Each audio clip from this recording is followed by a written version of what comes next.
The way people talk about history is usually with a line of argument drawn across time and data, a line of progression from monarch to monarch or administration to administration, a line of connection to tie the importance of something that seems minor to a major world event.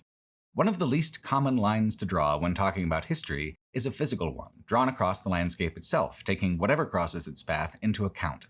It's inherently a jumble to look at history that way, a cross-cut of anything and everything that falls under the shadow of an arbitrary line. Some imaginary lines, however, are themselves a critical component of history. The Lincoln Highway was established in 1913 as the first transcontinental motor route, spanning the distance between 42nd and Broadway in New York's Manhattan and the Palace of the Legion of Honor in Lincoln Park, San Francisco. It was the first true modern automobile highway in America, and from primitive beginnings, it eventually came to inspire the entire shape of the modern American road network. Established is the word to use for its origin, however, because in 1913, the whole endeavor was largely theoretical. It was an imaginary line drawn in a lamplit boardroom from the past towards the future. The modern world of automotive dominance is something that manifested itself within a single century. Faster, even, moving from a mechanical novelty to a national obsession to a pillar of infrastructure within 3 decades from 1900 to 1930. Just as quickly as the computer transformed American civilization again from the 1980s to the 2010s. By the time the Lincoln Highway was dissolved into the broader system of numbered roads from which more famous roads like Route 66 were born in 1928, it had created within its present the dream that was, only 15 years earlier, complete speculation. The world a person grows up in forms a baseline of experience for them. It becomes harder and harder to picture the way things once were, the less evidence there is that those things were ever true. For myself, I never thought to ask the simple and obvious question of where did the roads come from until I was in my 30s. The roads and freeways seemed as permanent a thing in the world as the mountains or the oceans. History in America is often intangible, stories you have to learn in school, stories you might read in books or hear on the television, abstract things long buried beneath the Walmart parking lot. There isn't usually a way to even picture those lost eras, let alone travel back into them, certainly not to travel along a piece of living history 3,300 miles across. That's what makes the Lincoln Highway so gloriously, impossibly unusual. It's a single line drawn across the American continent that weaves together the entirety of the nation's history, the points where one future broke apart from another, where history zigged and zagged in wildly different directions, and where the past, present, and future rest side by side along the same lonely stretch of road. The Lincoln Highway was the first ever motor route across the country from east to west. That's the most basic legacy the road claims for itself. The experience of driving the Lincoln Highway in 2022 is much more complex than that simple historical fact. Because in driving across America on its oldest coast-to-coast motor route, I also witnessed its oldest fragments, snippets of all those lost eras of American life that I found so hard to picture when I was growing up. On the Lincoln Highway, the past is never a cold or abstract thing. It rises along with the road to meet you, whipping past with a warm breeze at a stately 55 miles an hour. When it was created in 1913, the Lincoln Highway was an incredibly bold and untested idea. Just 11 years earlier, no one had ever accomplished a coast-to-coast motor traversal of the United States at all. Not one person. Until, in 1903, an East Coast doctor named Horatio Nelson Jackson made a $50 wager in one of San Francisco's high society drinking establishments that he, despite never having owned or driven a car before, would be the one to do it, and thus prove the automobile's feasibility as a mode of transportation. Horatio being a rich doctor is an important detail in this story. Despite the ubiquity and necessity of owning a car in today's world, there was no such necessity in 1903 and no such thing as a cheap car at all. Roads existed informally, or not at all. Historian Drake Hokanson is a Lincoln Highway specialist whose book, The Lincoln Highway, Main Street Across America, is the most thorough, engrossing history of the road that I've come across. I'll be quoting him a lot as we go along because I couldn't possibly do a better job on my own of setting the scene and explaining the context in a lot of ways. Hokanson describes the state of American roads before the Lincoln Highway and the Good Roads movement that followed in its wake like this, quote, Most of the roads across America were just plain dirt. A rural road could be defined as the space between fence rows that a farmer wasn't allowed to plow or plant. The term was natural road, implying that nothing had ever been done to improve the thing, and each car or wagon that passed did its share to deepen the ruts. In good weather, the roads were terribly rough and dusty. In wet weather, they were usually impassable. To make matters worse, most of the roads didn't really go anywhere. There was nothing resembling a system of roads. Instead, most roads extended outwards from the rail centers where they served to bring the farmer into town with his goods. They resembled the spokes of a wheel radiating from towns of importance, with no attempt to connect the roads of one area to another. The farmer did the best he could between the farm and the county seat, but when he wanted to go to the next town down the line, he took the train. The long-distance motorist of 1912 was a pathfinder in every sense of the word. Gulf Oil wouldn't invent the free gas station road map until the following year, and guides only existed then for the eastern states." End quote. That's nearly 10 years after Horatio made his bet, and won it. This very first crossing followed a lot of the path of the Lincoln Highway, but not all of it. His journey is chronicled in a Ken Burns documentary called Horatio's Drive, charmingly narrated by Keith David, with Horatio's journals and letters voiced by Tom Hanks. It's well worth watching to immerse yourself in the primordial automotive world of 1903. Horatio even beat out an official Packard factory team that set out just after him and made, by all accounts, better time. The Ford Museum in Detroit has that very car on display, piloted by E.T. Fetch and M.C. Crurup, hot on Horatio's heels in that long-ago summer of 1903. With the crossing of the continent by automobile for the very first time, a shift began to take place. The stranglehold of the railroad on American transportation and the population's distribution across the landscape had been loosened by a single iron finger. No one knew if it would be possible to make such a journey, and then on a bet and a whim, Horatio Nelson Jackson and his mechanic, Sewell K. Crocker, gave it their best shot, didn't quit, and in their optimistic endurance invented the first great American road trip.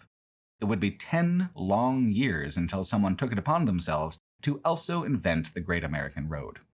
The captivating thing about what the early pioneers of auto travel accomplished is exactly dealing with that lack of a support network, having to buy gasoline from inside a general store, having to go to a town blacksmith or bicycle shop to have parts fabricated, or else wait for them to arrive by train or stagecoach. That sense of being on the edge of a knife that cuts between the old world and the new. The automobile was such a small and fragile thing in the early days, such a novelty, that it seems hard to believe that the American landscape would come to conform to the machine's needs and not the other way around within a century's time. Yet even in 1913, this was exactly the plan. The Lincoln Highway's most important foundational feature is that when it was created, it didn't actually exist as a single unified system. It was a line drawn entirely in the abstract, connecting known roads to known roads in an idealistic patchwork where the actual driving experience was largely unknown. This sidewalk illustration, where the highway crosses through Jefferson, Iowa, illustrates both the scale of the endeavor and the abstraction involved. What the Lincoln Highway Association settled on was more complex than this long, meandering sidewalk art painted for children, but at the time, the association would have been equally disconnected from the realities involved. In the 1924 edition of the official road guide to the Lincoln Highway, an article called Transcontinental Touring estimates in 1913, it is probable that there were less than 150 transcontinental trips completed entirely under the car's own power. Nevertheless, back in 1915, the Lincoln Highway Association's F.H. Trago wrote as the association's official hype man, quote, "Of course, a journey from the Atlantic to the Pacific by motor car is still something of a sporting trip, and one must expect and put up cheerfully with some unpleasantness, just as you would on a shooting trip to the Maine woods, for example. Those who want luxury and ease should take a deluxe train. To those who love the wide spaces, who enjoy exertion and the clear ozone of the great out-of-doors, the trip is a delightful outing. One can now drive for nearly 2,900 miles across the country without once being more than half a mile from the familiar red, white, and blue Lincoln Highway markers, which point out so unmistakably the shortest and best route to the Pacific coast. The only thing which might make a coast-to-coast automobile trip a hardship now would be a lack of proper equipment, and perhaps the wrong time of year." End quote. A person has to put up with a lot of lies and a lot of exaggerations in American society, then as now, but I feel like the nostalgic thing about this era is that sometimes the most bold and visionary lies actually panned out and became something great. F.H. Trago was talking absolutely out his ass in 1915, and yet, by the road's final configuration and dissolution in 1928, the entire thing was largely paved, and the experience was not hugely different from the experience of driving it today, where the only real chance of hardship would come from a lack of proper equipment, or perhaps the wrong time of year. The Lincoln Highway Association accomplished something that is visionary by the very definition of the word. It manifested into being a system of travel and transportation that the world had never seen before, and one the world now is unlikely to ever truly forget. Two of the most prominent members of the Lincoln Highway Association were Henry B. Joy, president of the Packard Motor Car Company, and Carl G. Fisher, founder of the Indianapolis Speedway. In a famous letter, Fisher wrote to an editor named Elbert Hubbard and suggested, quote, "As you know, Mr. Hubbard, the highways of America are built chiefly of politics, whereas the proper material is crushed rock or concrete. We believe one magnificent highway of this kind, in actual existence, will stimulate as nothing else could the building of enduring highways everywhere that will not only be a credit to the American people, but that will also mean so much to American agriculture and commerce.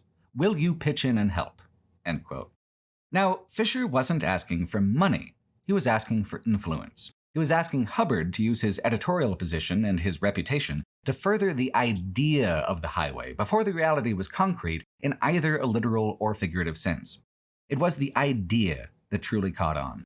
In October of 1913, a Salt Lake City preacher, whose town the Lincoln Highway just happened to roll right through and lend its stature to, said this from the pulpit, quote, "It is a name to conjure with. It calls to the heroic. It enrolls a mighty panorama of fields and woodlands, of humble cabins and triumphant farm homes and cattle on 1,000 hills, burrowing mines and smoky factories, winding brooks, commerce-laden rivers, and horizon-lost oceans.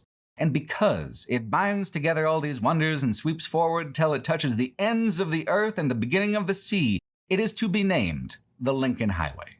End quote. And however hyperbolic this sounds, and at the time it was definitely more of a sermon than a certainty, this lofty statement continues to describe the Lincoln Highway even 109 years later. Or perhaps just 109 years later, when you consider the incredible gulf between the way the world was then, perched on the edge of a new era, and this one, whose entire structure is predicated on the free flow of trucks and automobiles. Because the Lincoln Highway was only ever a name for 1,000 different streets and boulevards and stagecoach routes strung together with a single imaginary line, this is exactly how the road still exists today. Some parts of it have been paved over by modern replacements, first the US 30 and US 50 byways in the 1930s, and then the Interstate 80 decades later when it was completed in 1986, but a tremendous volume of its original 1913 configuration, even the old pavements of gravel or brick, can still be found. An odd reason for this is the age of the Lincoln Highway. It isn't simply old in terms of automotive history, it is absolutely prehistoric. Most of its length has long reverted to being considered local, rural roads for nearly 100 years now, as obscure today as they were before there ever was a Lincoln Highway. That's the feature that makes traveling the old Lincoln Highway today so fundamentally similar to how it would have been traveled in its heyday.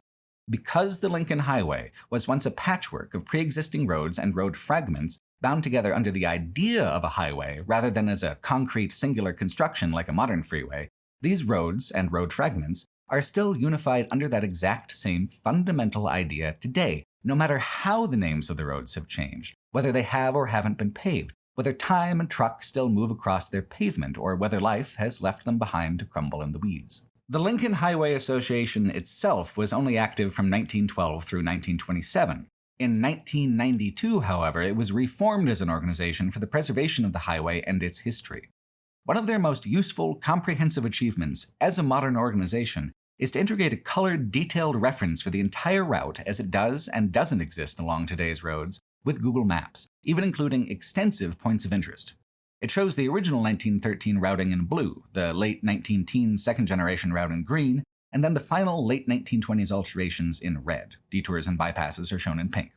It is a tremendous, painstaking work of functional and usable history. I know especially well because I spent several hundred hours transcribing this map into 28 pages of turn-by-turn directions.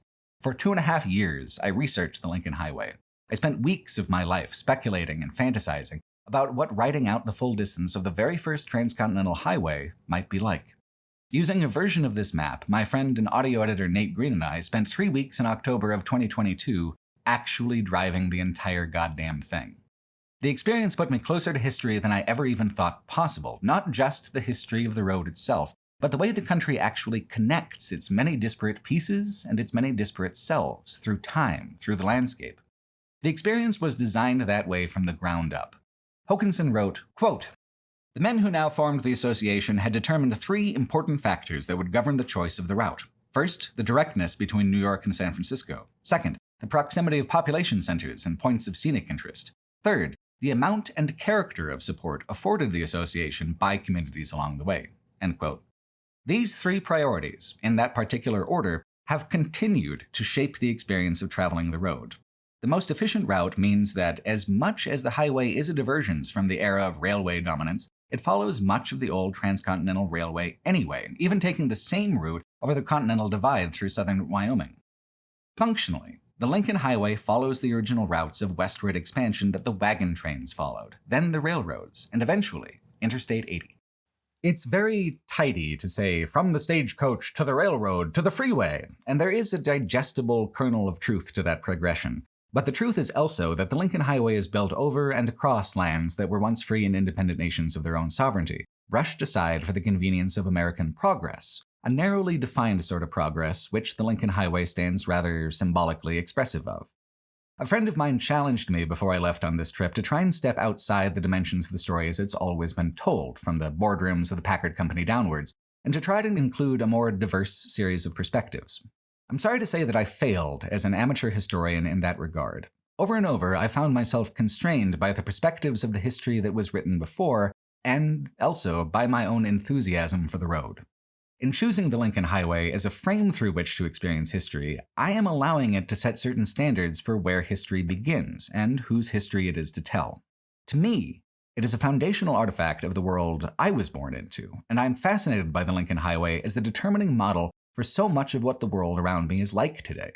To trace it back into the era of the railroad, the era of the stagecoach, is exciting to me, because these are the steps of progression through how I perceive history, even from a pop culture's perspective with different eras of costume and props and camera filters.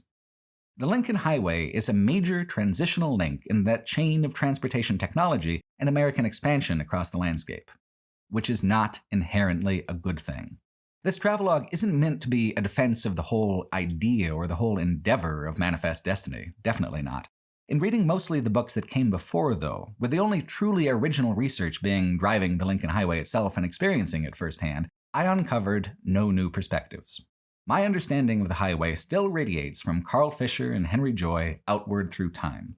Because of the decentralized nature of the highway's construction, I have no idea where to even begin putting voice to the stories of the untold thousands who actually paved and graded and maintained the damn thing across a century of rapidly changing history. My perspective of the Lincoln Highway is as limited as the camera pointed out over the car's vast hoodscape, aimed directly at the road with nothing visible to the sides or backwards. The Lincoln Highway was once the most direct route from New York to San Francisco, and in that directness, it intersects thousands of threads of historical importance and historical divergence. Some of them are noble and impressive, some of them are cruel and horrible. The road moves between all of them, over and across the atrocities and the accomplishments both, which is part of what makes it such a compelling, essential American road trip. The hardest part of navigating my identity as an American is in figuring out what aspects of America I am able to find pride and meaning in, and what aspects require reflection and resolve against the inhumanity of those attitudes taking root again.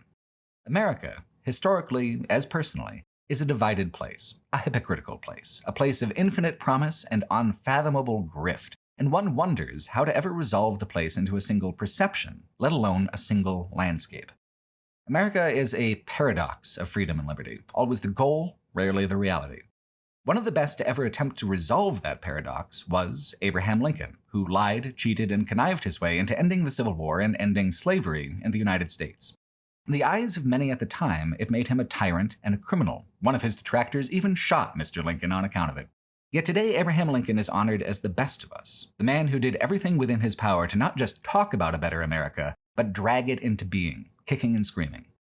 The Lincoln Highway is an heir to the legacy of genocidal colonialism that tarnishes so much of early American history, but it's also an heir to Lincoln's legacy as well, an attempt to even further unite the states with connective threads that bind them into something grander and better than they were before. It's worth acknowledging all that the road has paved over to come into being, and the limitations of the perspective of 4 wheels on a 2-lane highway, both historically and personally, But I can't help but be fascinated by the thing as it was meant to be, and the remarkable idealism of the original intention. America, in all its vast chaos, is almost too much to process as a whole. Using the Lincoln Highway to trace one single crooked line across its vastness and grapple with all that's found along it makes that chaos more manageable. Historically, contextually, this travelogue will not offer anything fundamentally new or widen the context of whose stories are told in regards to the Lincoln Highway. It is, instead, an inherently amateurish ambition to make the best sense that I can out of an exceptionally complicated thing. I have followed the path of those that came before. Unsurprisingly, this path didn't lead anywhere new, and that's a failing of this project I will readily acknowledge. All I know what to do with the research I've done and the experience I've had is to tell the story I've learned as well as I'm able to tell it. So that's what I intend to do. A common experience growing up as an American is having absolutely no idea what the whole of the country is actually supposed to look like. Popular culture is an inconsistent, often untrustworthy vector for gaining a perspective on these kinds of things. I spent, for instance, 33 years on this earth utterly unable to picture what an Iowa is supposed to look like. The whole point of the term flyover state is to indicate how little attention is actually paid to the middle of the country. Cities are the same way. The Lincoln Highway uses New York and San Francisco as its terminus points because, even in 1913, they were the most rapidly modernizing, culturally influential cities on their respective coasts. It is easy to picture either of those cities if you spend any amount of time watching television or movies at all. How about Salt Lake City, though? Pittsburgh? Omaha? Less and less clear. And what about how it actually looks for the landscape to transition from urban to rural, from desert to woodland, from cornfields to factories? That connective tissue is the hardest thing to picture out of all of it because even if you've got something that takes place in Pittsburgh or what have you on the television, it's all a series of individual locations and individual characters. A show does not spend 15 minutes navigating traffic from one part of town to another. America has been, to me, for most of my life, a series of images and ideas, snapshots of different places, reputations and rumors about other places, an abstract sense of what states are next to each other, and a hazy memory of once having to memorize all of the capital cities. The biggest revelation of the Lincoln Highway was, to me, being able to unroll the country and continent like a carpet, tracing continuously the entire contradictory mess of it, which is the work of the second and third priorities of the original Lincoln Highway Association: proximity to population centers and points of scenic interest, along with the amount and character of support given by individual towns along the route. Modern freeways take you away from or above actual communities along their route, bypassing them or getting walled off from them to keep the unending noise of the freeway traffic from making the areas around the freeways unlivable. In 1913, the automobile was still new enough that the idea was less about industry and more about connection, creating an unbroken chain of enthusiasm that would instill a public demand for more roads and better roads, more cars and better cars. The Lincoln Highway's success in this is why it is so well preserved in so many places today. As soon as motor traffic and good roads were the norm instead of the novelty, the original Lincoln Highway was bypassed. The Lincoln Highway is often called Main Street of America because it literally is Main Street in over 100 different towns and cities along its route. It went through the dead center of every town that boosted it, promoted it, and paved it, guiding drivers right up to the front doors of shops, restaurants, and hotels all the way across the continent. As funny as it is to think of an old-school New York high society woman like Emily Post dining with Utah ranchers, that is exactly what the Lincoln Highway facilitated: the passage of the curious and adventurous through communities and rhythms of civic life that the traveler would otherwise never encounter, and which the modern freeway experience bypasses entirely. In my own era, where fear of the other is at a fever pitch, I was especially struck with the last page of Effie Price Gladding's 1914 Lincoln Highway Travelogue, where she gives some parting words of advice to potential travelers. Quote, "The Lincoln Highway is not yet a road for motorists who wish only luxurious hotels, frequent stops, and all the cushioned comfort of the much-traveled roads of the favorite tourist parts of Europe. It is, however, perfectly practicable in its entire length of 3,200 miles, and rich in interest and charm for those who care for what it has to give. In all the distance traversed, we were not conscious of braving any dangers or of taking any particular risks." End quote.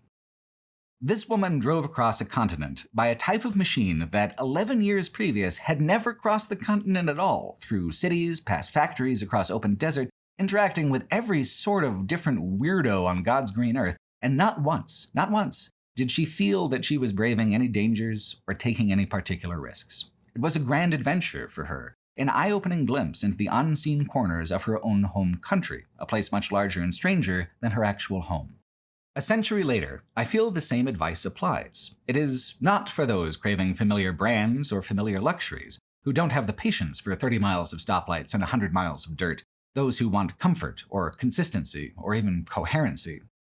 The Lincoln Highway is to be driven for its own sake, the allure of traveling in a manner not far removed from Gladding's day, abiding some of the same confusions and hardships, sharing in some of the same triumphs. And not once in over 3,200 miles did it put me in meaningful danger or require any real bravery.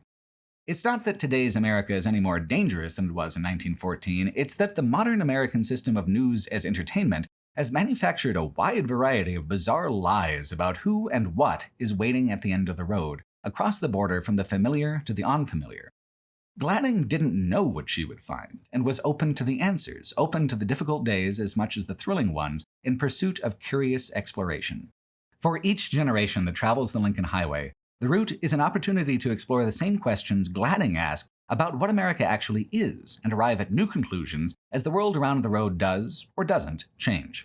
So the allure is not just to dive into history or drive into history, but to experience it in parallel, a new iteration of a century-old pattern. To try to be closer in parallel with the truest classic Lincoln Highway experience, I tried to incorporate elements that would best evoke the spirit of the highway's heyday, the most prominent of which is choice of car, a 1978 Ford Thunderbird.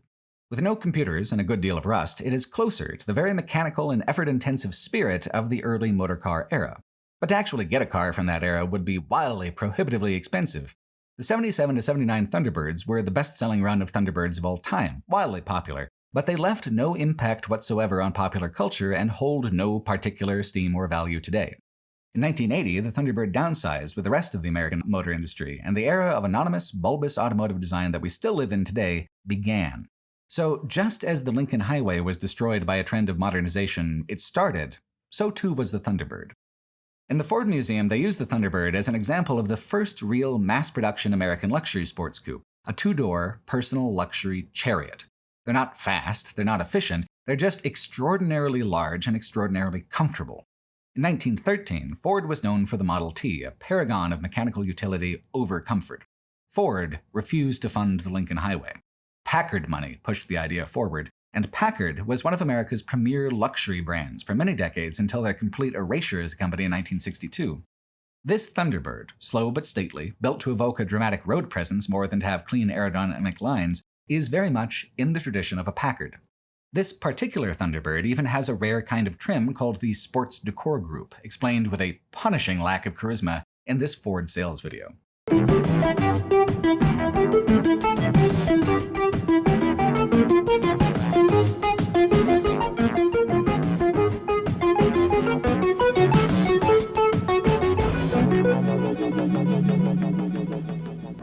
There is the new Sports Decor Group, available in 7 vividly contrasting exterior combinations.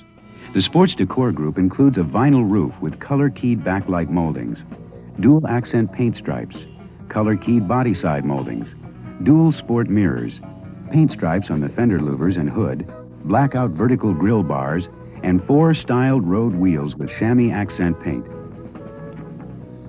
Perhaps the most distinctive touch is the deck lid straps. The Sports Decor Group, exterior features to appeal to the youthful mid-size specialty buyer. On the inside are more options to attract his or her attention, including a wide range of optional audio systems. And there is a new power antenna for 1978 available. The Sports Decor Group, a new personality for Thunderbird. Thunderbird for 1978. The mid-sized specialty car that will appeal to a wider range of buyers than ever before. That should give everyone cause to celebrate.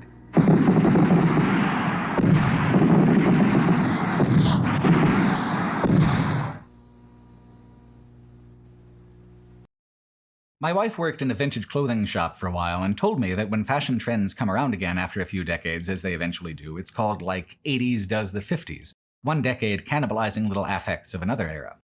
With these weird imitation trunk straps, polycast wheels reminiscent of old spokes, and completely unconnected decorative side vents, this particular Thunderbird is a tremendous living example of 70s does the 20s in automotive design, much more so than even a regular 78 Thunderbird.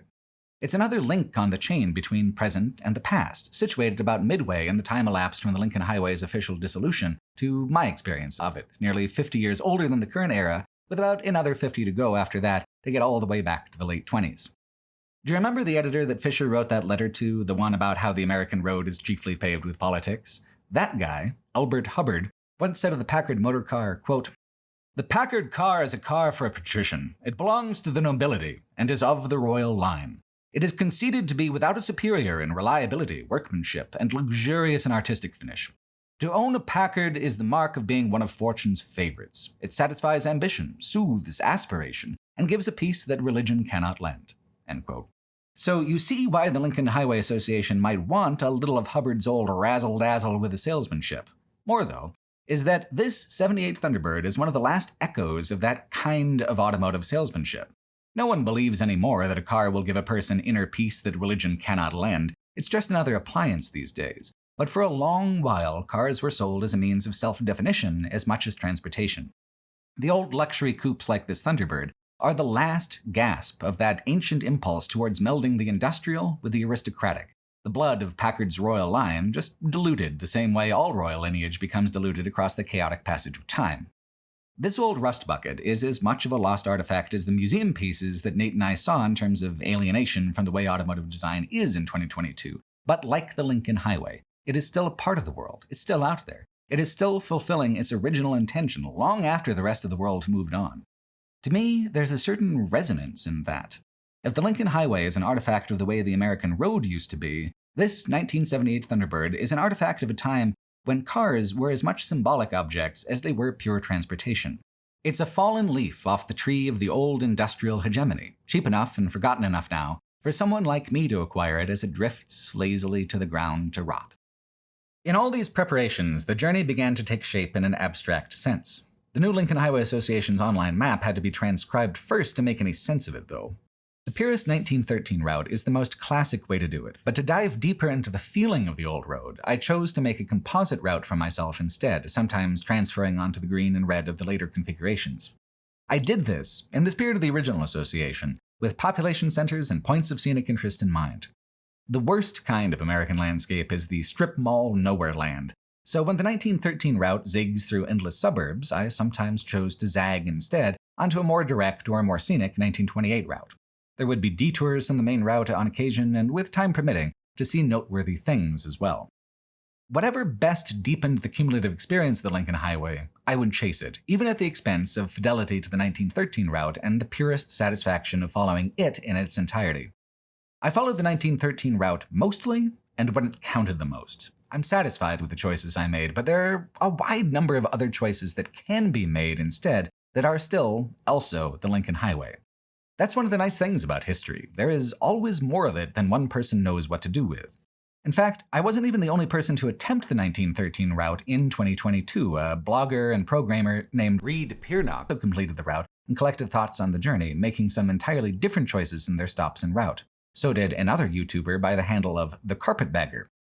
To deepen our immersion, Nate and I also navigated with a method quite close to the way they did it in the 1920s. With no trip odometer and no cell phone map, the driver would call out a reading off the basic odometer, the last 3 digits or so, and then the navigator would add the mileage of the next direction and call out advice like, "All right, gentle left at 92.4, or right onto Main at 33.2. What I wanted, above all, was what was promised by the 1924 official road guide regarding the Lincoln Highway. In an extended passage, it said, quote, "New sensations and a few thrills await the dweller of the East when they first make the transcontinental tour over the Lincoln Highway. New sensations are the spice of life, and this country of ours is full of them to the lover of scenery, and many wonderful works of nature are open to those who would make just a little effort to see. An uplifting of the soul is sure to follow this contact with nature and her majesty, and self becomes smaller and smaller as we realize the immensity of things in traversing this country. To stand upon the great desert amidst the overwhelming silence, gazing with awe at the glorious yet delicate coloring of the sky and distant mountains in the cool of the dawning day, or in the fading light of the evening, is worth all of the little hardships of the tour. And then to pass through the cool forests of the Sierra on a fine road with great fir trees on all sides and roaring water tumbling over rocks alongside makes us glad we have lived to see and feel such things." End quote. Could this beautiful poetic promise from 98 years ago possibly still be fulfilled? On October 1st, 2022, my friend Nate Green and I set out in the early morning from Bend, Oregon, bound to arrive by the evening in San Francisco to begin the Lincoln Highway that next morning from its western terminus at the Palace of the Legion of Honor in Lincoln Park, the start of a 3-week expedition to find out. If the car held up, of course. If the money held out. If there was anything still to see out there, which was, itself, quite thrilling. Without a significant risk, it might not end up being a very significant adventure at all.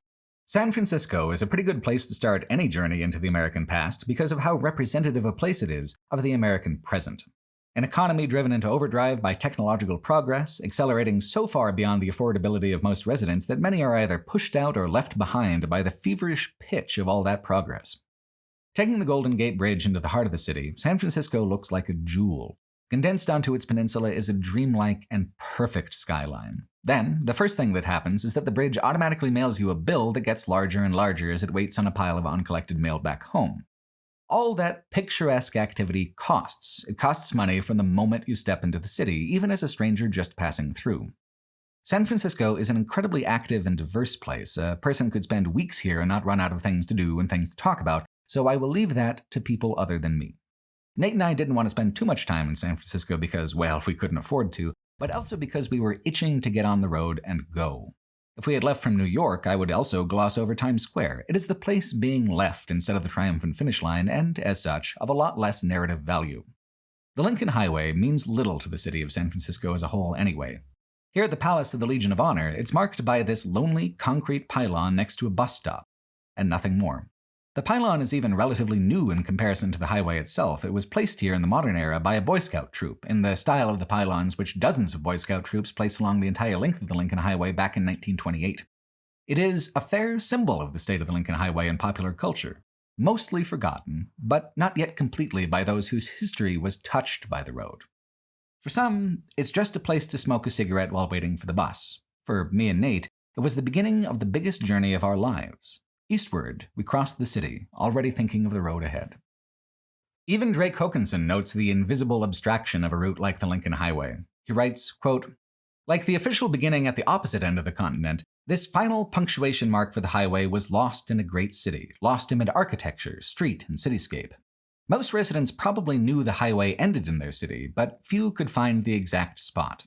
In the early days of the American highway, before numbers, before widening took the front yard, before limited access expressways, a highway in a city was simply a street that had more than one name and usually a few more signs than average. Here, the Lincoln Highway gave up its identity. San Franciscans knew the last few miles just as California Street." End quote. As a beginning instead of an ending, though, there is a fine little drama to it. The skyscrapers of downtown loom over the horizon going eastward towards Nob Hill and the concrete valleys of the financial district. The city gets more complex and more active as you enter the thickest, richest part of the city. There's a temptation in travel writing to assume that the impression you get of a place is the whole of it, and I'm sure I'll be guilty of that myself by the time I'm done. It's just that San Francisco is a city of such strong character and such iconic architecture that it is easy to feel as if one knows it pretty well, even when you don't. That isn't true, of course, but a tourist, even a casual tourist, does now know the city better by being there than simply seeing it on television. They now know how some neighborhoods connect to the others, the smell of the place, the flavors of some of its foods. It is a passing connection, but it is a human connection, which is a lot better than you'll get on a screen. Nate and I spent less than 24 hours in the city, but still had time to eat well, drink well, and ride one of the famous cable cars from Chinatown to an old skyscraper hotel from the late 20s with a rooftop bar. The bar was too full of old people dancing to live jazz to be seated, but the view from the top was spectacular anyway, and free besides. To leave San Francisco by driving straight into the heart of downtown builds a kind of anticipation. In 1913, motorists would have taken a ferry, but modern travelers leave by the Bay Bridge instead. The entrance ramp leaves right from among the feet of the tallest towers in downtown. The bridge has two sections, first a very industrial, classically 1980s double-decker bridge with eastbound traffic on the lower deck.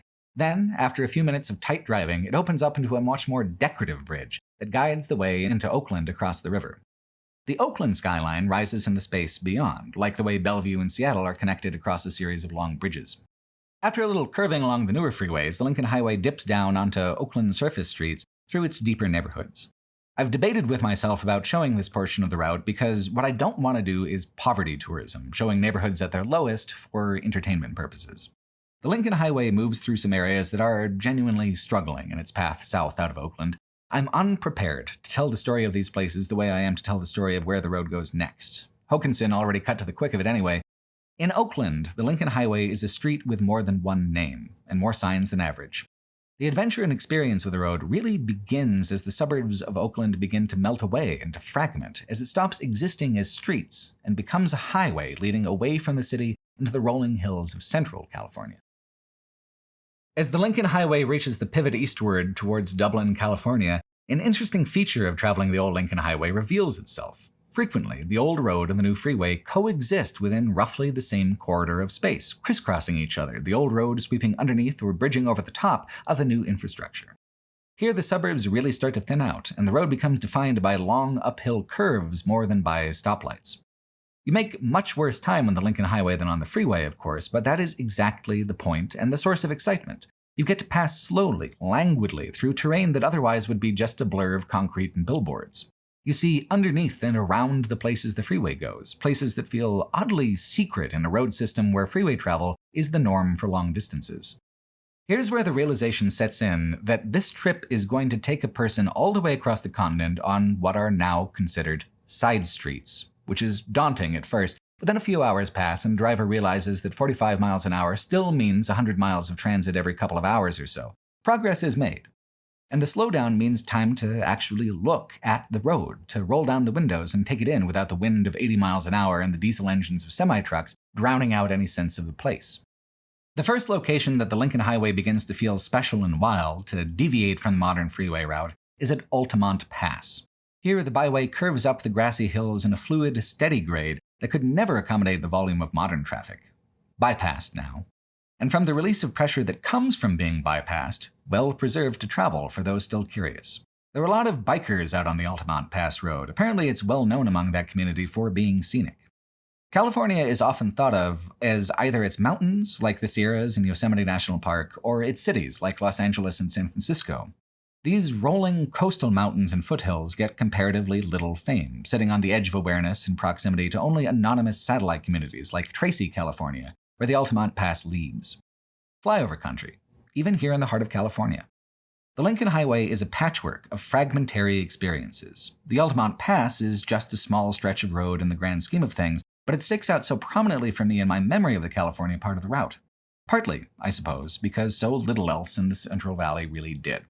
The Lincoln Highway moves next from Stockton up to Sacramento, two cities that prove that even the ambition of getting a good impression of the cities you pass through can be defeated by the utter anonymity of those places. I'd like to make some kind of pithy generalization like, Stockton's so boring they host the National Paint Drawing Competition, but the fact is that I really got no impression of Stockton at all. People live there, people work there, people stake a claim there and seek their destinies there, but I couldn't for the life of me figure out a reason to proactively choose Stockton over anywhere else in this wide world. It's been a minor but entertaining social media fad over the past couple of years to dredge up old quotes from Orson Welles talking shit about other actors. Well, George Orwell of 1984 fame once criticized the travelogue of experimental novelist Henry Miller by saying it, quote, has all the normal stigmata of the travel book, the fake intensities, the tendency to discover the soul of a town after spending 2 hours in it, the boring descriptions of conversations with taxi drivers, end quote. Published in an issue of the Tribune from 1942, 80 years later, that burn is so savage that I desperately want to avoid incorporating the same stigmata into my own work. Do I know the soul of Stockton, California after spending 2 hours in it? I do not. I only know that I did not want to be in Stockton, California any longer than strictly necessary, and the stoplights there really conspired against me on this. North of Stockton, the road becomes a rural alternative to the freeway that goes along the dry, Napa-adjacent wineries and farms that feed the economies of Stockton, Sacramento, and stock the store shelves of a much wider swath of America beyond that. The road is occasionally scenic, curving down towards streams and bridging over irrigation ditches, but often it's commercial and sparse, a kind of industrial roadway, despite the grapevines and the blowing dust. It's funny in a certain way that Orwell criticized Henry Miller's travel writing as having fake intensities of enthusiasm about European travel, when Miller's American travelogue is just about the most disdainful, contrarian American road book ever published. Now, I'm not quoting Henry Miller because he was a good or worthy person. By all accounts, he wasn't. His writing has been fairly called misogynistic and intermittently racist. Henry Miller was a precursor, though, to Jack Kerouac and the Beat Generation. His books were countercultural long before counterculture actually gained popular traction. This is what makes Miller's Travelogue worth discussing, even if Miller himself was a pretty shitty person. It is, flat out, one of the only windows into 1940s America that takes a hostile position to the whole endeavor, a historical anomaly, and an editorial one, too, as far as travel writing is concerned. Titled The Air-Conditioned Nightmare, it's a scathing critique of American consumerism first published in 1945, whose withering, high-octane spite can be clearly seen influencing Kerouac's writing a decade later when Kerouac wrote On the Road. Miller wrote, quote, "I had to travel about 10,000 miles before receiving the inspiration to write a single line. Everything worth saying about the American way of life I could put in 30 pages. Topographically, the country is magnificent and terrifying. Why terrifying? Because nowhere else in the world is the divorce between man and nature so complete.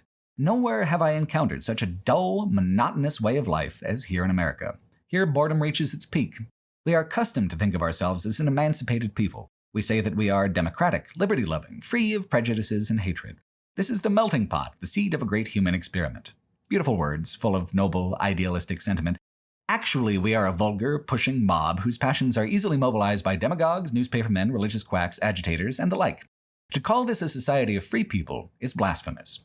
What have we to offer the world besides the superabundant loot which we plunder from the earth under the maniacal delusion that this insane activity represents progress and enlightenment?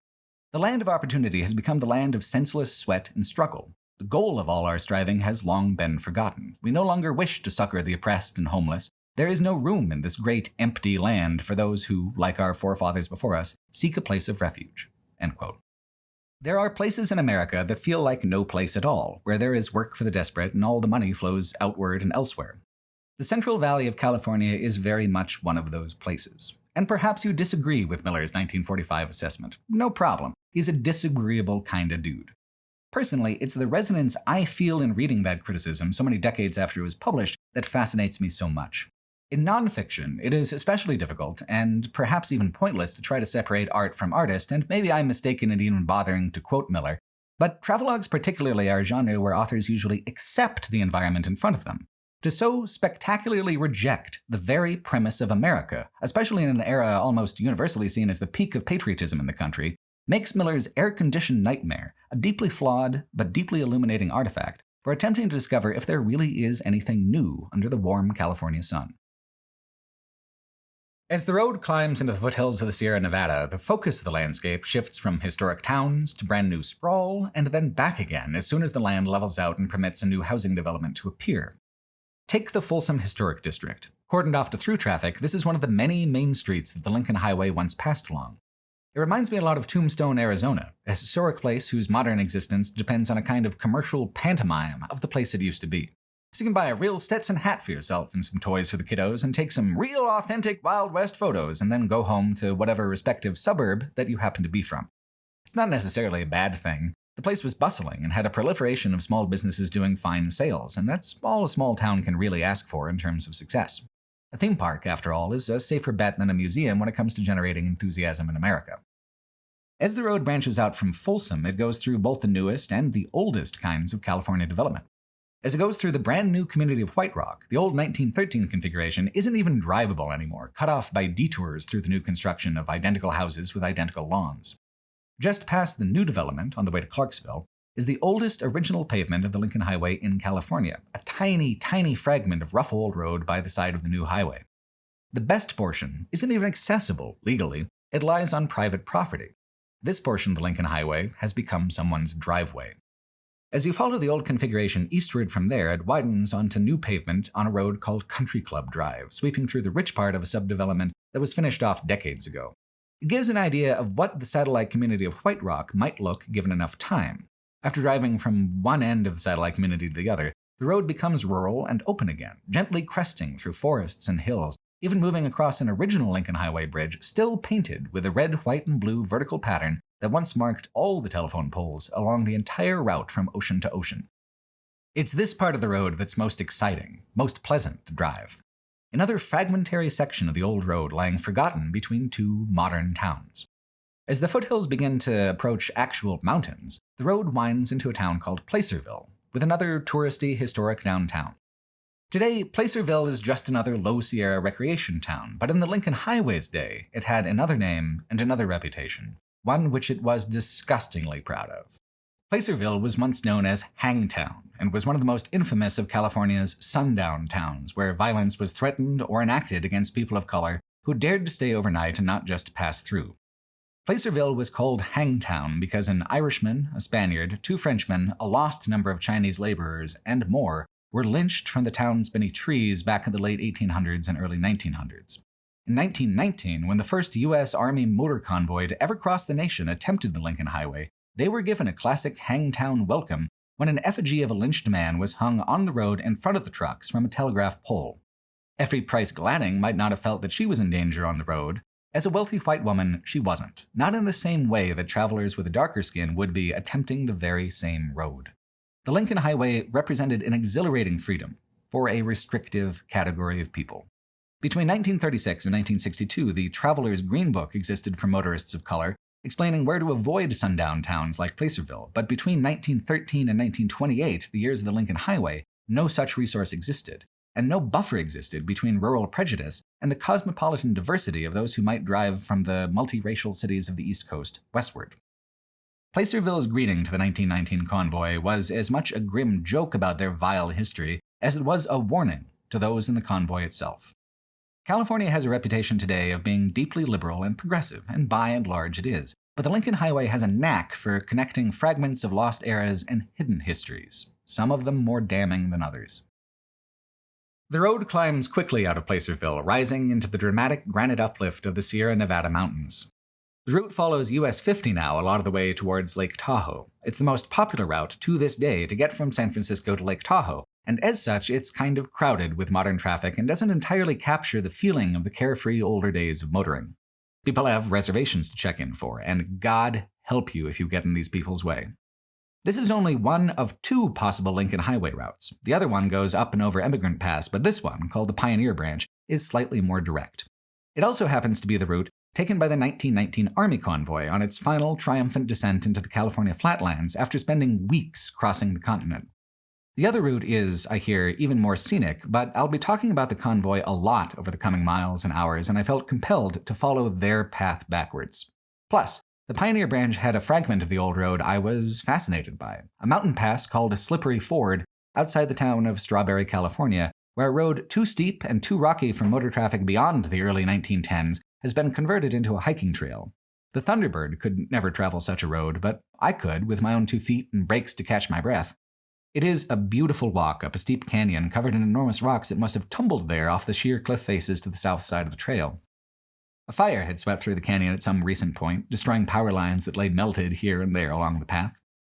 The wild thing to me was thinking about cars coming through here at all.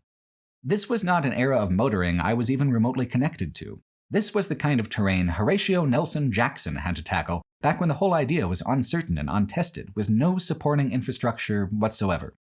Cars in those days were built for the mud and dirt in many respects, with wheels that seem enormous by today's standards and high clearances. Still, though, to tackle all this and not to be completely shaken apart, that is a truly pioneering experience. No guarantees, no guardrails. At the top of the incline is a small valley where you can see the 1928 configuration of the Lincoln Highway and how it bypassed this route, where the US 50 still is today. There's a ski lodge that was built by the Civilian Conservation Corps, but never completed. Astoundingly, the fire that came through just missed it. It's about the most picturesque place I could think of for a cozy little lodge, but the hollow ruin of the lodge is scenic in a deeper and more dynamic way than a whole lodge would be. Someone's had a fire going in the fireplace, but it never did have a roof. It seems somehow more romantic that it was a lodge for nobody instead of some particular family's winter vacation home. The road, as it existed passing through Slippery Ford, was barely finished by the time construction on the lodge was started. By the time the lodge was abandoned, the road had already found its new configuration on the other side of the valley. And that's all the while surrounded by mountains and trees that have been in roughly the same configuration for thousands of years. It is a timeless place, so to have a building that never really was a building exist within it for a century is a strange little quirk of time and reality. Walking back down the graded path towards the car, the sun shone down through the trees in these gorgeous shafts of light, and it seemed to me that one of the things about the early motoring experience that characterizes it the best is proximity to nature, the sun and the wind and the rocks. This isn't even a road by modern standards. As nothing but a footpath, it is still uneven and slippery. Back in the day, though, it was the Lincoln Highway, a line drawn across the continent, over hills, through rivers, and up mountains, no matter the rocky reality of the actual land. The drive towards Lake Tahoe along US 50 is a real spectacle. On a Lincoln Highway trip from New York to San Francisco, the Sierras represent a final, mighty mountain range, after which everything is smooth sailing, paved streets, and temperate weather. On a west to east trip, though, the feeling is like the beginning of a roller coaster, clanking inch by inch upwards to a peak where the momentum from the eventual drop propels you through all the rest of the breakneck curves, all the way in this case to the floor of the Nevada desert.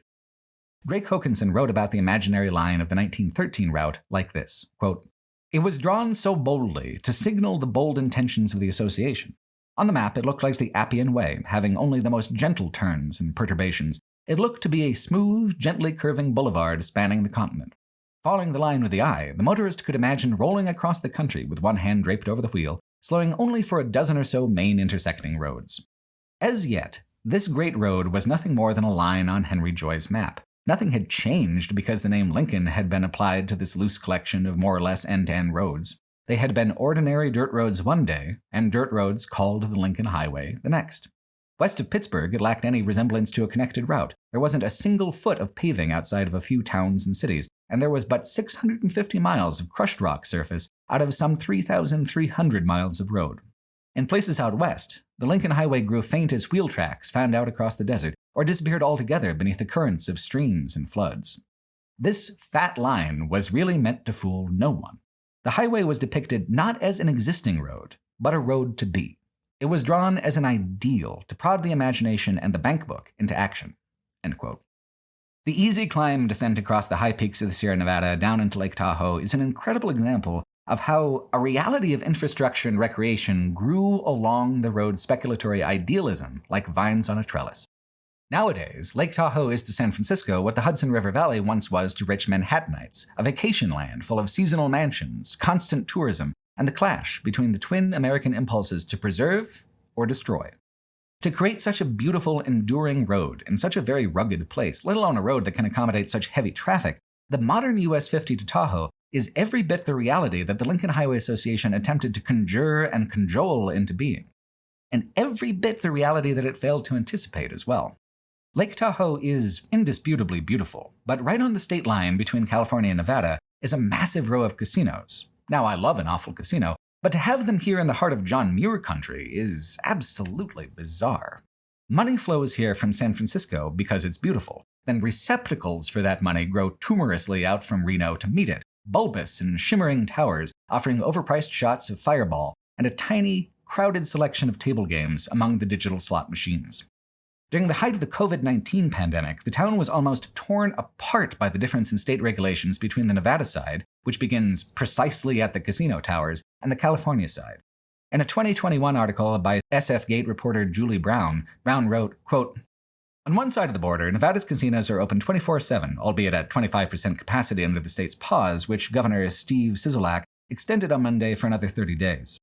In Nevada, you can eat at a restaurant inside. You can book a hotel room. You can play poker. You can play slots. You can sit at a bar, take off your mask, order a drink, and also smoke a cigarette, all indoors. Meanwhile, on the other side of the border in California, which in South Lake Tahoe is literally across the street, businesses are emerging from nearly 5 weeks of a second shutdown that ordered bars closed, restaurants open only for takeout, and lodging prohibited from housing non-essential visitors. For the south shore of Lake Tahoe, it's been a very confusing situation from the get-go," says Carol Chaplin, president and CEO of the Lake Tahoe Visitors Authority. "The two state lines, the two governors, and the two counties, not to mention the other 3 counties that surround the lake. For visitors and for residents, it's been frustrating and confusing, and it just added an angst to the whole thing." End quote. This is what I mean about being unable to predict what life is actually like in a given town based on regional reputation. California and Nevada have extremely different governing priorities, and the Lincoln Highway cuts right across both of them in this gorgeous place where San Francisco's urban wealth plays tug-of-war with Reno's frontier libertarianism over the fabric of existence in one of America's most famous vacation towns. As soon as the US 50 veers away from the actual lake of Lake Tahoe, the landscape changes again, dries out, becomes desert. There's a long and winding descent into Carson City, where the new road winds along the hill it was carved into, and the old Lincoln Highway goes along the bottom of the canyon instead. Or it would, if not for the aggressive "no trespassing" and "locked gate ahead" signs. The locked gate is so far ahead of the signs threatening it that I didn't actually believe that it was more than a bluff. But the blockade is there, and another piece of the original Lincoln Highway lies hostage on private property behind it. Nothing for it, I guess, but to go north to Reno, the last big city for hundreds of miles until reaching Salt Lake in Utah. Reno's actually got a lot to do, but Nate and I got into town late, having done all the California route in one long 13-hour stretch. What do you do in Reno when you're only there for 12 hours, including sleep? My pick is typically to drink and gamble for 6 hours, sleep for 6, and then wake up fresh as a daisy to greet the new day.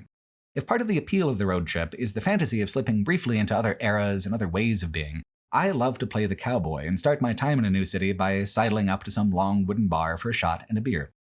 Poet David Budbill wrote a short little piece about the artistic experience and context called The Three Goals, that goes, quote, "The first goal is to see the thing itself, in and for itself, to see it simply and clearly for what it is. No symbolism, please. The second goal is to see each individual thing as unified, as one, with all the 10,000 other things. In this regard, a little wine helps a lot. The third goal is to grasp the first and the second goal, to see the universal and the particular simultaneously. Regarding this one, call me when you get it." End quote. It is all good and poetic to always be experiencing things in preparation for something to artistically click and all the chaos to come together, but equally valuable, I think, is turning up the volume on the chaos just a notch or two and getting deeper into the rhythm of it. The first goal, easy enough. Be present and see things unclouded by things a person might project onto them. Can do. The second goal, putting those things in context, applying the previously withheld projections judiciously, in ways that are narratively or historically useful? Well, in that case, a little wine helps a lot. Though it is safe to clock that you're past the point of useful artistic revelation when you catch yourself slurring, "Excuse me, miss, are those Jell-O shots really only $1? I told Nate a lot of cruel lies on the trip. I don't think we're going to wake up that hungover, being the second most common, surpassed only in frequency and cruelty by my biggest whopper. Well, tomorrow is definitely going to go a little easier than today. I think I even talked myself into that one 19 days in a row, and then on the 20th day we reached New Jersey and braced ourselves in advance. Longtime viewers probably aren't that surprised that I didn't manage to get stable footage of the Reno Arch at night for the second time in a row, so let's instead take a look at the Lincoln Highway-era Reno Arch, spanning the Carson River into downtown, just a block offset from the main drag on Virginia Street. It's got a much more modest quality to it. Older fonts, older lines, it's smaller. It's much more of a lost fragment than the gaudy and bright new arch whose bombastic energy makes it timelessly appropriate for a casino strip. Beyond the old arch is Reno's National Auto Museum. I played a little footage from it earlier. It's an incredible gallery of classic cars, featuring a hell of a collection of cars from between the Lincoln Highway's creation in 1913 and its dissolution in 1928. There is so much different about cars of that era, it's hard to even know where to begin. Wheels were enormous, like carriage wheels, wagon wheels, intended as they were for roads designed for use by carriages and wagons. And despite the extremely hostile conditions of these roads, these machines always look surprisingly fragile, thinner metal than you might expect, wood and glass and cloth where plastics would be used today. In terms of just plain metal, the 1978 Thunderbird I was driving is far more heavy-duty, larger and heavier frame, chassis, and engine block. And indeed, as automotive design moves through the 40s to the 50s, mass becomes the ideal. Big, weighty, heavily decorative machines, though never so truly decorative as those almost Art Nouveau designs of the 1900s and 19-teens. The museum's got some real oddities there, too. An electric car from nearly a century ago can be seen here parked next to a solid gold DeLorean that was only available from an American Express Gold Rewards catalog. According to the display, dent repair for the solid gold panels began at $5,000 in 80s prices, and the car cost the American Express points equivalent of nearly $90,000, or 3 times the price of a regular DeLorean at the time. Still, though, what an incredible object of excess. Do you suppose that a solid gold DeLorean would be enough to lend an inner peace that religion cannot, as old Elbert might have put it? Maybe not. Seems like you'd live the rest of your life in mortal fear of loose shopping carts. As the ultimate reward for making an obscene number of purchases on a credit card during the 1980s, though, Lord knows it fits. What are luxury cars, after all, if not trophies of a driver's capacity and willingness to spend money? The Lincoln Highway eastbound from Reno takes a while to warm up, having been mostly replaced by Interstate 80 for a few dozen miles until the path splits off southward from the freeway to meet back up with US 50. Interstate travel in the Basin and Range region isn't any worse than anywhere else, arguably more scenic than most places the freeway goes, but the thing about the desert is that solitude is the best thing to complement the long horizons when it comes to motoring. Weaving through a pack of semi-trucks and locals whipping by at 100 miles an hour detracts a bit from the mystique instead of contributing to it. Once on the two-lane byway, where traffic thins out more, there is more room to just kind of let the mind wander while the car goes straight across these long valleys. Before reaching US 50 going through Fallon, the road dodges around an entrance to a military base and goes along some extremely lonely one-lane pavement. In my mind, this is the kind of thing that distinguishes a Lincoln Highway trip from something like a Route 66 trip. Route 66 nostalgia goes back to the 50s, the two-lane blacktop, or maybe more rarely and reflectively back to the road's history as a highway for Dust Bowl refugees. Lincoln Highway nostalgia looks back to the era where having a paved road at all was considered a tremendously modern luxury, where even that rare pavement could have just as well been made out of crushed rock or brick or even wooden blocks as it might have been made out of asphalt or concrete. Out here, on roads like this, where the desert sand fills in the cracks and the weeds blossom forth from them, where the pavement looks like something a lost civilization left behind after its fall, this is where I feel most connected through time to the old road. Not the places where it's restored or repaved as new, but the places where I can feel the age of the thing rattle the suspension of the Thunderbird. Just after this short fragment of the road is a jog back along US 50 for less than half a mile to see the Grimes Point archaeological area. For something with such a flat name, the reality is so much more interesting. 12,000 years ago, this was an ancient lake called Lake Lahontan. Its surface was 400 feet above the asphalt of the Lincoln Highway today. In the distance, the composition of the arid hills shows the sands of an ancient beach lost to time. As the area became desert and Lake Lahontan dried up to a meandering, shallow puddle of its former self, around 2,000 or 3,000 years ago, native people camped and hunted on the shoreline and made petroglyph carvings into the rock. These petroglyph carvings, put there by the ancestors of the Paiute-Shoshone tribes that still live in the region. The meaning of the petroglyphs is uncertain, assumed to be ritualistic. They are simply too far removed in time to know for certain. I consider the world of 1913 to be somewhere in the distant, foggy past at just 110 years time difference. Here are the markings of people who lived, died, and left their presence on the Nevada landscape when the Roman Empire still ruled England, when this was still partly a lake that was a fragment of an even older, even grander lake from before the Egyptians built the pyramids, a lake whose only legacy today is the absolute flatness of the valley floor and the coloration of the distant mountains. It is history, at a scale so deep as to drown the Lincoln Highway under 400 feet and 12,000 years of geological and anthropological change. Grimes Point is a short stop, but it offers perspective beyond just the view out across the desert floor towards Fallon. US 50 across central Nevada is rather famous, or infamous, as the loneliest road in America. Surprisingly, this was originally meant as a burn on Nevada. In 1986, the year that Interstate 80 was finally completed, Life magazine ran an article by a AAA spokesperson who was summarily unimpressed with his trip across the old Lincoln Highway. He wrote, quote, "It's totally empty. There are no points of interest. We don't recommend it. We warn all motorists not to drive there unless they're confident of their survival skills," end quote. Bit of a far cry from Effie Price Gladding not even being troubled by the difficulty of passage in 1914, isn't it? Freeways had taken hold, not just in the infrastructure, but in the culture too. Motoring was dead. Long live convenience driving. What's funny is how obvious of a backfire it was in terms of a catty remark. Never make the target of your ire seem extremely cool by way of your insult. Today, the route is a well-supported tourism corridor where you can have a booklet stamped in 7 towns along the route and mail it in for a free bumper sticker. Yes, in 2022 you can do this, but that's precisely the point. A self-described loneliest road in America sits at the exact intersection of Nevada's self-conception of being the last vestige of the American frontier and the widespread modern hunger for authenticity of any meaningful variety. Here is the anti-Vegas, 400 miles of nowhere road that is extremely proud of having very little to do. Not nothing to do, importantly. It adheres to the old Nevada rhythm of dividing up incredibly long stretches of uncaring desert with small, ramshackle mining towns and stagecoach stops. All the way from here, clear through past Nebraska, the Lincoln Highway follows much of the route of the old Pony Express. The Pony Express only existed for 18 months between 1860 and 1861 before being eclipsed by the telegraph. but the Pony Express existed at a critical, particular interval of American transition, the eve of the Civil War and the eve of electric communications. Prior to the election of 1860, it took months for word of who won the presidency to reach the West Coast from the East Coast. The Pony Express delivered the news that Abraham Lincoln had become president in just 7 days, 17 hours. So the road we're on has had 3 famous names now: the Pony Express, the Lincoln Highway, and now the loneliest road in America. The reputations nest well with each other across time. First, it was a marvel of 19th century infrastructure, pulling the frontier closer to American federalism as if by lasso.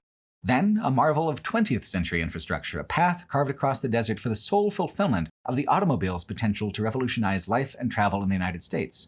Now, decades since it was bypassed by Interstate 80 to the north, a proud relic of those more rugged and curious times. Here, east of Sand Mountain, is the Middlegate stagecoach stop and Pony Express station. It's a little hamburger oasis in the middle of a sweltering nowhere to this day. On one level, it looks like plenty of other rural dive bars. On another, it has been present in more or less this exact capacity as a rest station for every layer of this road's history, from the days of the Pony Express and the stagecoach, to the Prohibition-era days when open-top Packards would drive down it as the Lincoln Highway, to the 1950s where big-fin American sedans cruised along it as US 50, to the 1980s when a AAA guide writer turned up his nose at the glorious emptiness and consequently dubbed it the loneliest road in America, to today, where all those titles lie imperceptibly on top of each other underneath the smell of cooking beef on Middlegate Station's well-oiled griddle. US 50 is not remotely the loneliest road in America, nor in Nevada, nor even in this particular section of Nevada. The title is stuck because to call something the loneliest road is a very romantic notion, and compared to what densely populated areas with heavily trafficked freeways are like, it is lonelier by far than most of what many of its first-time drivers have experienced before, especially if this is just a freeway alternative chosen on a whim. But something can't fundamentally be famous for being lonely for long and have the loneliness hold out. Even just in practical terms, it's one of only like 3 east-to-west trucking opportunities across the vast basin and range landscape of Nevada. It is a useful road, it is usefully positioned, and it is pretty well known as far as antique American byways are concerned. US 50 is not a lonely road, even as the Lincoln Highway. But like I said, there's an element of choice involved as to which Lincoln Highway you find yourself on, and just past Middlegate Station is one of the better detours I chose to make in my composite route across the old roads. Nevada 722. It's not usually enough for a road simply to have the title of loneliest road to feel like it. A truly lonely road does not go from a known place to a known place. Fallon, Nevada and Ely, Nevada might not be known internationally as connected places, but these towns would be known to any Nevada local who lives outside the major population centers and suburbs of Las Vegas and Reno. The 722 goes instead from Middlegate Station to Austin, Nevada. From a stagecoach stop to an old mining town. A truly lonely road makes a person feel lonely. The US 50 follows up and over plenty of mountain passes as it tackles the range part of the basin and range landscape, but in this case, the 1913 route and the 1928 route of the Lincoln Highway chose to avoid the sharp incline of these particular mountains by going north around some foothills. The middle-era Lincoln Highway route goes right up and over them instead, which is theoretically more direct, but in practice adds about 45 minutes of travel time because of the constant switchback curves. There's no reason to be on Nevada 722, and the road reflects this in the weedy, sun-bleached pavement. If you look at the Lincoln Highway Association online map, the new US 50 kind of weaves back and forth across the 1913 route, not covering it completely. Taking Nevada 722 is, in this way, experientially purist at the expense of being navigationally purist of the 1913 route. It is up to each traveler to decide what kind of Lincoln Highway experience they want. By virtue of being harder, less direct, a forgotten road between 2 forgotten places, Nevada 722 is a detour onto a demonstrably lonelier road than the one that gets all the credit. Another added benefit is dramatic framing. Eastbound, it climbs very quickly into the foothills, gaining altitude towards nothing but more rock, wind, and sun. Then it gets a little more verdant. There are some trees. The landscape becomes one of the Southwest's many sky islands, places where the altitude of the mountains allows more moisture to be trapped at lower temperatures, allowing, in turn, for dry little forests to appear. Just as you wind to the top of the range and begin descending onto the other side of the sky island, a little decrepit building appears. This was, back in the heyday of the Lincoln Highway, a gas and service station. It looks more like it would have been some kind of house, but that's exactly what places it in the right era for early motoring. It was before there was a standardized corporate architecture for these sorts of places.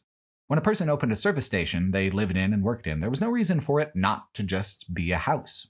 Where else on this mountain were you going to get gas anyway? Nowadays, you can get gas both at Middlegate Station and at Austin, but no one's been using this pass regularly enough to justify a gas station being up here since the Packard ruled the earth, which makes the road lonelier still, so forgotten as to lose its only business, so forsaken as to have that shuttered dream lie in ruins on the side of the road for the better part of a century with no one interested enough to sweep away the carcass. Surprisingly, 722 is well maintained. We even ran into a construction crew while we were driving it. It seems to be mainly maintained as a highway to meet the dirt roads coming up out of the Yamba tribe of the Shoshones Reservation to the south, near the ghost town of Berlin. It then connects that traffic to either the westbound or eastbound US 50 at the different terminus points. The 722 does all of its mountaineering section in the western half. Once it begins its descent to the basin again, the road goes on and on across long and straight angles on the flat desert floor. The effect of the clear air on the distant mountains is like an illusion. You can see perfectly well where you're going, down to tiny details, and it will still take half an hour's driving at 70 miles an hour to get there. It made me grateful for the convenience and the comfort of the Thunderbird. To be able to cross an ocean of sand and rocks by yanking on a chain, stoking an iron furnace with gasoline, and spinning wheels on pavement, using that furnace to traverse hundreds of miles of desert in a single day. If the road isn't lonely enough, this complicated mechanical process feels like an everyday thing, a very blasé kind of miracle. But if a road is lonely enough, forsaken enough, with no cell phone reception and a gas station that went out of business before television had color, where the continued thrum of that engine is the only thing between you and a cold night out here with the coyotes, appreciating the miracle becomes easier. This land is bitterly hostile. It is still largely barren and vacant more than 100 years later. But if you can keep the engine turning and the wheels turning, this thread of the Lincoln Highway will guide you out of the wasteland and into, eventually, Times Square, the heart of Manhattan, the most dense and wild cityscape in America either in 1913 or 1928 or 2022.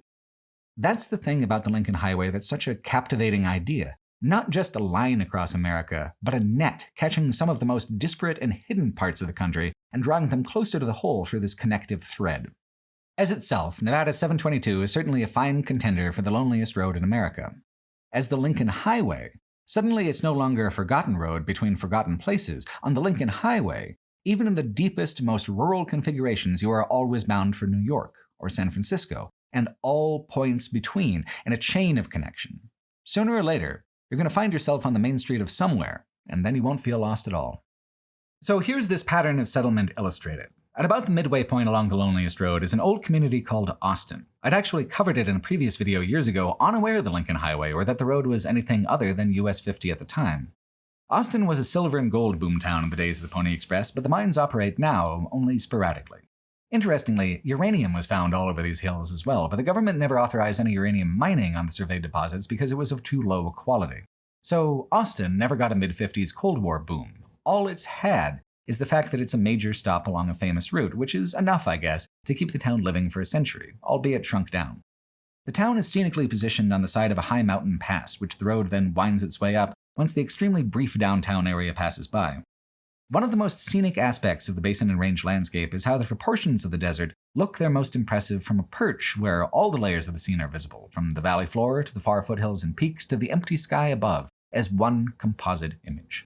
It's engaging to drive through the mountains too, especially in older vehicles where watching their temperature or RPMs is a major part of the experience, making sure the vehicle's doing all right with the stress of transit. Then you get to the basin. The basin offers no relief. Even the ways in which it's beautiful take on a monotony which can really wear a person down. It's just a few short miles to drive through the entire town of Austin and up over the pass.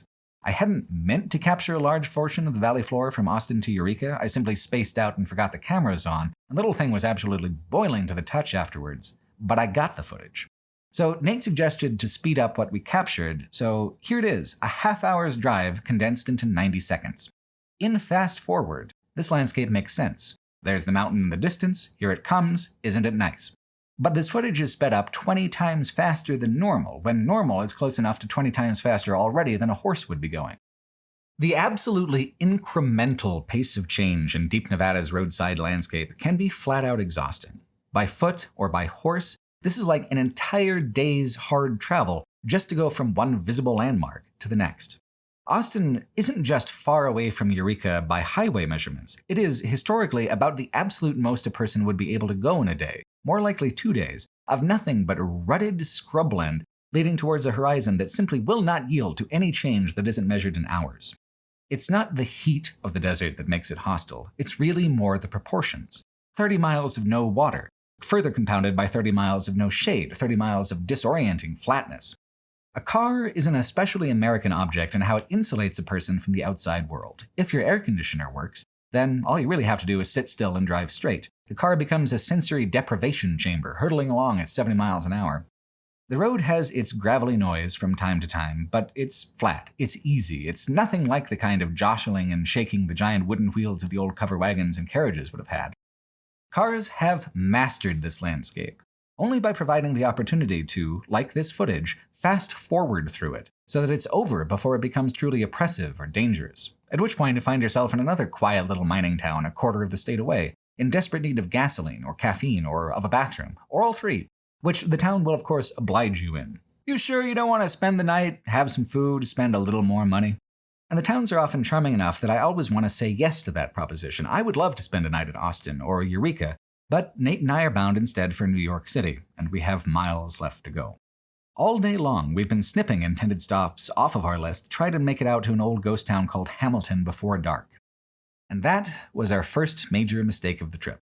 Hamilton was a very important stop to me because it's only died as a town since the Lincoln Highway came into being. The 1913 route goes right through Hamilton as yet another one of its many collected main streets.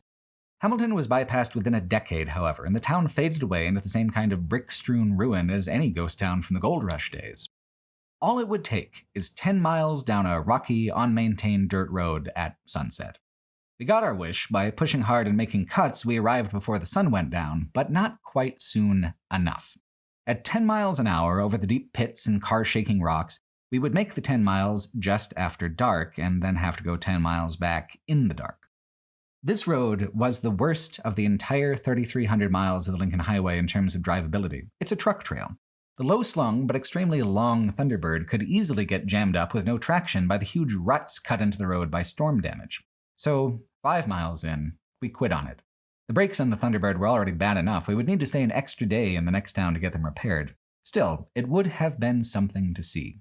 Effie Price Gladding went there herself while it was still enough of a town to have phone service. She wrote in 1914 that one ranch they attempted to stay at was full up, but the woman there, quote, advised us to go on to Hamilton and would telephone to the Hamilton house that we were coming. In accordance with her direction, we took a turn to the right shortly after leaving 6 Mile House and climbed up through a rocky, narrow canyon road. From here, we had a grand view of the mountains, and we also met the High Ridge Road from Hamilton. At Mormon's ranch, we found an unforgettable hospitality. Our host and hostess were Missourians, and to our question as to whether they could give us a luncheon at 2 o'clock, they gave us a most satisfactory answer. Mrs. Mormon soon had a laden table ready for us, and we sat down to fried bacon and eggs, potatoes, lettuce, radishes, preserved cherries, stewed prunes, milk, tea, and pie. How refreshing it all was, and how pleasant was the soft accent of our hostess, which she had not lost in the years on the plains. It is with sincere regret that we bade goodbye to Captain and Mrs. Mormon. May their ranch flourish from year to year. End quote. Gone now, all of it. The ranch, the town, the phone lines, the preserved cherries and pie, Effie herself and the homesteading Missourians. Couldn't even make the drive up to that High Ridge Road that Gladding talked about on account of lack of road maintenance. The road back down the mountain was certainly spectacular in the twilight, though, and it, too, is the Lincoln Highway, the original 1913 configuration, as it goes to meet its newer incarnation at the junction on the valley floor ahead. Something kind of interesting about Gladding's writing is how some of it feels like a contemporary blog post, where she went, what she ate, little snippets of enjoyment or displeasure. Sometimes, though, she can't help but get a little poetic. She also wrote, quote, someday, I suppose, those far-stretching acres will be dotted with houses and barns and stacks of alfalfa. It is difficult to convey the impression that these vast valleys with the hills in the distance and with the rich colorings of sunrise and sunset make upon one. They are lonely, and yet they are not lonely. They are full of life. I can completely understand how the desert casts its spell over cattlemen and sheepmen so that they love it and its freedoms and are continually drawn back to it. The mystery and glory of the desert plains have their devotees just as really as the mystery and glory of the great city have their worshippers who never wish to be far from its lights. End quote. When the mechanic in Ely asked me what I was doing in town when I went to him for brake work, I said that I was traveling the old Lincoln Highway. He considered this for a moment, then turned to me from his computer in a kind of exasperated irritation and asked, why? Spending 3 weeks following the fragments of a path that was dissolved into side streets and back roads 100 years ago is not a pursuit for a serious, work-minded individual. I was either lying or a fool. So I explained my project to him, and in the downward twitches of his mustache, I saw that he had settled on fool for me. As a serious man confronted with a ridiculous one, he did the only thing he could and performed excellent work for a fair price, no matter how obvious he made his personal dislike of me. I was a little surprised by his disdain. After all, Ely has a large mural dedicated to the passage of the 1919 Army Convoy through the town along the Lincoln Highway, a convoy that included, among other things, a young Dwight Eisenhower. When the convoy left Washington, D.C., it was the largest column of motorized vehicles ever assembled. World War I had completely transformed the way that wars were fought, placing more emphasis on the industrial machinery of war than the soldiers of war for the first time in history. The results were bloodier than anyone could have imagined, but it established a precedent for rapid deployment of an industrialized army as the biggest predictor for winning a European-style conflict. The purpose of the 1919 convoy was partly to follow the Lincoln Highway and improve it as they went along, creating where it did not exist before the kind of route that 81 consecutive military vehicles could move along. And look at them in this footage. The truck hoods look more like vacuum cleaners than anything modern. This is, automotively speaking, about as far back in time as you can go. Goofiness of design aside, civic good aside, the main purpose of the 1919 Army Convoy was Army research. What were the challenges inherent in deploying a modern mechanized unit from one coast to another? At the time, it simply wasn't known. There weren't even any official Army road maps. Henry Osterman, Field Secretary of the Lincoln Highway Association, led them all in his enormous, official Lincoln Highway Association Packard Twin 6.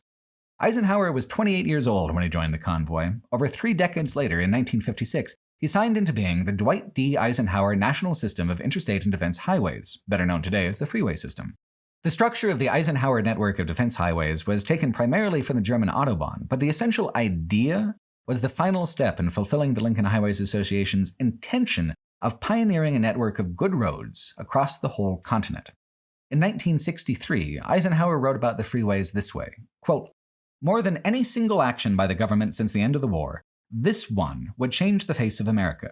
Its impact on the American economy, the jobs it would produce in manufacturing and construction, the rural areas it would open up, was beyond calculation." End quote. Beyond calculation, but not beyond dreaming, not beyond prophecy.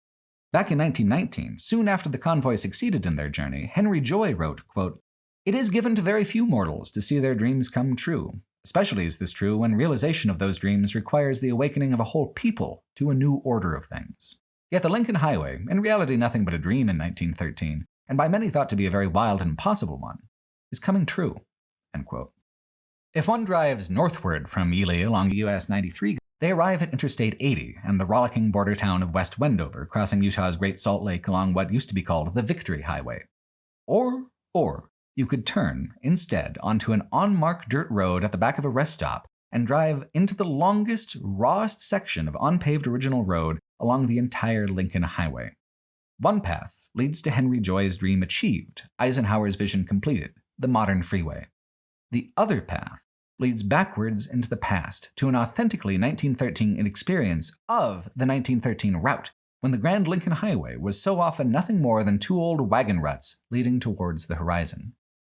Over 150 miles of dirt, gravel, and rock. The 1913 route across the empty, mostly uninhabited desert between Nevada and Utah feels like an absolute secret, a kind of route that Google Maps would never recommend, the roads of which you would have to zoom way in to even get them to show up on digital map software like Google Maps. It is a relic, and an odd victim of ancient politics, and a further extension of the Lincoln Highway and the Pony Express following the same path. It is the most desolate, adventurous portion of the entire Lincoln Highway, with some of the absolute strangest stories attached to it. In inclement weather, like extreme heat or any amount of rain or snow, the West Wendover route is still always there, quicker and easier and more modern. But if possible, if you attempt the Lincoln Highway at all, attempt this route. It will absolutely change your entire perspective on what the loneliest road in America really looks like. It makes the distant past of pre-pavement America tangible and real.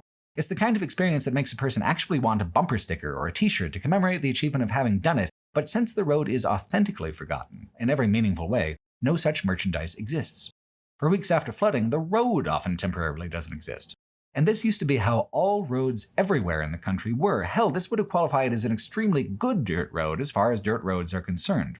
We even ran into a rural maintenance crew here as well, having to detour a few feet around them into the scrub brush to go around.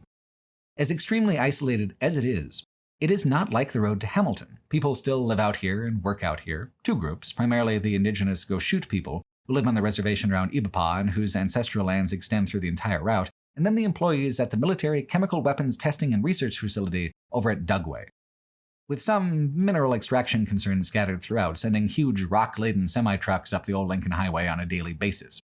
I don't have any idea of the figures of how many people a year do this route for tourism, or especially as part of the Lincoln Highway, but I suspect the numbers aren't much higher than they were in the 19-teens anyway.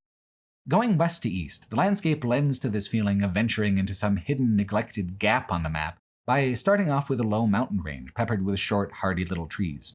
It immediately abandons the long valley the US 93 goes through and winds with quick, snappy turns into a very distinctive elsewhere. It's scenic in a way that even paved roads struggle to capture. The car's tires kicking up dust behind, hearing the wind blow across the long hood with the engine's steady thrum underneath, feeling the sun come in through the open windows, not knowing what kind of landscape lurks over the next mountain pass. When you drive a paved road, you're driving on a landscape already conquered. The road is a buffer. You move across it the same way the oil in the engine keeps the moving steel parts from creating friction with each other when they collide. Dirt roads give you that friction, the bounce, the need to be constantly alert to large rocks and weather scarring on the road surface, the sense of machine and nature in more direct competition with each other. A dirt road is itself a complex and engineered thing, despite the fact that Littlemore is more classically ancient as a dirt path winding over a hill. Getting the dirt roads to stay in place despite weather events, allowing them to drain and not wash away, grading them with materials that won't constantly pop car tires, even so-called primitive roads are a modern phenomena, supported with a whole network of road-working machines and a dedicated state budget. So, in reality, this landscape has already been conquered as much as a place with a ribbon of asphalt laid across it. The Lincoln Highway through to Ibapaw and Dugway, as primordial as it looks, is actually still much improved from the way it was in 1913, and receives far more maintenance attention than it did in those days. Perhaps that spoils the romance of the road a little bit, but the context is important. Even in this, the most absolutely raw and ancient part of the Lincoln Highway, modernity has stepped in to some degree and altered the character of it. Even this one-lane desert road has not completely escaped the passage of time. There are plenty of parts of the 1913 route that did escape by virtue of being on private land, never paved over, and in most of those places, there is no longer any evidence there was ever such a road at all. So what we have here, in modern times, is a compromise. A road given just enough attention so that it remains, identifiably and actionably, a road. And also so little attention that its usage, patterns of traffic, and character still reflect the rough image the road had over 100 years ago. It's easy to forget that this is a work of preservation as much as abandonment when the road rises to the crest of a hill and then the long valley stretches out below with only the faintest whisper of a dirt trail running straight out to the horizon across it. It looks like the road has always been there, which is the beautiful illusion of it. If it had been abandoned, it would simply be desert, the hills and valleys unperturbed. And they haven't always been there either. In the long scheme of things, time erases and transforms everything, eventually. The magic trick is holding something in stasis against that passage of time. Usually it takes a whole organizational structure like the National Park System to preserve something as massive as this section of road in both such a primordial and such a functional state. Here, it's just neglect doing the work, but not too much neglect, just the right amount. And who knows, with population growth and climate change taken into account, it likely won't always be this way along the route, so isolated and primal a desert wasteland as it is. In the past 100 years' time, all it would have taken is a major boom or an even more substantial bust to tip the scales of the road one way or another, towards pavement or towards oblivion. Hanging by a thread between the one and the other, the character of the road remains impossibly well preserved. Nowhere else in America have I felt so connected to the physical sensations and emotional thrill of the traditional, pioneering motoring experience. Dangerous? Nah. Close enough to the cliff's edge of true isolation to feel the wind and perceive the drop? Absolutely. And that's the stuff that real-life adventures are made out of. The road becomes so faint and so rocky in places as to make a person doubt that they're going anywhere at all, least of all New York City. Just on and on and on, a more orderly strip of dirt than the undifferentiated desert scrubland that's all around. And this was, truly, the way it used to be. No maps, no signposts, just a paper guide telling you when to turn and at what mileages, the motorist's trust in those directions, and the motorist's intuition in interpreting the directions. The biggest difference between this and the modern GPS smartphone era is that science has given us more or less total trust in these official directions now. The phone knows where it is. The phone knows where it's going. Better than I do, certainly, frail creature of bone and flesh that I am. There's no second opinion without the GPS aspect, with just a guidebook in your hand and mud on your tires. So when you come to an unmarked intersection in the desert, or possibly more disconcertingly when you travel large miles along an extremely faint path without any intersections at all, you just have to accept the fact that no one is looking out for you but you. And that's just something that people do not like about this kind of travel. Some people like an assurance that they haven't just wasted hours of their life driving straight into the heart of an unpopulated wasteland. Myself, that is exactly the appeal, to go straight into the heart of nowhere and emerge on the other side in a sleepy, startled somewhere that wasn't expecting anyone to come from that direction. Where this emerging back onto pavement is an uncertain enough outcome that it feels like an accomplishment and not just a known eventuality like a freeway drive. About the only consistent thing on the route is the presence of old Pony Express stations, some of which are also, like the road, being preserved in compromised stasis by fixing them up with modern materials. This is the Spring Valley Pony Express station. It's not clear to me whether this is a private restoration effort or some kind of Parks Department project, but either way I was expecting a ruin and got something very different. Up to this point, most of the Pony Express stations have either been, like Middlegate, rebuilt somehow, or else just stones in the sand. This is different. Empty and lonely, sure, but empty and lonely and strong enough now to sit in quiet obscurity for another 100 years. To get here, a driver comes over the mountains and then backtracks away down the mountains you already drove past on US 93, just in the other basin. Soon after the Spring Valley Pony Express, however, the road veers eastwards towards Utah and keeps going that way. The faintest part of the road is here, on the way to Ibapaw. Somewhere in that vast sunlit expanse is the border between Nevada and Utah. There's no sign or anything, you just pass a certain mileage, cross an extremely long invisible line, and there you go. By the time you get to Ibapaw, it's Utah for sure. Ibapaw is the seat of the Goshute Reservation, a tribe that speaks the Shoshone dialect, and who are now split between this reservation and another one, further down the Old Lincoln Highway in Skull Valley. Here in the deep desert, too rural to even know what state is what, there are very few resources. When the Mormon settlers began moving into the area in the 1840s and 1850s, they immediately took the best for themselves. Against the Mormons, the Goshute did an admirable job of beating them back and holding out, but eventually the full weight of the federal military was brought to bear on the tribe, and a treaty was forced. The Utah Encyclopedia phrases the events like this, quote, "In the fragile environment of the desert, domestic livestock represented an important source of competition to the Goshutes. They had never raised horses because the animals would eat the grass which they relied on for seeds and fiber. Water, always in short supply, was denied to the Goshutes by farmers, ranchers, and the overland stage stations. The Goshutes responded to this threat by attacking the stations and farms and killing the inhabitants and livestock. Mormons had moved into the Tule Valley by 1855 and were wintering stock in Rush Valley. Goshutes began to kill their livestock and threaten settlers in an attempt to force the whites off of their ancestral homelands. Local militias, and later the United States Army, attacked the Goshutes, killing many and forcing the survivors to sign a treaty in 1863.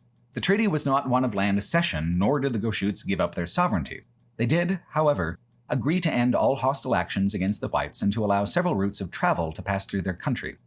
The Goshutes also agreed to the construction of military posts and station houses wherever it was deemed necessary. Stage lines, telegraph lines, and railways could be built throughout their domain now. Mines, mills, and ranches would be permitted, and timber could be cut. The federal government agreed to pay the Goshutes $1,000 a year for 20 years as compensation for the destruction of their game." End quote. This treaty was signed first in October of 1863, and by January of 1865 was finally ratified by the then president, Abraham Lincoln. In this way, the 1913 configuration of the Lincoln Highway was paid for directly in blood. It's just simply an older transaction than the highway itself. The Pony Express, along with the stagecoach stations, were the arteries that carried more and more settlers into the region, all of whom took as they pleased from the Goshute lands, provoking conflict, stoking the violence. And then just 3 years later, the tribe was forced to either abide by these new lines of commerce or perish. A non-choice, really. And based on that document, which Lincoln signed in 1865, the highway that bore his name was able to be drawn right across Ibapaw and the Goshute lands without a thought for the people living there. So it, too, is fairly part of Lincoln's legacy, which is that however progressive a position he came to on slavery, he was a man of his times on native sovereignty, meaning that Lincoln largely ignored it entirely if it was in the slightest way inconvenient to American expansion or domination of the continent. To be a white American tourist coming in along this road through the Goshoot lands is not just to trundle along the path of the old road and the 1913 route, it's also to transit with the blessing of a genocidal violence committed only 50 years prior to the road's existence. I am still plucking little fruits off of that gnarled poison tree. It's well and wonderful to pretend to be the only person out in these beautiful arid hills, but the price of this petty pleasure was incredibly steep and it fell on someone else's shoulders. That's part of the American paradox when it comes to the freedom of the road. My freedom to travel as I please is built on the denial of whole existing cultures and civilizations to live as they had for centuries. Given a choice between complete annihilation and letting travelers through from now until the indefinite end of time, the Goshoot agreed in 1863 to do the latter. Is it wrong of me to continue to take advantage of that?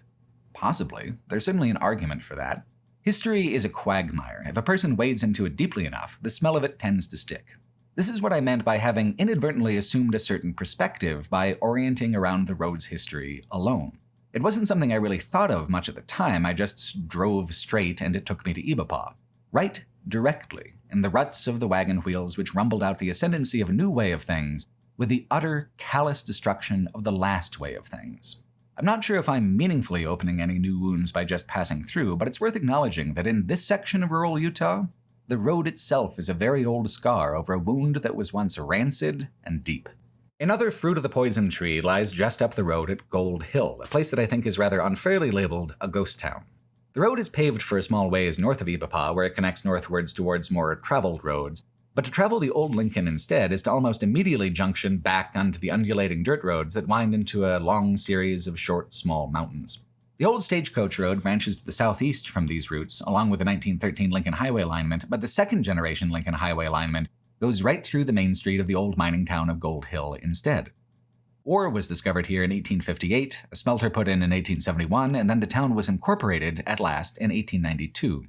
It's exactly the kind of settlement that the 1863 treaty was meant to guarantee against native Goshoot claims to the land.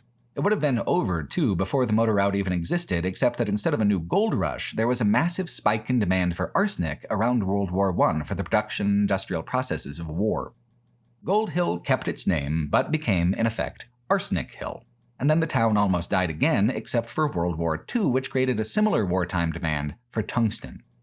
Today, the town is labeled a ghost town, and certainly is hardly as large as it has been in its various boom times, but there are houses and trailers all over the place.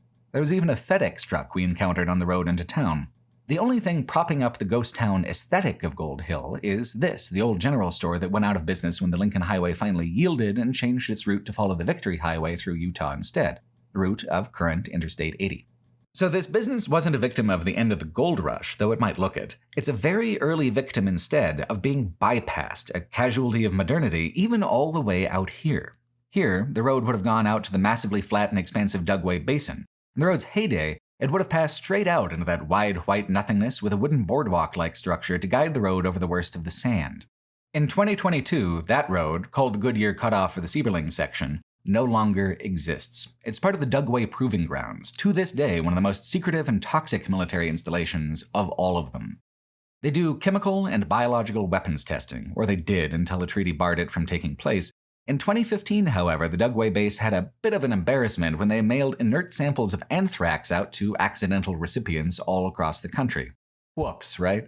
So, whether Dugway is actively making these kinds of weapons or not, and they are certainly not supposed to, Dugway Proving Grounds remains the place in America where its most vile and horrifying weapons of war are kept and researched. There is no fence to keep you out, but the modern Lincoln Highway Association is very clear that it won't be very long before the military police come to assist you the hell off their property if you do cross the threshold. The road instead detours south and reconnects with the 1913 route and the Pony Express Overland Stage Road at Kalau, an extremely small farming community. Like Gold Hill, there isn't much of a town to speak of, but it is absolutely a living place with properties owned and cars in the driveway. It's hard to picture life so deep away from most of the support networks of civilization, but then again, it's harder still to picture the FedEx driver who gets assigned to deliver packages down 100 miles of dirt road that they then have to drive again backwards. Which is stranger? To be the connective thread keeping Kalau within the world of package delivery and telephone lines, or to be the town hanging on to the rest of the country by the thinnest of those threads? There's no way into Kalau without crossing massive gulfs of desert. If the Lincoln Highway Association had its way, Kalau would be just one more main street on the way to Midtown Manhattan, but as Henry Joy noted, the roads of America are chiefly paved with politics. In this case, politics made damn sure the road was never paved at all. It's not often a story about a road has an actual antagonist in it, but the Lincoln Highway story is a little livelier than most. One man stood in the way of the Lincoln Highway here in Utah. Bill Rieschel, a former long-distance cyclist, newspaper editor, and car salesman, known more popularly around Utah as the Desert Bedouin. One of the best histories of the Lincoln Highway is Pete Davies' 2002 account of the 1919 Army Convoy called American Road. Davies is the one whose original research turned up so much about Rieschel's dramatic conflict with the Lincoln Highway, and much of this video section is simply condensed from Davies' telling of the story. As long as this video is, there are longer ways to tell the Lincoln Highway story, or more focused ways. And the best way to truly satisfy a curiosity about the Lincoln Highway is simply to dive into the multiple perspectives and the multiple angles that other people have explored it from, mostly in books. The Bill Rieschel story is just so fascinating to me because in some ways, this one man's stubbornness shaped the future of this whole part of Utah. As a cyclist, he attempted to cross Utah's Great Salt Lake by what would later become the Victory Highway. Gael Hoag, one of the Lincoln Highway Association's most prominent members, at one point even hired Rieschel because of Rieschel's work in trying to map Utah's early road system. But like the best antagonisms, early friendship turned to bitter rivalry. Davies writes, quote, "Over time, as the association persisted in pushing the highway along the Pony Express route to Hoag's base in Ely, the friendship soured because Rieschel wanted to cross the Salt Flats to Wendover instead. Partly it was plain ornery doggedness. He'd cycled across, then he tried to take a car across and couldn't, and it seems he'd gotten really determined to beat the desert. In the words of one local historian, he was one stubborn man. The Lincoln Highway people were stubborn too, but Rieschel must have been about the stubbornest cuss who ever lived," end quote. As secretary of the Utah State Automobile Association, Rieschel used his official position to attempt to crush the Lincoln Highway in favor of the Victory Highway. Frank Sieberling, founder and first president of Goodyear Tires, put tens of thousands of dollars of his own money into the route to try to get it finished, creating the Sieberling section that was absorbed into the Dugway Proving Grounds. Rieschel, however, ensured that Utah never spent much more than the absolute minimum to support the Lincoln Highway, dooming the road to failure by lack of maintenance. In 1920, Utah spent $32,000 on Rieschel's Victory Highway. It refused to even designate the Lincoln Highway as a highway, thus denying it federal roads funding, and then proceeded to expend, as a state budget, exactly $1,200 on maintenance and only $8.20 on construction. It didn't matter how much money that Sieberling, who would become a late president of the Lincoln Highway Association as well, spent to make the association's dream come true here in Utah, and he spent considerable portions of his own fortune on the effort. Bill Rieschel wanted it his way across his preferred desert for extremely personal reasons, and managed to leverage an entire state's governmental apparatus to make sure it went his way. Rieschel even used the 1919 Army Convoy against the Lincoln Highway, despite the convoy's overall positive contribution to the road, by giving it truly official status as the first transcontinental motor route. Utah argued that the convoy should go over the Victory Highway to steal some of that fame and take some of that legitimization, but Rieschel instead bragged like a cartoon villain to a friend, quote, "If the Army tries to cross our Wendover Highway, I will stand guard with a shotgun to defy them. By all means, let those big trucks over the Sieberling section, and there won't be a Lincoln Highway anymore," end quote. Whether he then twirled his mustache and snickered is a matter lost to history. He wasn't entirely wrong, however. The construction on the Sieberling section had left it partially unfinished, and detouring into the desert left every truck in the Army convoy flailing uselessly into the deep sand. Davies writes, quote, "In the end, there was only one thing for it. One by one, they put a rope on each truck, and between 50 to 100 men started pulling each vehicle across the flats by hand," end quote. Not one to simply hope things went bad for his enemies, Rieschel visited the Sieberling section himself shortly after the convoy had passed and triumphantly observed, quote, "There are ruts hub-deep and holes large enough to bury an ordinary touring car. The new grade looked like a train shelled by modern bombers. There were almost enough new planks buried in the mud to build a bridge across the mudflats," end quote. In 1928, Henry Joy and the Lincoln Highway Association yielded to the fact that the Victory Highway had been paid for and actually existed, whereas the Lincoln Highway was just a dirt path in a dream 15 years after its route had been set. The Victory Highway became Interstate 80, and in so doing, Interstate 80 stopped following the Lincoln Highway as it had across the rest of the continent and started following the Victory instead. So, because of one stubborn man named Bill Rieschel, who stood in opposition against the literal titans of the early automotive industry, Not only was this long dirt portion of the Lincoln Highway bypassed and preserved through neglect, Vigil also caused the much later bypass of US 50 by the I-80, creating the conditions for US 50 to become the loneliest road in America. And if a big highway had gone through the Dugway Basin instead of across the Great Salt Lake to Wendover, maybe the chemical weapons testing facility would have been somewhere else one fateful day in 1968, when the United States government accidentally killed 6,000 sheep with a nerve gas toxin in the appropriately named Skull Valley, just up the road on the old Lincoln Highway. The Dugway sheep kill incident is actually kind of a watershed moment in American history for holding the Defense Department accountable for its occasional recklessness. In 1968, Tooele County Sheriff Fay Gillette told a reporter, quote, "I've never seen such a sight in my life. It was like a movie version of death and destruction. You know, like after the bomb goes off. Sheep laying all over, all of them down, patches of white as far as you could see," end quote. A documentary made shortly after the Dugway incident explains, better than I could, exactly what went wrong. As a warning, this is a vintage news recording of a terrible, upsetting event. The footage contains scenes of animal suffering that are, at a minimum, depressing and horrible. The GB in these tanks will not be destroyed. Several 100,000 gallons of GB, the exact amount is classified, stored underground in a tank will not be destroyed. Only the defective and obsolete bombs, designated M34 GB clusters. We plan to dispose of the M34 GB clusters by disposing them at sea in the summer of 1969 on what was to have been called Operation Chase 1969. But because of the public concern and public reaction, first starting with the sheep incident in Utah. What the Army calls the sheep incident occurred March 13, 1968. It was a test of VX nerve gas over this target grid at Dugway Proving Ground, Utah. This was supposed to be ground zero. An F-4 Phantom jet was testing spray tanks filled with VX. A red dye was blended with the VX so Army cameras could record the test. This is their film, never before shown on television. The spray tanks were unexpectedly still releasing VX when they were jettisoned at 1,500 feet. Looking at the flight from another angle, one sees exactly what went wrong. All the VX was supposed to have dropped at 150 feet, but as the pilot began to climb out, nerve gas was still spewing forth. The Army says the VX spray went on longer than it should have because a release mechanism on the spray tanks malfunctioned. It was 5:49 p.m. There was no weather radar at the base.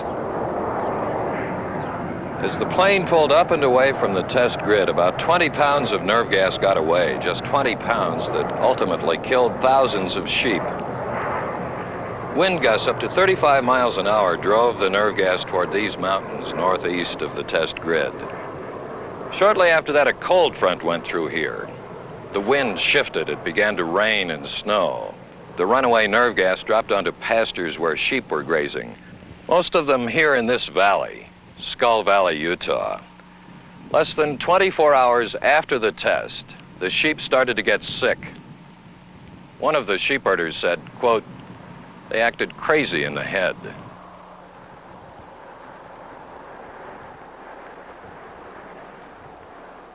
About 4,000 sheep were killed outright. Another 2,000 were killed to end their suffering. It was more than a full year before the Army admitted its full responsibility, even though it paid the owner more than $500,000 in damages. An Army public information officer later summarized what happened. The sheep incident and its aftermath of international publicity delivered a crippling blow to the nation's chemical biological warfare program. This incident is resurrected time and again in the news media, unquote. Each one of these tanks contains at least enough VX gas to kill a flock of 300,000 sheep, based on the only actual knowledge the Army has about its killing power in the field. Surprised to see that much nerve gas just sitting in a parking lot like that? I sure as hell was. If your thought is also, didn't the Geneva Convention ban that kind of thing? You are entirely correct, but the United States did not sign that particular 1925 agreement.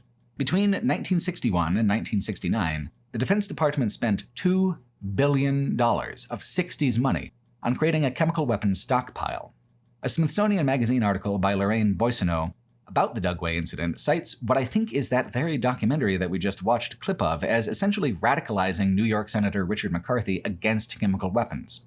Boissonneau writes, quote, "After McCarthy saw the NBC piece on the Dugway sheep kill, he was determined to learn more and expose the chemical weapons complex to the rest of America.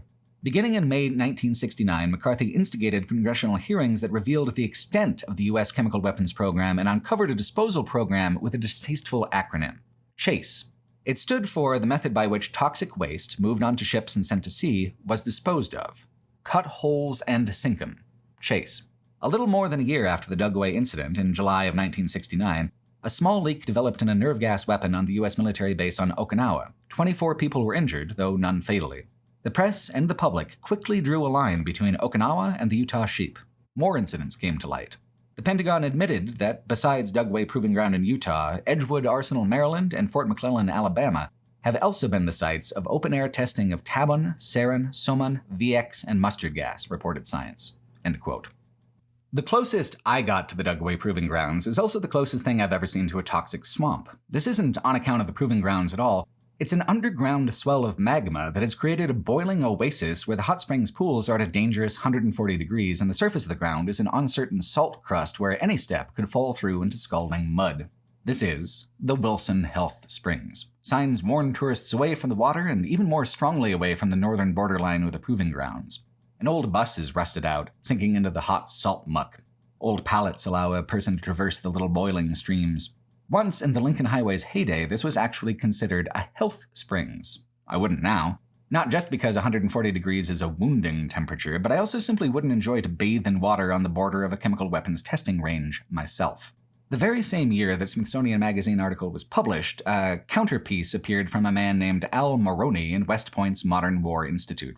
While beginning with a declaration that he's not defending what happened, Moroni defends what happened like this, quote, "We may never know what really happened at Dugway Proving Ground 50 years ago. The point of this article is not to defend the former Dugway officials or suggest that the U.S. military should restart large-scale open-air chemical weapons tests at Dugway. Politically speaking, that would be unrealistic and self-defeating.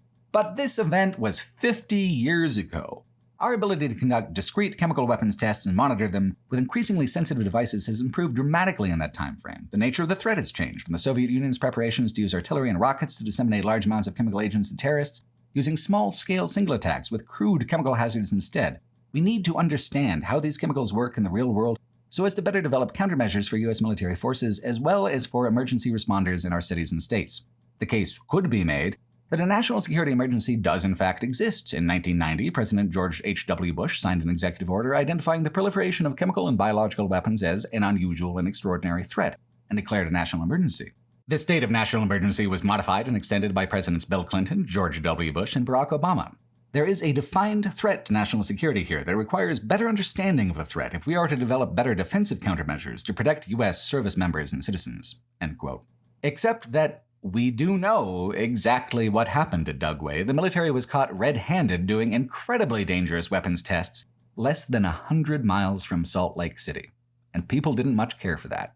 In 1975, Gerald Ford banned the use of both lethal and non-lethal chemical weapons by the U.S. military.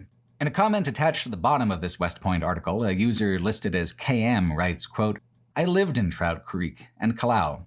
Was only 9 years old then. Still, wonder what they did to us. Both siblings had cancer, other family members with neurological issues and diseases." End quote.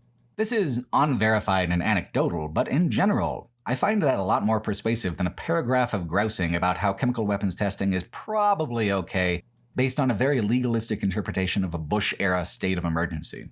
The main entrance of the Dugway base is the very last thing that this section of the Lincoln Highway passes before it returns to pavement, running right along the public side of the long fence line surrounding the entrance station.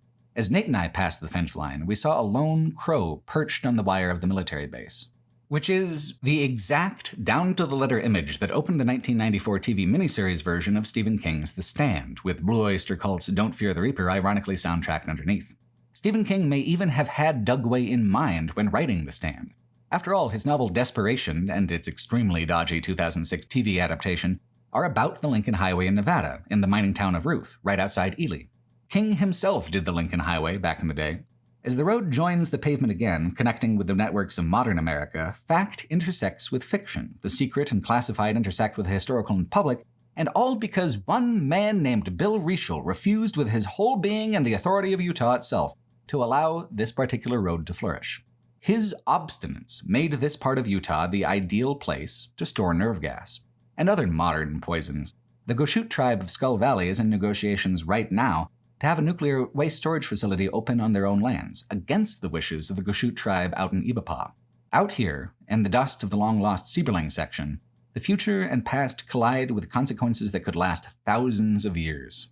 Because, as preserved against time as this section of the road is, it still decays an awful lot quicker than uranium does. Looking down over the Dugway Proving Grounds along the second-generation alignment is Fisher Pass along Utah 199. It has a large, handsome metal display about Carl Fisher and the vision of the early Lincoln Highway Association at the very top of the pass for those curious enough to stop. The road is still busy today as a commuter route for base personnel and contractors out of Dugway. Carl Fisher is one of the least sympathetic figures among the Lincoln Highway Association bigwigs, and the one with the most disappointing legacy. I'll get more into it later, but rather than honor Fisher, I'd like, instead, to talk about Gael Hoag's concrete markers. You may have noticed them in footage all along the road so far. Gael Hoag made an arrangement with the Boy Scouts in 1928 that if he provided the road markers, Scout troops all along the route would install them and ceremonially dedicate them in the memory of Abraham Lincoln. This wasn't to show where the road goes, so much as to eulogize the fact that the road was ever even real. The road had already been chopped up between dozens of different numbered highway designations in 1928, mostly Route 50 here in the west, mostly Route 30 in the Midwest and East. The Lincoln Highway Association itself dissolved just before the markers were distributed. Gael Hoag oversaw the effort alone, the last paid member of the original Lincoln Highway Association, a lonely watcher on a solemn vigil. Hokanson writes especially beautifully of the markers, quote, "The 1928 markers are the symbolic icons of the Lincoln Highway of Henry Joy's time and of the Lincoln Highway of our own time. They were placed with the great hope that this highway would be remembered even after a system of numbers erased its official status. Whether the directors and officers of the Lincoln Highway Association thought the markers would actually keep the highway alive is not known, but their idealism is expressed by even the few that remain. The markers are emblems for the Lincoln Highway today. They stand as fragments like pot shards or ceremonial beads or other objects of a lost culture, a culture overrun by a faster world. Fugitive, scarce, secretive, and like pieces of an ancient water jar, there are too few now to make an entire vessel. And though they are compass points for the old Lincoln Highway, the path of the road cannot be divined from them. There are too few, they are too scattered to form any sort of line across the continent. The 1928 markers were once imbued with great meaning, but the people who revered them are gone, leaving only their symbols, the objects that still glow somehow with the light of that meaning." End quote. We were already halfway across Utah now. Those markers, however fragmented, had met us every so often in each state of the journey, and they would continue to do so. While they didn't have a 1928 postmarker, even tiny Kalau still marked the passage of the Lincoln with metal signs and metal arrows. Now we were almost at the shore of the Great Salt Lake. Once through Thule and past the towering industrial spire of the Kennecott smokestack, the Lincoln Highway arrives at last in Salt Lake City. On the outskirts of Salt Lake City, the road encounters another strange fragment of another time, the Great Saltaire Resort. Or it was a resort, now it's a small concert venue instead. Looking at its strange minarets, it seems like maybe it used to be a casino or a family fun center, but the truth is far stranger. From the Utah Encyclopedia, quote, "In building Saltaire, the Mormon Church had two major objectives. In the words of Mormon apostle Abraham H. Cannon, they wanted to provide a wholesome place of recreation under church control for Mormons and their families, and they also intended that Saltaire be a Coney Island of the West, to help demonstrate that Utah was not a strange place of alien people and customs. This was part of a larger movement towards accommodation with American society that had begun in the early 1890s as church leaders made a conscious decision to bring the church into the mainstream of American life. Saltaire was to be both a typical American amusement park and a place that provided a safe environment for Mormon patrons. Those goals were somewhat incompatible, and in less than a decade, the second had clearly triumphed at the expense of the first. Nonetheless, initially, Saltaire signified the Mormon Church's intention to join the world, while at the same time trying to minimize outside influence and avoid outside excesses." End quote. Look at these pictures of how Saltaire 1 was back in the day. It looks like a fantasy, video game architecture. Yet it was not only real, it was essentially a Mormon propaganda pleasure palace. Completely without fire safety considerations, it burnt down in 1925. A replacement was built up the road, called Saltaire 2, the very next year in 1926. Saltaire too withered during and after the Depression to the point where its famous roller coaster was torn apart by high winds while the park was actually in operation one day in 1957. By the 1960s, Saltaire 2 was so abandoned that it was used primarily for horror movie sets, and in 1970, Saltaire 2 burnt down also. Near the site of the original Saltaire now stands Saltaire 3, built in 1981 exclusively as a concert venue. Primarily, it hosts small electronic dance music festivals, so it's safe to say that the institution is no longer of interest to the Mormons as an outreach tool. It's just an echo of something that disappeared long ago. Probably won't burn down this time, though never say never. But Saltaire has also lost all of the grandeur that the older structures had, and its dull modernization. This now is the Lincoln Highway moving north towards the city center. There are still some interesting relics of 1950s and 1960s roadside designs, but for the most part, Salt Lake City is just another no-man's land of repetitive shopping centers. I was hoping to get some footage of the Mormon Cathedral, but it was undergoing renovations and completely shrouded in plastic and scaffolds. Here in the center of downtown, you can go straight on to the Capitol under this awfully authoritarian-looking little sculpture, or left to the cathedral instead. Salt Lake City could have been the seat of a rogue religious nation, opposed to the United States, called Deseret. When Deseret failed to materialize and the federal government sent in occupying military garrisons to discourage the idea, the Mormons needed to change their image from bloodthirsty religious separatists to regular old Americans. Saltaire 1 was the Mormon attempt to convince the greater nation that, hey, they like to have fun too, under certain restrictions and conditions. Now, Saltaire 3 is just a strange warehouse for local kids to try Molly for the first time, which is fine, every city needs one of those. America conquered Deseret in the end, and it didn't take weapons.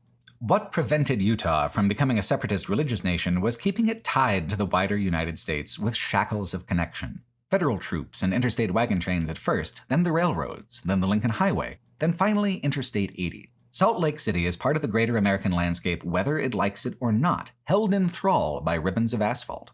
The true 1913 Lincoln Highway route goes north through every single suburb of Salt Lake City, a concession that Utah insisted on before later breaching every contract that they ever signed with the Lincoln Highway Association.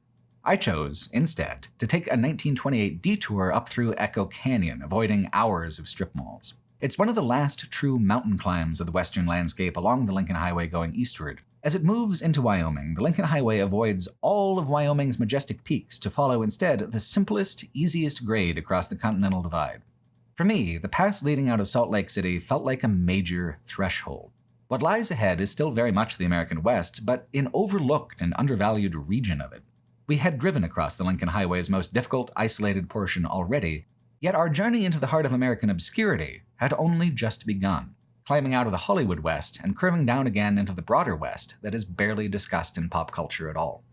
The detour route and the Ogden route both converge on the small town of Echo, named for the nearby Echo Canyon, which was effectively a giant funnel for traffic between the Salt Lake region and the Wyoming High Plains from the earliest days of westward expansion onwards.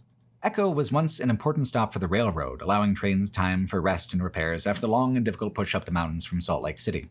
As the railroad became less and less important, the town of Echo became less and less important, and in the mid-1960s it mostly became a ghost town. When Interstate 80 was completed, Echo wasn't even given the courtesy of an off-ramp.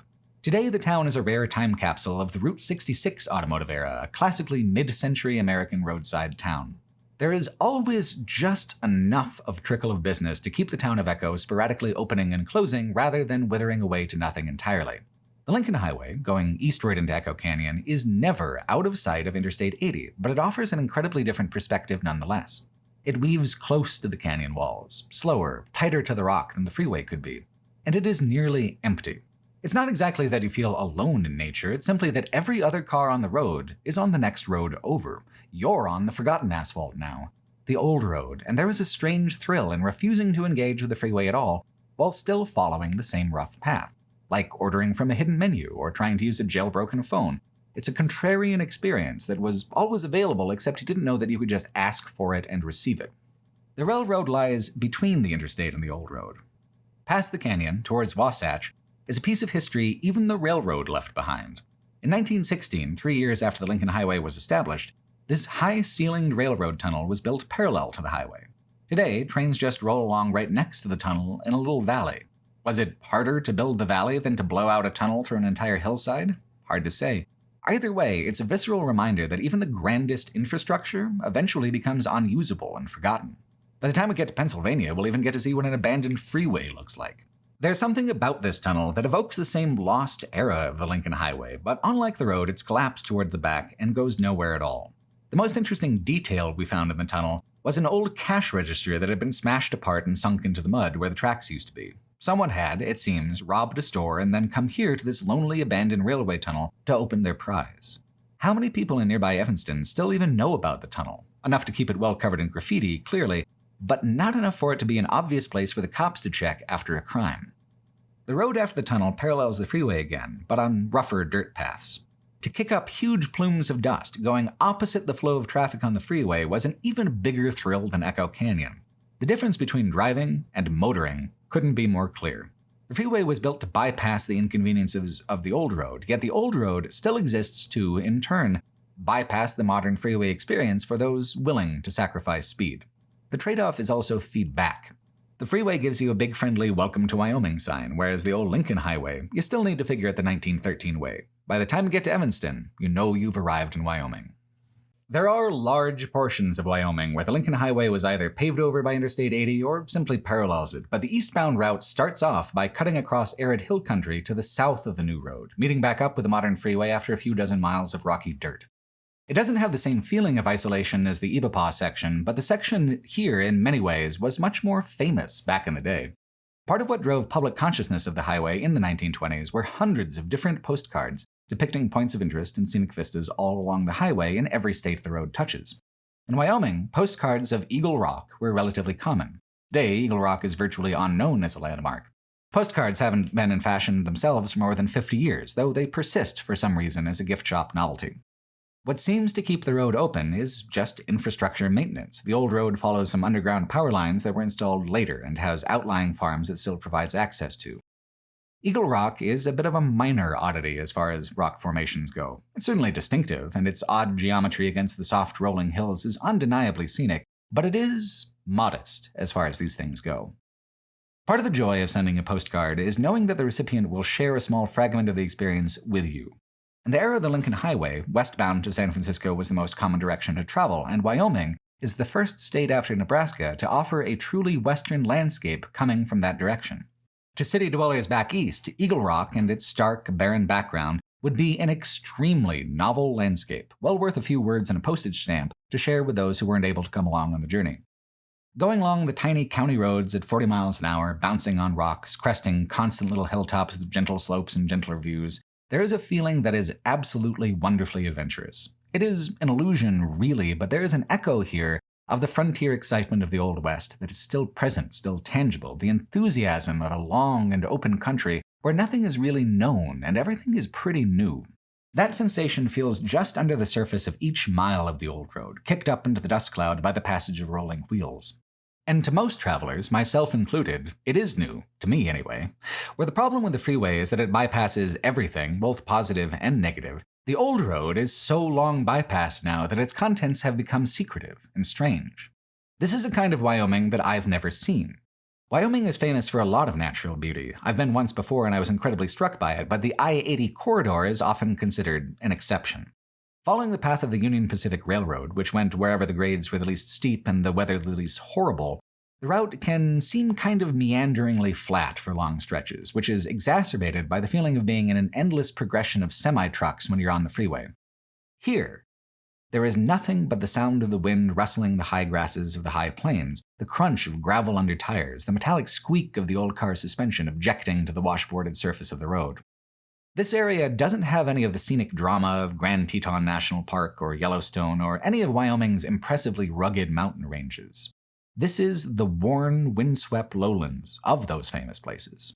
People prefer to transit through this area than to stay, and will gravitate to the road that does this with the most efficiency, forgetting, for the most part, that there ever even was such a thing as the Lincoln Highway. Which, as we've seen, can be a positive thing. Forgotten roads often lead to forgotten places. Like most human things in this part of Wyoming, the town of Piedmont was born to serve the railways. The lumber industry came first, scouring these low hills for the wood to make railroad ties, disassembling the old landscape to build paths across the new. Then, in 1869, Moses Byrne established a series of 5 charcoal kilns, which are now historically preserved.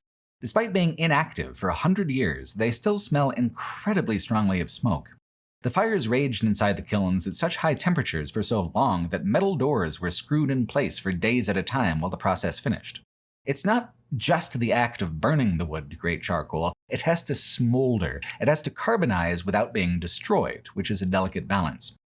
This charcoal would then be used by the railroad to heat passenger cars. By the time the Lincoln Highway came around, Piedmont was already dying.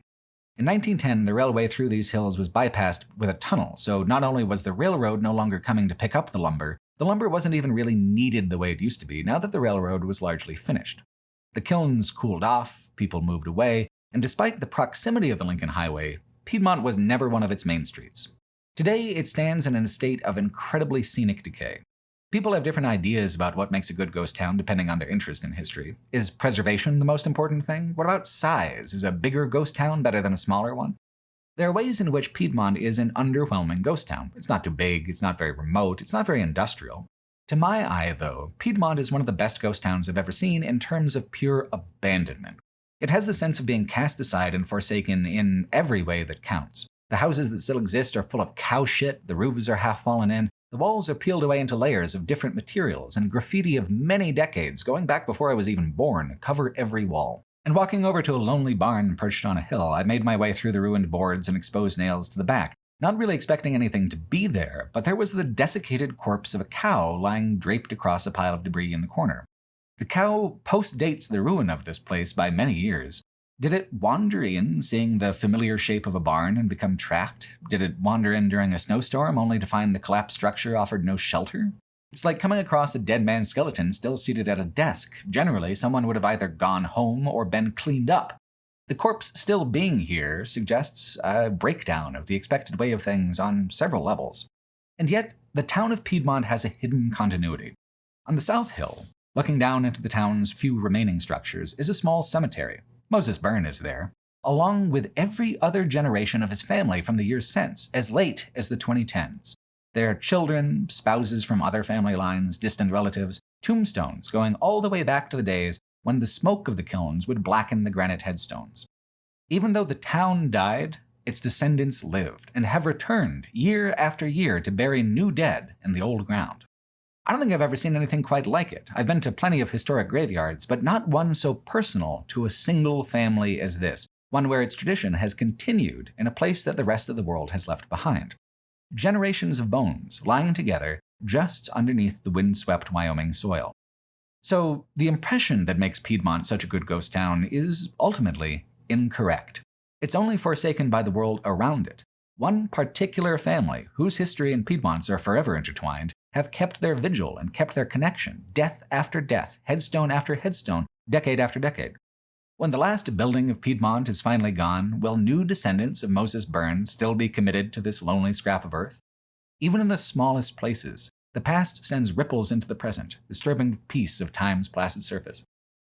The Lincoln Highway follows now through a small trio of living small towns, Fort Bridger, Uri, and Lyman, before dodging again into Wyoming's obscure high deserts. Both the freeway and the old road are now going to the same destination. Little America, one of the first all-inclusive truckers' rest stops, a combination hotel, restaurant, bar, gas station, and semi-truck repair station. The old road simply leads to where Little America used to be before it burnt down the first time. The new road leads to where it is now, safe by the side of the freeway. Nate and I were bound to stop at Little America for the evening, trying to make hotel stops at places that were important to the road's early motorists where able. In between Lyman and Granger, however, is a long dirt path going way out north into the hills, where natural gas extraction machinery dots the landscape, where all the wilderness is owned by some corporation or another, where the elegant old metal bridges of the Lincoln Highway are beginning to gracefully rust into nothing under the unrelenting, sharp sunlight of the Wyoming sky. While the road feels entirely forgotten now, this path was once just as much of a major through road as Interstate 80 is today. First it was the wagon trains, then the stagecoach, then, at last, the Lincoln Highway. While it's difficult to picture them being so close together in time, the era of the stagecoach and the era of the Lincoln Highway are precisely 4 years apart. The last stagecoach along the Lincoln Highway's route ended service in 1909. Then, the line of the Lincoln was drawn and a new history was written. As long and straight as the road here is, it is some of the most scenic driving the Lincoln Highway offers in Wyoming on account of the Badlands. They're not the most impressive Badlands, like the ones in the national park of the same name or the ones in Teddy Roosevelt National Park, because those are national parks for their outstanding scenic beauty. This is Badlands of a more common variety, dry, straggly buttes with collapsed and crumbling rocks strewn all around. Personally, I find this kind of country mesmerizing. It's like the surface of another world, the kind of landscape a lunar lander or a Mars rover sends back in an image, but instead it is convenient enough to drive right across the exotic soil. The most famous feature of this stretch of road is Church Butte, a well-known landmark in the mid-1800s when the wagon trains were coming through steadily. In 1852, a woman named Marriott Cummings wrote, quote, "Past the most magnificent curiosity I have ever seen on the road. It was a stupendous rock of petrified clay and sandstone of blue and light and dark brown color. There were spires and domes, grottos and caves of every form and size. It was immensely high and colonnaded." End quote. In 1860, a British traveler commented on his own trip about Church Butte, quote, "After 12 miles, we passed Church Butte, one of the many curious formations lying to the left or south of the road. This isolated mass of stiff clay has been cut and ground by wind and water into folds and hollow channels which, from a distance, perfectly simulate the pillars, groins, and massive buttresses of a ruinous Gothic cathedral. The foundation is level, except where masses have been swept down by the rain, and not a blade of grass grows upon any part. An architect of genius might profitably study this work of nature.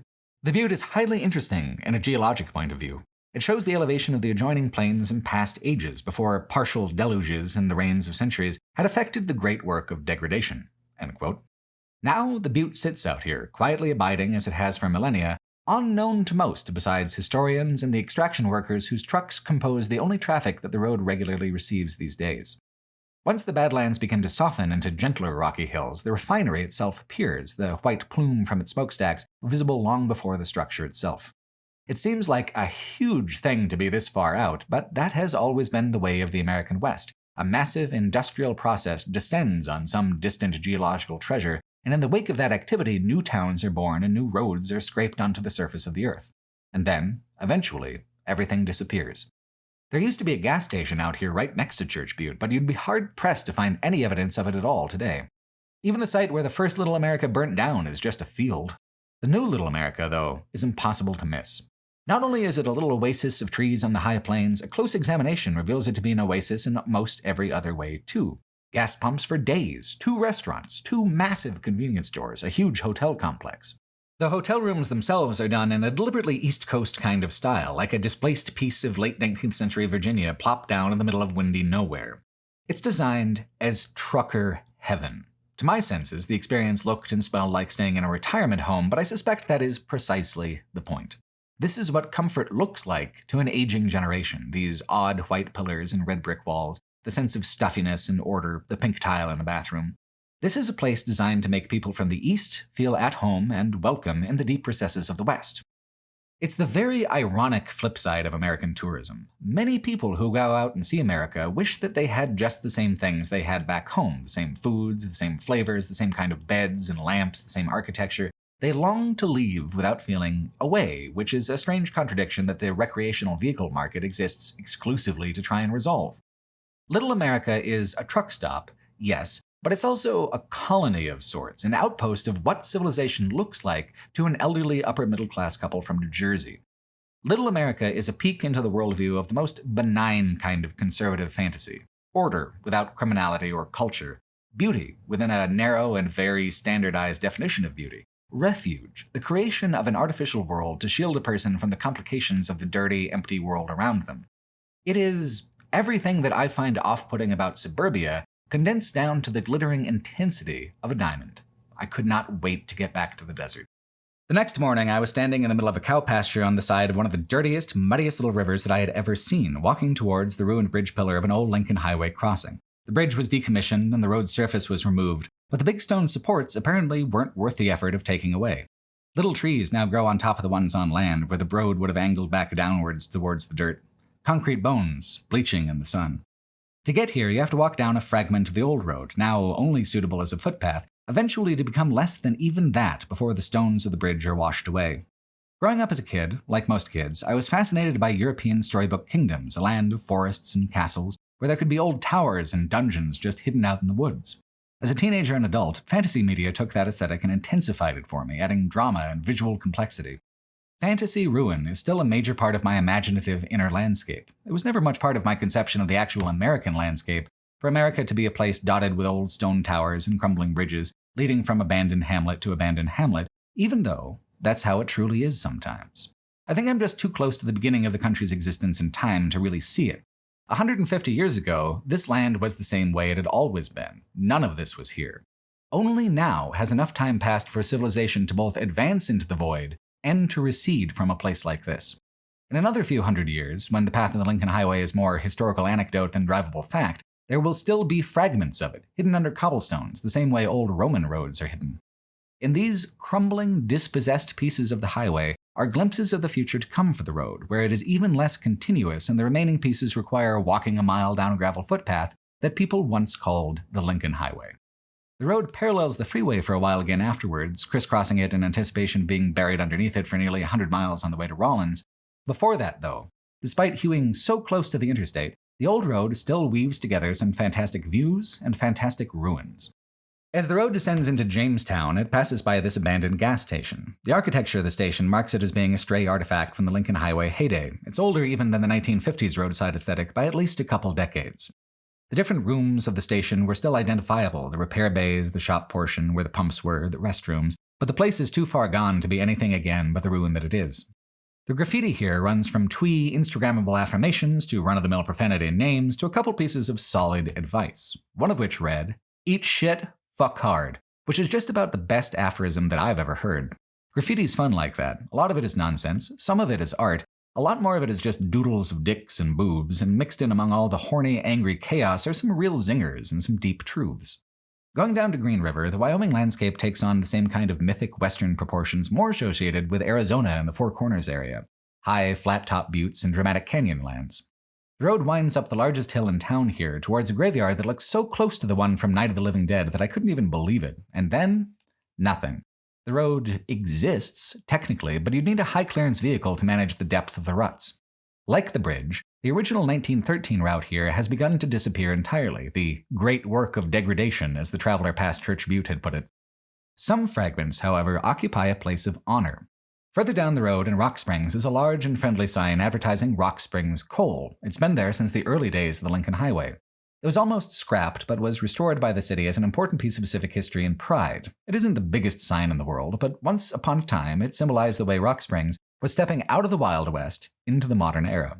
No longer a stagecoach stop, no longer a railroad town, Rock Springs was a place of electric lights and national importance, a major stop on the Lincoln Highway, connected by this artery over 1,000 miles each direction to New York and to San Francisco. This sign once meant that Rock Springs was on its way to really being a place to be in America. Now, hardly anyone gets off the freeway to see it. The Wyoming State Historical Society has a great retrospective article about the Lincoln Highway by John Clayton that ends with a discussion about the new road versus the old road that I found extremely succinct. Quote, "Why do we care more about the act of being bypassed by I-80 than by US 30?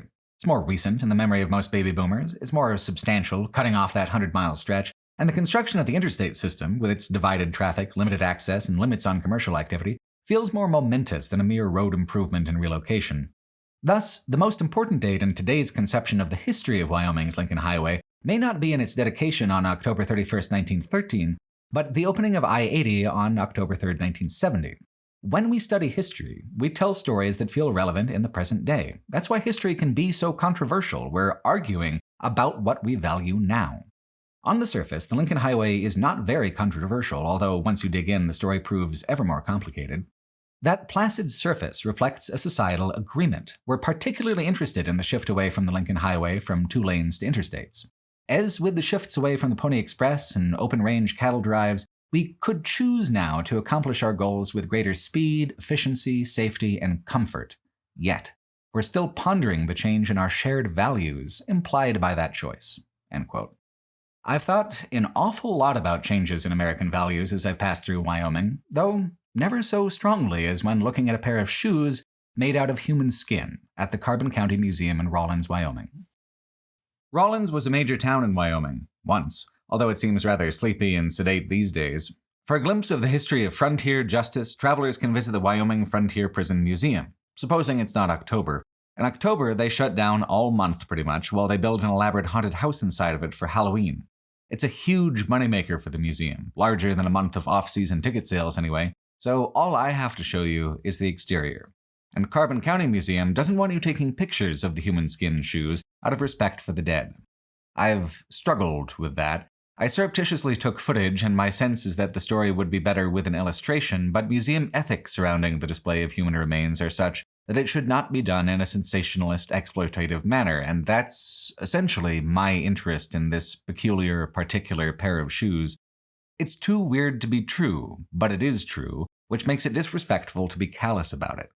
So, from a viewer's perspective, this bit is going to be a little lacking in meaningful imagery, but I'm doing my best with threading the needle here, and the story is too remarkable not to be discussed at all. In the 1870s, Big-Nosed George Parrott was a surprisingly accomplished bandit. It's unfair to just call him a thief. He was that, but he robbed progressively larger and larger groups of people and modes of transportation, moving from lone travelers to stagecoaches to finally train robbery. It's when he messed with the railroads that Big Nose's fate was sealed. A private detective from the train company and a sheriff went out after him and were shot to death. He eluded capture for years, but he was finally brought in to face trial in 1880 to be hung by the neck until dead the next spring in 1881. 10 days before George's execution, he tried to escape, the attempt only thwarted because the jailer's wife shut the front door on him and fired a pistol for help. Help came, and then proceeded to move directly to the execution part right then and there. From the Wyoming State Historical Society, quote, "The mob made him stand on an empty kerosene barrel and tossed a rope over the crossbar of a telephone pole. But the rope broke. The bandit fell, begging to be shot. Instead, the lynch mob replaced the noose and made him climb a 12-foot ladder. This time, with the repaired leg irons weighing him down, climbing was difficult. Finally, he choked to death." One report estimated a crowd of as many as 200 people gathered to watch. No one came forward to claim the body. Dr. Osborne, who had been asked to be present during the hanging and to ensure the outlaw died, and another Rawlins doctor, Thomas McGee, a Union Pacific Railroad physician and surgeon, claimed the corpse for medical study. Osborne made a death mask and had the outlaw skinned and shoes made. McGee studied the criminal's brain. End quote. Later in life, John Osborne was elected governor of Wyoming. On the day of his inauguration in 1893, he proudly wore George Parrott on his feet. Parrott's skin was also used to make a doctor's bag, and his scrotum was used to make a coin purse. The shoes are a formal dress, sharp-toed style with two-tone leather. The darker leather, the soles and supports, are made from the remains of the regular store-bought shoes that George was wearing when he died. The formal dress accents, a sickly, flaking white leather, are made from George himself. They look absolutely foul. More than that, though, is how illustrative they are of the paradox of American freedom. George Parrott was not an especially good person. He was an actual bandit, but he was also a living human being, and our laws and our values say that he has human rights even in his criminality. In practice, Big Nose was killed by mob justice as a spectacle for over 200 people, and then the two doctors who claimed the body for medical science treated him as less than human. They treated him like a deer carcass to be cleaned and skinned and made into trophies. Not only was this absolutely psychopathic behavior not punished, one of the doctors wore a dead man he personally skinned to his official inauguration. America loves to talk about being tough on crime. At its most extreme, however, this is what that thinking looks like. If the criminal is less than human, unworthy of rights, a disposable animal, then there's no reason not to use them for parts. We hold the Nazis in eternal disgust for this kind of practice, how victims from the Holocaust wound up this way as lampshades and accessories, and yet in Wyoming it went without condemnation because Big Nose George was not an innocent man, and criminals are a subclass in America. The freedom to turn a living human into a pair of shoes, a fancy bag, and a coin purse is an extreme, and I think most people would agree, negative freedom. This is American freedom at its most extreme and its most distorted. There is an in-class, wealthy white doctors who are protected from the consequences of an action arguably more insane and barbarous than anything Big Nose George did for money. Then there's an outgroup, criminals in this case, who are considered nothing but the sum of what use can be made from their parts. It's often been argued that in America the mass incarceration of so many people, along with the legality of prison labor, means that slavery has never truly gone away. It simply has become more socially palatable. What does it mean to not have any rights, to not have ownership of your own body? Well, at the minimum, it means that those who are walked all over in life can be rendered into nothing more than a pair of dress shoes, to be walked on again in death by those who are, as they said back then, fortune's favorites. Today, I think there are many who would be horrified, and any politician sporting a pair of human skin shoes today would likely be shunned by most. Some people still long for that kind of extreme freedom, the freedom to commit any offense and be exempt from judgment, to perform the most grievous harm, so long as it upsets the people that they hate. To them, human skin shoes are an American statement that has never truly gone out of style. Wyoming is good country for the automobile, not just in terms of the driving experience, but also in terms of keeping the entire industry going. All over the West are gas stations marked by a friendly little green dinosaur, the mascot of Sinclair gasoline. Deep under the Wyoming soil is oil that is then extracted, purified, and sold in containers marked with dinosaurs whose liquefied corpses make up the bubbling crude. Not just the dinosaurs, of course. The whole landscape of swamps and forests that used to be Wyoming in some distant, inconceivable past have now decayed down into pockets of crude oil that we can use. Here, at this refinery, the crude oil becomes the liquid explosive that powers the entire American system of transportation. You can see the billowing steam from the plant by the freeway, but what you don't get is the smell. Rotten eggs doesn't cover it. Sulfurous isn't the half of it. It's humid, cloying. Rotten eggs, yes, but left in the garbage in the summer heat while you've been out of town for a week, mixed with those other, headier garbage smells, a little rotten meat, a hint of wet brown vegetable decay, and even stranger foul odors with a chemical twinge that made me want to immediately sneeze. The industrial processes that sustain American systems are often hidden and pushed to the margins, often for safety reasons, sometimes also for livability reasons, and sometimes both in cases like this. The Sinclair refinery, with its captive audience of employees in the company town, is discreet enough from Rawlins to avoid notice, for the smell at least, but it deserves attention. Gasoline, like hamburger meat, is often just a miracle substance in American culture, universally available without asking why or where it comes from. There's no blood and death to contend with on the floor of the refinery as opposed to the floor of the slaughterhouse, so it's not as immediately as uncomfortable or impactful. But what it does for me to witness the refinery up close is to underline the artificiality and fragility of the whole system. Dinosaur goop is clearly a finite resource. It requires intensive infrastructure to refine, and then it's used up about as quickly as it can be produced, with the price fluctuating up and down as that ratio of use to production wavers. In the early days of the Lincoln Highway, gasoline was such a lightly demanded, general-purpose resource that it was sold at general stores in small quantities. Only later did the specialized automotive gas station come into being. Nearby the refinery is Fort Steele, closed for the season when Nate and I came through, where the 1919 Army Convoy overnighted over 100 years ago. The convoy wasn't just testing an entirely new mode of military mobilization, they were creating a precedent for an entire global way of being. One that takes the many thousands of barrels of Sinclair dinosaur gas and distributes it across the globe, where 1 million thirsty engines burn it off into carbon and nothing. And you might think the Thunderbird is a particularly bad offender in that regard, and you'd be surprisingly wrong. After being tuned and timed correctly, with the timing chain replaced and the carburetor rebuilt, the Thunderbird did about 18 to 20 miles to the gallon on the wide open road, maybe closer to 14 or 16 in the city, which puts it in the lower middle of average for today's cars. There are new Fords on the road right now getting much worse gas mileage than this ancient machine. We'd like to think things have changed since the smoggy 70s, and they have in many key regards with emissions, but in terms of raw consumption, the world is still just as dependent on gasoline as ever. So savor the smell of baby powder and maggoty fish, the smell of the refinery, because if that smell disappears before a new system is ready to replace it, then we're all in a lot of fucking trouble. Soon after the refinery, the Lincoln Highway winds north of the freeway and separates from it for a whole 100-mile stretch of lonely byway, the US 30 between Walcott and Laramie. The country is so open here as to be defined more by the sky than the land, but not in the way of the Midwest and its rapidly approaching flatland. Here, the dried grasses of the many hills provide a canvas for the shadows of passing clouds. The land reflects the sky above it, just the way the vast convex hood of the Thunderbird reflects what's above it and around it as the old car speeds along the road. The mountains to both the north and the south are so dramatic and so impressive as to dominate the landscape, but here the path is gentle, the landscape gentle, although I'm sure the blizzards of winter add an element of severe misery to it. The road undulates across the shadow-dappled hills for miles until you get to the first of several small towns along its route, Medicine Bow. Here you'll find an authentic and living artifact of the old road, the Virginian Hotel. Built in 1911, it was named after a popular novel by Owen Wister. Wister's book was one of the original westerns as we define them today as a storytelling genre, with many of the recognizable tropes and elements. This hotel bridges the gap between that era to today, in operation the entire time, once a modern building waiting for progress, now a historic relic preserved on account of that lack of progress. Though not technically the oldest building on the route.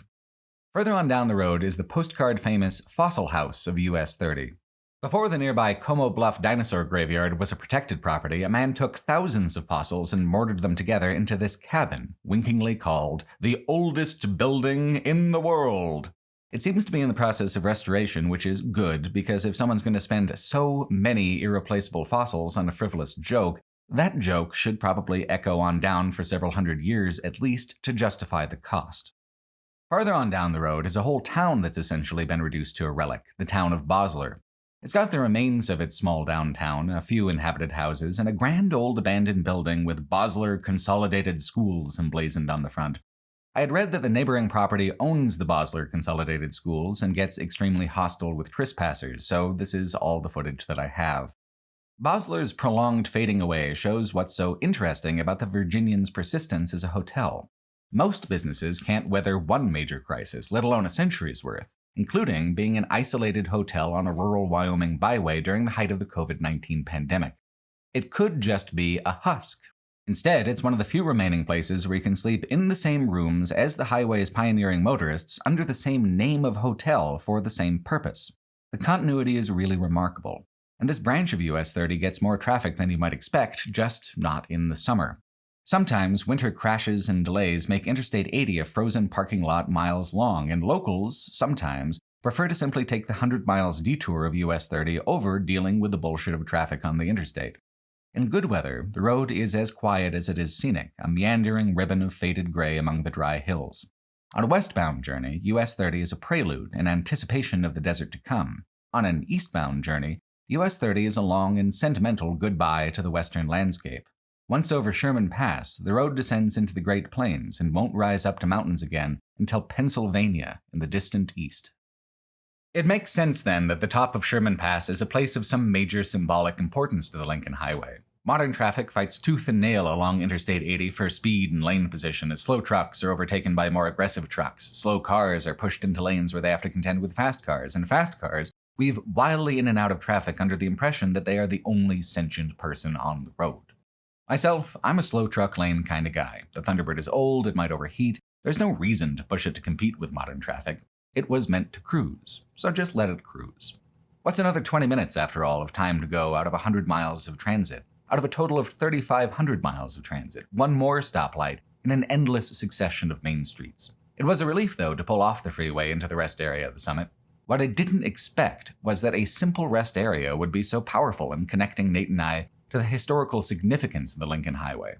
Symbols are powerful. Sherman Pass has two pretty remarkable ones. The first, the most obvious really, is the enormous bronze and clay bust of Abraham Lincoln. One of the most popular books about the Lincoln Highway is Michael Wallace and Michael Williamson's book of the same name. It's less contextual and more driven by interviews and oddities than the other histories of the highway, but the two Michaels have a great anecdote about the statue that goes, quote, "The bronze head of Lincoln, designed and created in 1959 by Robert I. Rusin, is the world's largest and most controversial depiction of a former U.S. president.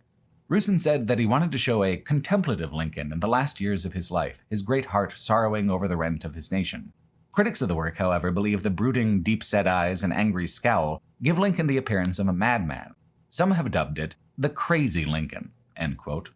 The kind of skepticism and negativity in this bust's expressive depiction of Lincoln, whether you interpret it as anger or sorrow, is what I find powerful about it. He seems disappointed, unsure. The tensions of the Civil War really never went away in America. The crime of slavery was never adequately given justice, and echoes of those supremacist, separatist attitudes continue to wreak havoc today. To dream of a more perfect union and have it be, 150 years later, plagued by the exact same greed and hatred in a more modern configuration? A sorrowful Lincoln makes sense to me. I find it sympathetic. Next to Lincoln is the monument for Henry Joy, president of the Packard Motor Car Company, founding member of the Lincoln Highway Association, and one of the main characters of the road's story. Surrounded by 4 posts in imitation of the 1928 markers that Gael Hoag made sure were distributed all across the length of the Lincoln Highway, so it would never be forgotten, now forming a kind of burial wreath in the hopes that Henry Joy will not be forgotten either. Both monuments, Lincoln and Joy's, were moved here. The Lincoln bust was originally 200 feet higher along the old Lincoln Highway alignment, and the Joy monument was once deep in the Wyoming desert where Henry Joy camped once, where it was also being periodically vandalized. Here, together at 8,800 feet above sea level, the two monuments observe the legacy that both men helped create. free movement for a free people from ocean to ocean, all dependent on the strength of a true union, one nation and not 50 bickering nation-states with a passport demanded at every border. It's a dream realized for both of them, and yet, in some ways, one that is still unresolved and elusive. Today, the coherence of the Union is fraying again because so many threads were left untied, unfinished in Lincoln's day. And the good roads that grew ever outward from the Lincoln Highway's example now dictate the entire fabric of American life and American existence. Ask anyone who's ever worked a job in rural America without a car. Both men offered world-changing solutions to the problems of their era, but they were also just men, and could not foresee how their good intentions would be cheapened by the passage of time. 8,800 feet in the air is a good place to honor a lofty goal. From there, it's all downhill.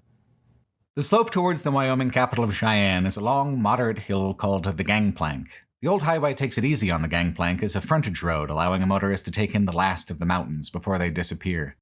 Famous travel author William Least Heat Moon, in his travelogue Blue Highways, wasn't talking about Wyoming when he wrote this, he was talking about Texas. But I feel the following passage sums up perfectly the impact of the large and empty portions of the American West, Wyoming included.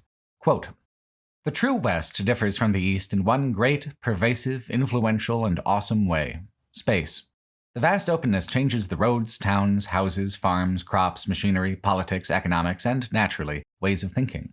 How could it do otherwise? Space west of the line is perceptible and often palpable, especially when it appears empty, and it's that apparent emptiness that makes matter look alone, exiled, and unconnected. Those spaces diminish man and reduce his blindness to the immensity of the universe. They push him towards a greater reliance on himself and, at the same time, to a greater awareness of others and what they do. But as the space diminishes man and his constructions in a material fashion, it also, paradoxically, makes them more noticeable. Things show up out here. No one, not even the sojourner, escapes the expanses. You can't get away from them by rolling up the safety glass and speeding through, because the terrible distances eat up speed. Even dawn takes nearly an hour to cross Texas. Still, drivers race along, but when you get down to it, they are people uneasy about space." End quote. Time works funny out here too, when the space is too empty to have registered progress at the same pace as we actually experience it on the coasts. For example, this part of Wyoming happens to have its own long abandoned pyramid standing alone against the high desert, a little Giza of the Rockies. I've talked about it in a previous travelogue, but it bears talking about again, especially with this: actual footage of the 1919 Army Convoy making its way past the lonely ziggurat, abandoned even then. It's rare to be able to cross-reference footage from the 1919 convoy with a recognizable place today. They line up sometimes, present with past, but only very rarely and for short snippets. Here, the story of the Union Pacific, the Lincoln Highway, and American corporatism intersect in the most spectacularly ironic way. Oakes Ames and Oliver Ames were brothers and financiers of the Union Pacific Railroad. In the 1850s, a transcontinental railroad was just an idea, as seemingly impossible to bring to fruition as the Lincoln Highway was when Horatio Nelson Jackson made his first crossing in 1903. Abraham Lincoln himself told Oak Ames that if he could get the railroad done, he would be the most remembered man of the century. But the Ames brothers got it done by engaging in fraud on an absolutely comically massive scale. In 1875, as a public relations damage control measure, the Union Pacific Railroad put this pyramid with the Ames brothers' faces on it right where the train stopped to change engines before heading up the final pass over the mountains to the west. People had to look at the Ames brothers, and, with a little luck, the brothers would seem like men worthy of monuments, timeless men, men of the century. Never mind the embezzlement and the labor exploitation. If they looked like great men, they would be remembered that way. Surely, right? In 1913, the railroad moved the tracks, the town was disassembled and dissolved, and the pyramid left to slowly accumulate the weathering that makes it look, now, truly ancient. But the path of the old tracks, now with no trains and no rail lines, made a perfect roadbed, an easy path for the Lincoln Highway when it was the Lincoln Highway's time. The Lincoln Highway gave the monument new fame for a little while, and then the interstate took it away again. In 1983, the Union Pacific Railroad donated the monument to the state of Wyoming as a point of historic interest, and they maintain it as such today. It's actually a very easy freeway exit to take if you're looking for it. Here, soon after the Ames Monument, the Lincoln Highway also rejoins Interstate 80 for a time.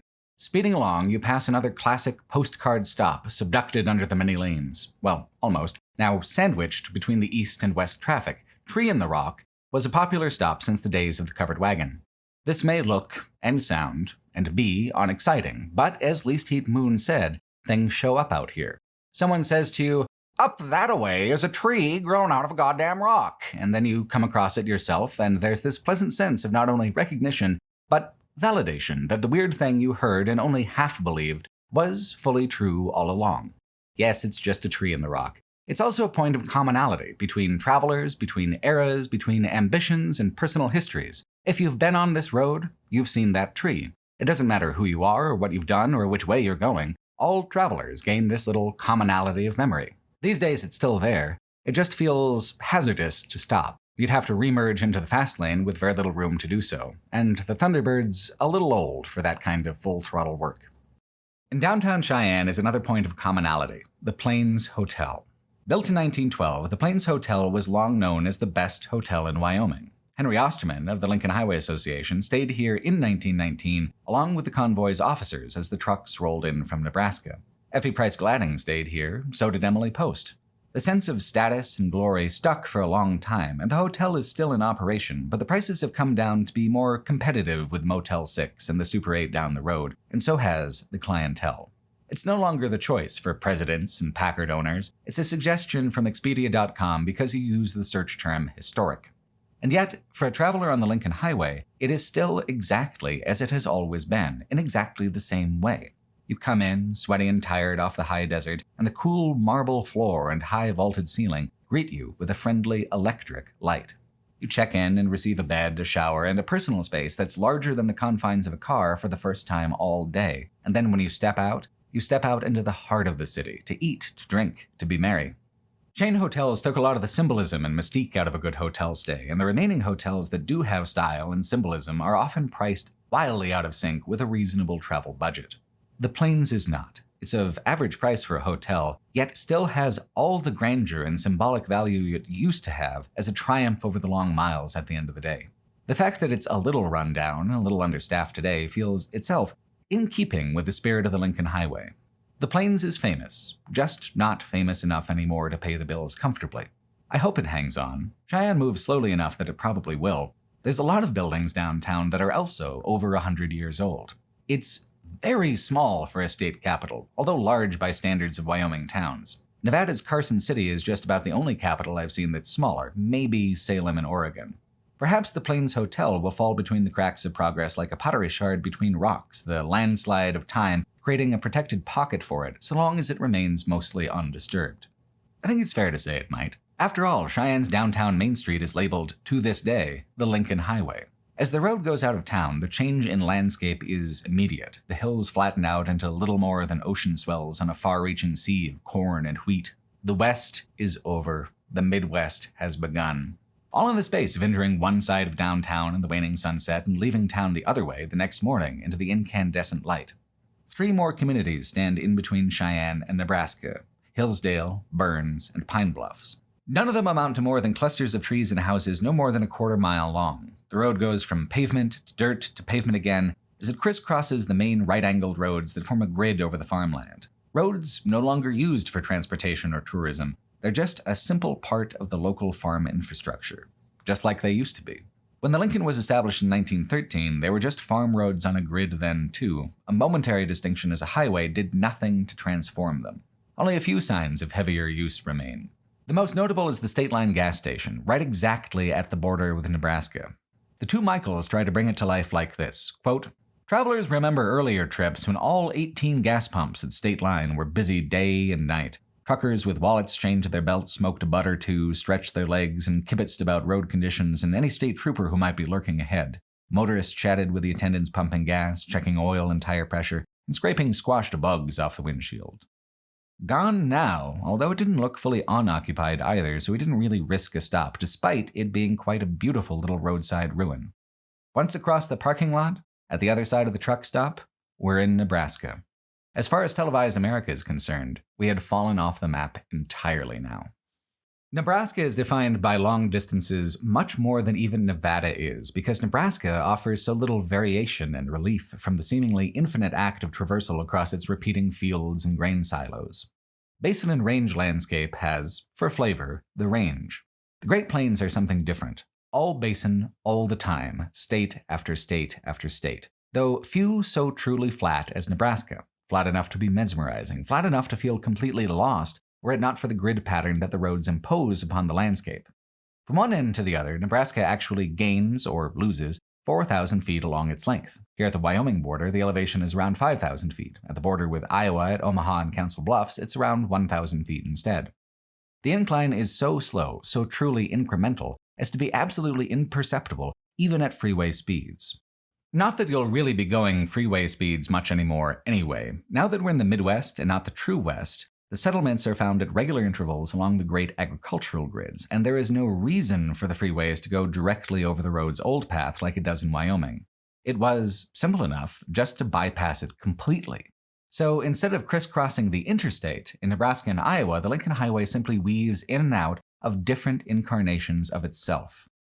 US 30 is the last generation Lincoln Highway routing, a major byway route to this day, and a person can go pretty fast and expect a lot of company.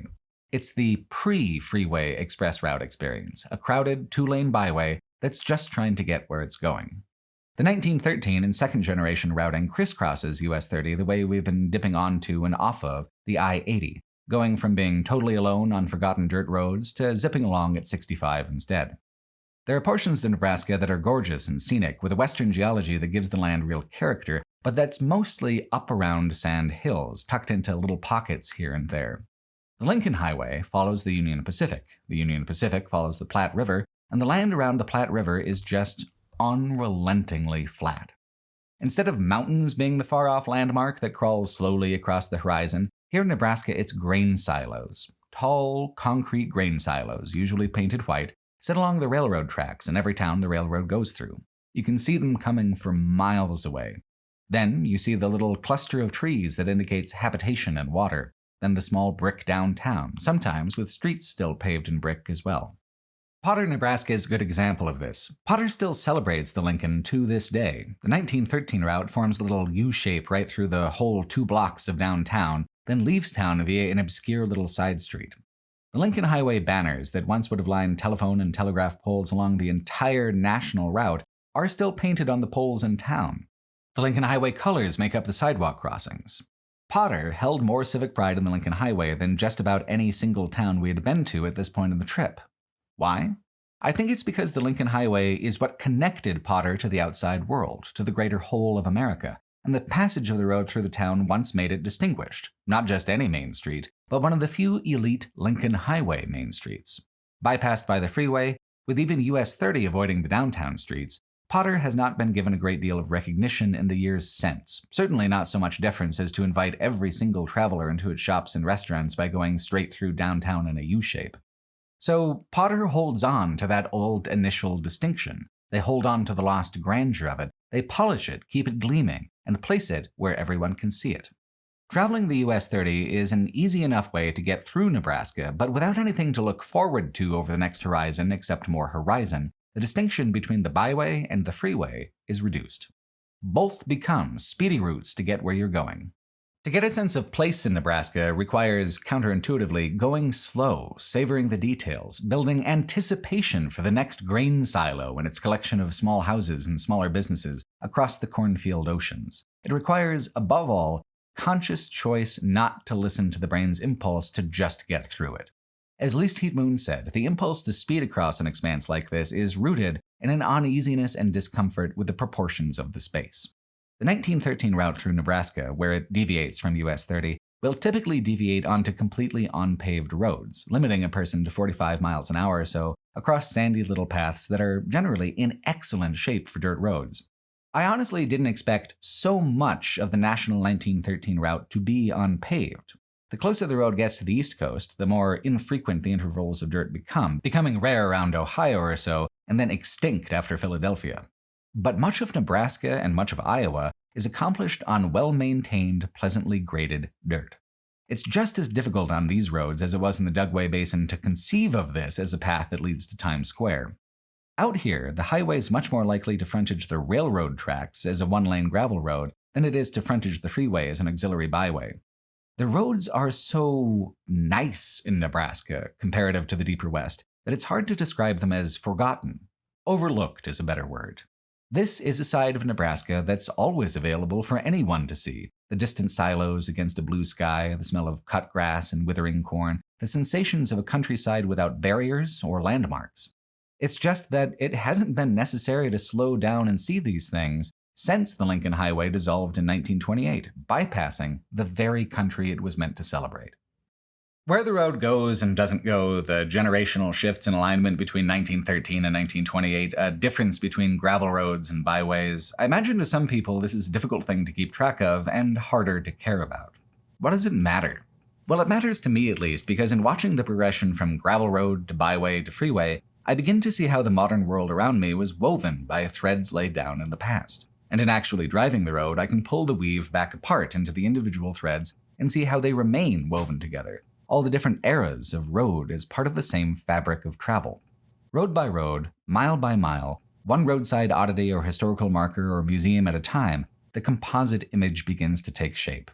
When people asked me what I was doing so far from home and I talked about the Lincoln Highway, most people didn't know anything about it at all.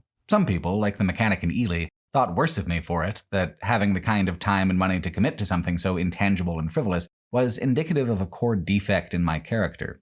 Others were, like me, fascinated by how something so physically large and historically significant could come as a total surprise.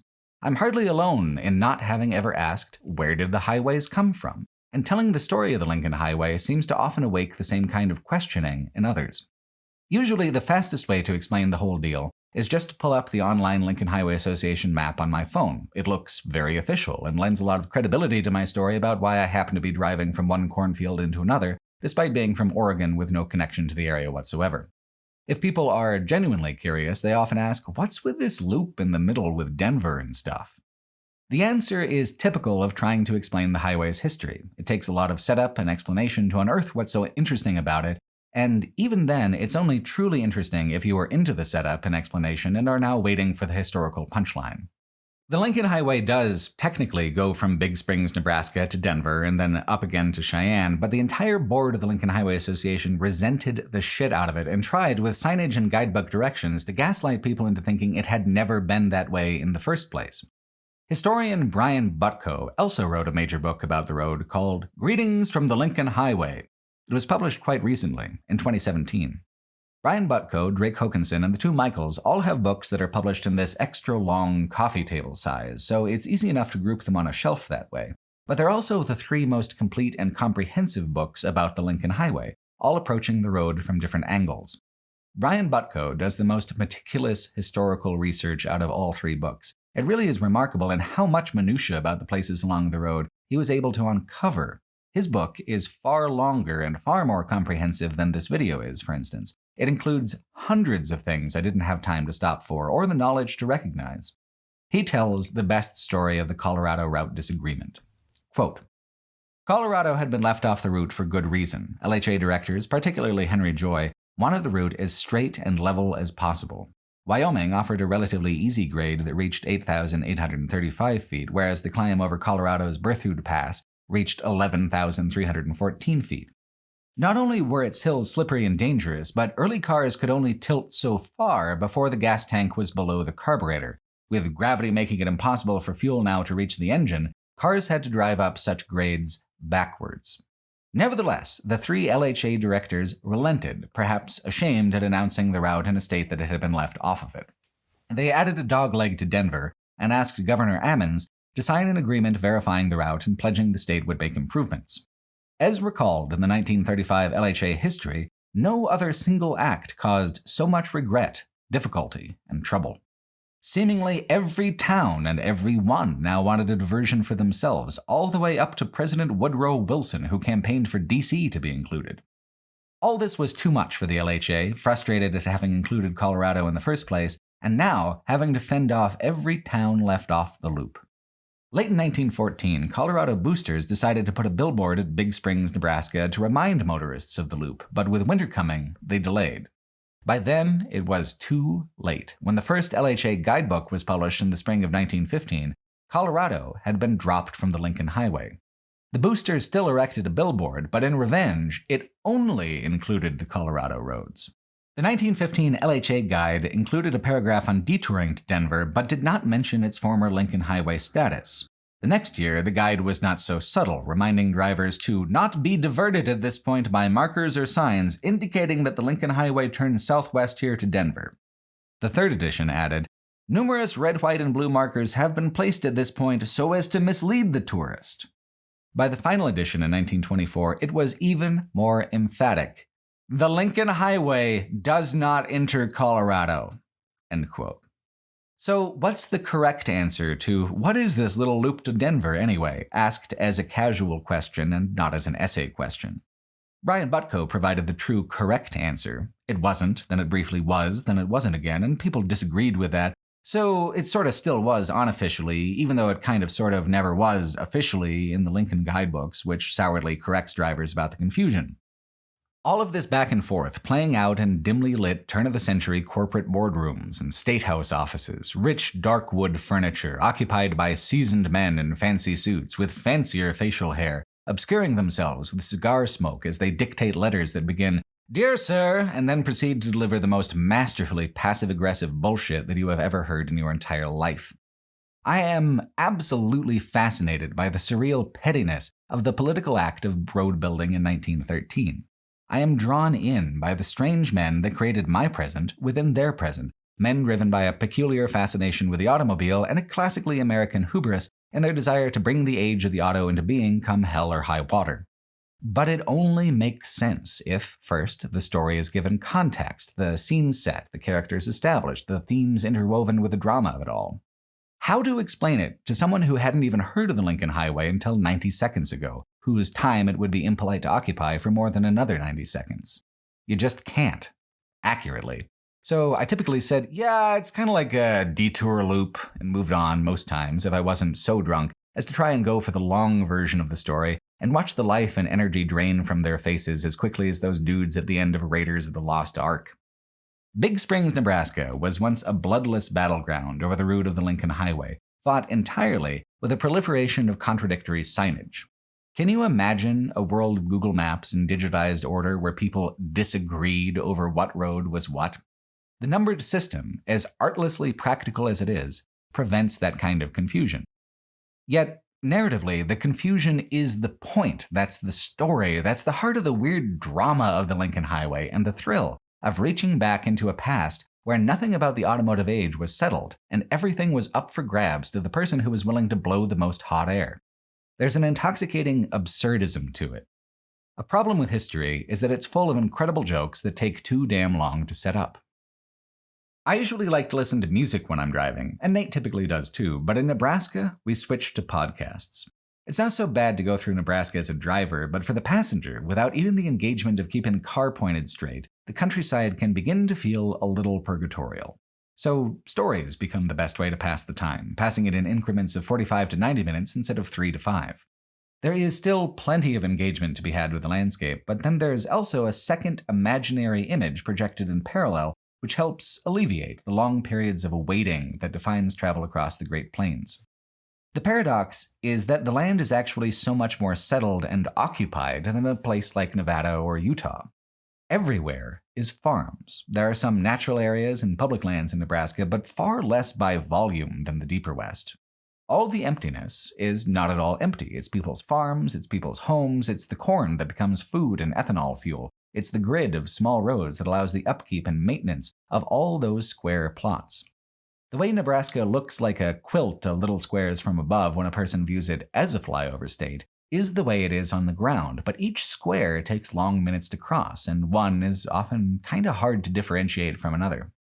It's trucks and roads that really make all of this possible.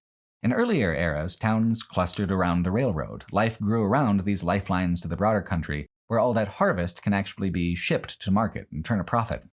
The railroads are still incredibly important to American infrastructure. They're just more hidden now because instead of being the only major arteries of transport in areas without a river, they're just one of many in a massively complex transportation network that not only has arteries but capillaries as well, reaching smaller and thinner passages out to the most far-flung farms and settlements.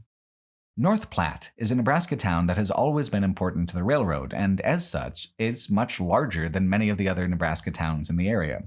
It had a reputation back in the day as being a hotbed of liquor and loose morals, and it's got a little veneer of roughness even now. But if that cowboy sensibility ever existed in North Platte, it's been built over with parking lots and KFC franchises, just like most everywhere else. What North Platte still boasts from those wild and woolly days where the railroad was everything to a town is the railroad itself. North Platte is home to Bailey Yard, the largest railroad classification yard in the entire world. This is commemorated with the Golden Spike Observation Tower, a huge structure that looks like an air traffic control tower. It is, though, purely a museum and observation deck. It commemorates the completion of the first transcontinental railroad route, famously sealed with a golden railroad spike. Looking out over the massive tangle of railroad tracks, it's easy to see why it would be commemorated. A classification yard uses a huge set of multiple parallel tracks to sort engines and cargoes into different configurations on the fly, taking some trains off for repairs, replacing them with fresh engines, transferring cargo from one train to another. A 24/7 flurry of industrial activity that gets massive amounts of goods transported to the places where they will be loaded onto trucks for distribution into the smaller networks of the roads. Bailey Yard processes an estimated 10,000 train cars every 24 hours. Back in Cheyenne is a wonderful old train station in the middle of downtown that's been converted into a railroad museum. The displays tell a story of the enormous, complex machines operated by people who face death and dismemberment simply trying to wrangle the technology. The museum's regular exhibits are worthwhile, if a little dry, but the real treasure of the museum is upstairs, with the entire path of the Union Pacific through Wyoming is simulated in miniature with model trains. It would be mostly impossible to meaningfully see the big picture of how much country the train passes through without seeing it illustrated in scale miniature like this. Plus, it's charming. Model railroads always delight me for some reason, the meticulous details arranged with such loving and playful care. It's like Warhammer for people who don't like conflict. The Wyoming Museum gives a sense of scale in the miniature. But the Ford Museum in Detroit, if we hop ahead a little bit, has one of the real big boy steam engines that the rail industry produced at the absolute height of the steam age before diesel and electric replaced the old machines. This is engineered at a scale well beyond the individual human. It is massive, the size of a building. All of that metal dedicated to harnessing intense heat and pressure, towing millions of pounds of cargo up long mountain passes and then down the other side, holding back the momentum of all that weight. Being in the presence of one of the old engines is much different than talking about them in the abstract. It's like looking at the corpse of a dead god, something much larger and more powerful than you, now laying forever inert, displaced from the era of their worship. Steam locomotives aren't completely extinct, of course. Museums sometimes operate them on old historic railroads as tourist attractions during the summer months, but they don't grace the tracks of the Bailey Yard anymore. Bailey Yard itself, however, is bigger and better than ever. It bridges the gap between the industrial age and the digital age because as transformative as the internet is, it has no torque and it has no muscle. It is incapable of doing the raw work that trains are needed for, and so trains still play an important role in an economy that is more abstract and global than ever before. The Golden Spike Observation Tower is a peculiar kind of tourist attraction because it exists mostly for the very niche fandom of train enthusiasts. Not many other people know about it. Except for some crossover into even smaller and more extreme fandoms, like those fucking weirdos who obsess over the Lincoln Highway and rummage along its path through the deep pockets of America for loose change and lost cultural objects, like the Bailey Yard of North Platte, Nebraska. North Platte is also the beginning of one of the quirkiest navigational sections of the old Lincoln Highway, the Gothenburg Stair Steps. It is 50 miles of consecutive right-angle turns precisely every mile, or every 2 miles in a couple of cases. In a landscape with no natural barriers, why on earth would anyone design a road system this way? Because the Gothenburg Steps reveal the math of American expansion. The 1913 route's constant right-angle turns are on account of a law from 1785 interacting with a law from 1862 to create the fabric of settlement in Nebraska, a pattern which this early alignment of the Lincoln Highway simply travels along instead of across. After the end of the Revolutionary War, the British ceded to the new colonial government more land than had been included in the original 13 colonies. The new American government was founded on Enlightenment ideals and rationality, in rhetoric at least. In trying to put rhetoric into practice, the government wanted to create a standardized system for incremental expansion across the continent. All land would be divided up into squares 6 miles high by 6 miles long. Each square mile within the larger square would be divided and labeled individually as a section. 36 total miles to a square. Each square was called a township, and sections in the middle of the township were dedicated to public works like schools and town halls and such. Thus, every 6 miles in places like Ohio and later Nebraska was a town. Whether those towns still exist or not depends, but the regularity by which American towns are spaced from each other, especially in the Midwest where no landscape gets in the way of the Great Grid pattern, was set down in 1785 and then adhered to for 201 years until the last homestead was given away in Alaska in 1986. The Homestead Act of 1862 was signed by Abraham Lincoln as a civic strategy during the Civil War. It allowed anyone of eligible citizenship who had never taken up arms against the United States, sorry Confederates, to receive 160 acres of land sort of for free if they developed the land with agriculture and infrastructure within the first 3 years of possessing the property. 160 acres is exactly 1/4 of a section. In reality, the investment this development of the land required meant that many homesteaders either went into tremendous debt or never met the requirements for development to keep the land. Plus, many other homesteads were given away fraudulently to speculators, cattlemen, and others who never intended at all to put a farm on the spot. In 1913, when the Lincoln Highway was laid through the area, Nebraska was still giving away homesteading land. The Kincaid Act of 1904 was written specifically to address the dry conditions of the Sandhills area of Nebraska, allowing homesteaders to apply for 640 acres instead of 160. In other words, the Kincaid Act increased the size of the homestead to 1 farm per section in western Nebraska. This being the reality in 1913, with land still being distributed in some places, the road goes along the interstitial lines between the various sections as it winds its way from township to township so as not to disturb the process. The Gothenburg Steps are surprisingly easy to navigate in the modern day. New signage at every turn makes it impossible to lose your way unless you simply don't pay attention. Another surprise in the road is micro-variations in the terrain. Hills appear, not large ones, but large enough to actually frame the surroundings and peek over the tops of the cornfields. Because as convenient as it is to say Nebraska is flat or sections are 1 square mile, there's a reality that generalizations can't account for at all, not in casual conversation, and certainly not in the Land Ordinance Act of 1785, which did not, at the point it was signed, know that there was such a thing or a place as Nebraska. Some homesteaders got absolutely screwed by such generalizations, assigned quarter sections of land that were rocky or without water or otherwise too hostile to farm. Riding the 1913 Lincoln Highway along the old section lines, where farms are still generally in the shape of the 160-acre quarter sections, is a visceral reminder of what a period of transition 1913 was in terms of American civilization as a whole.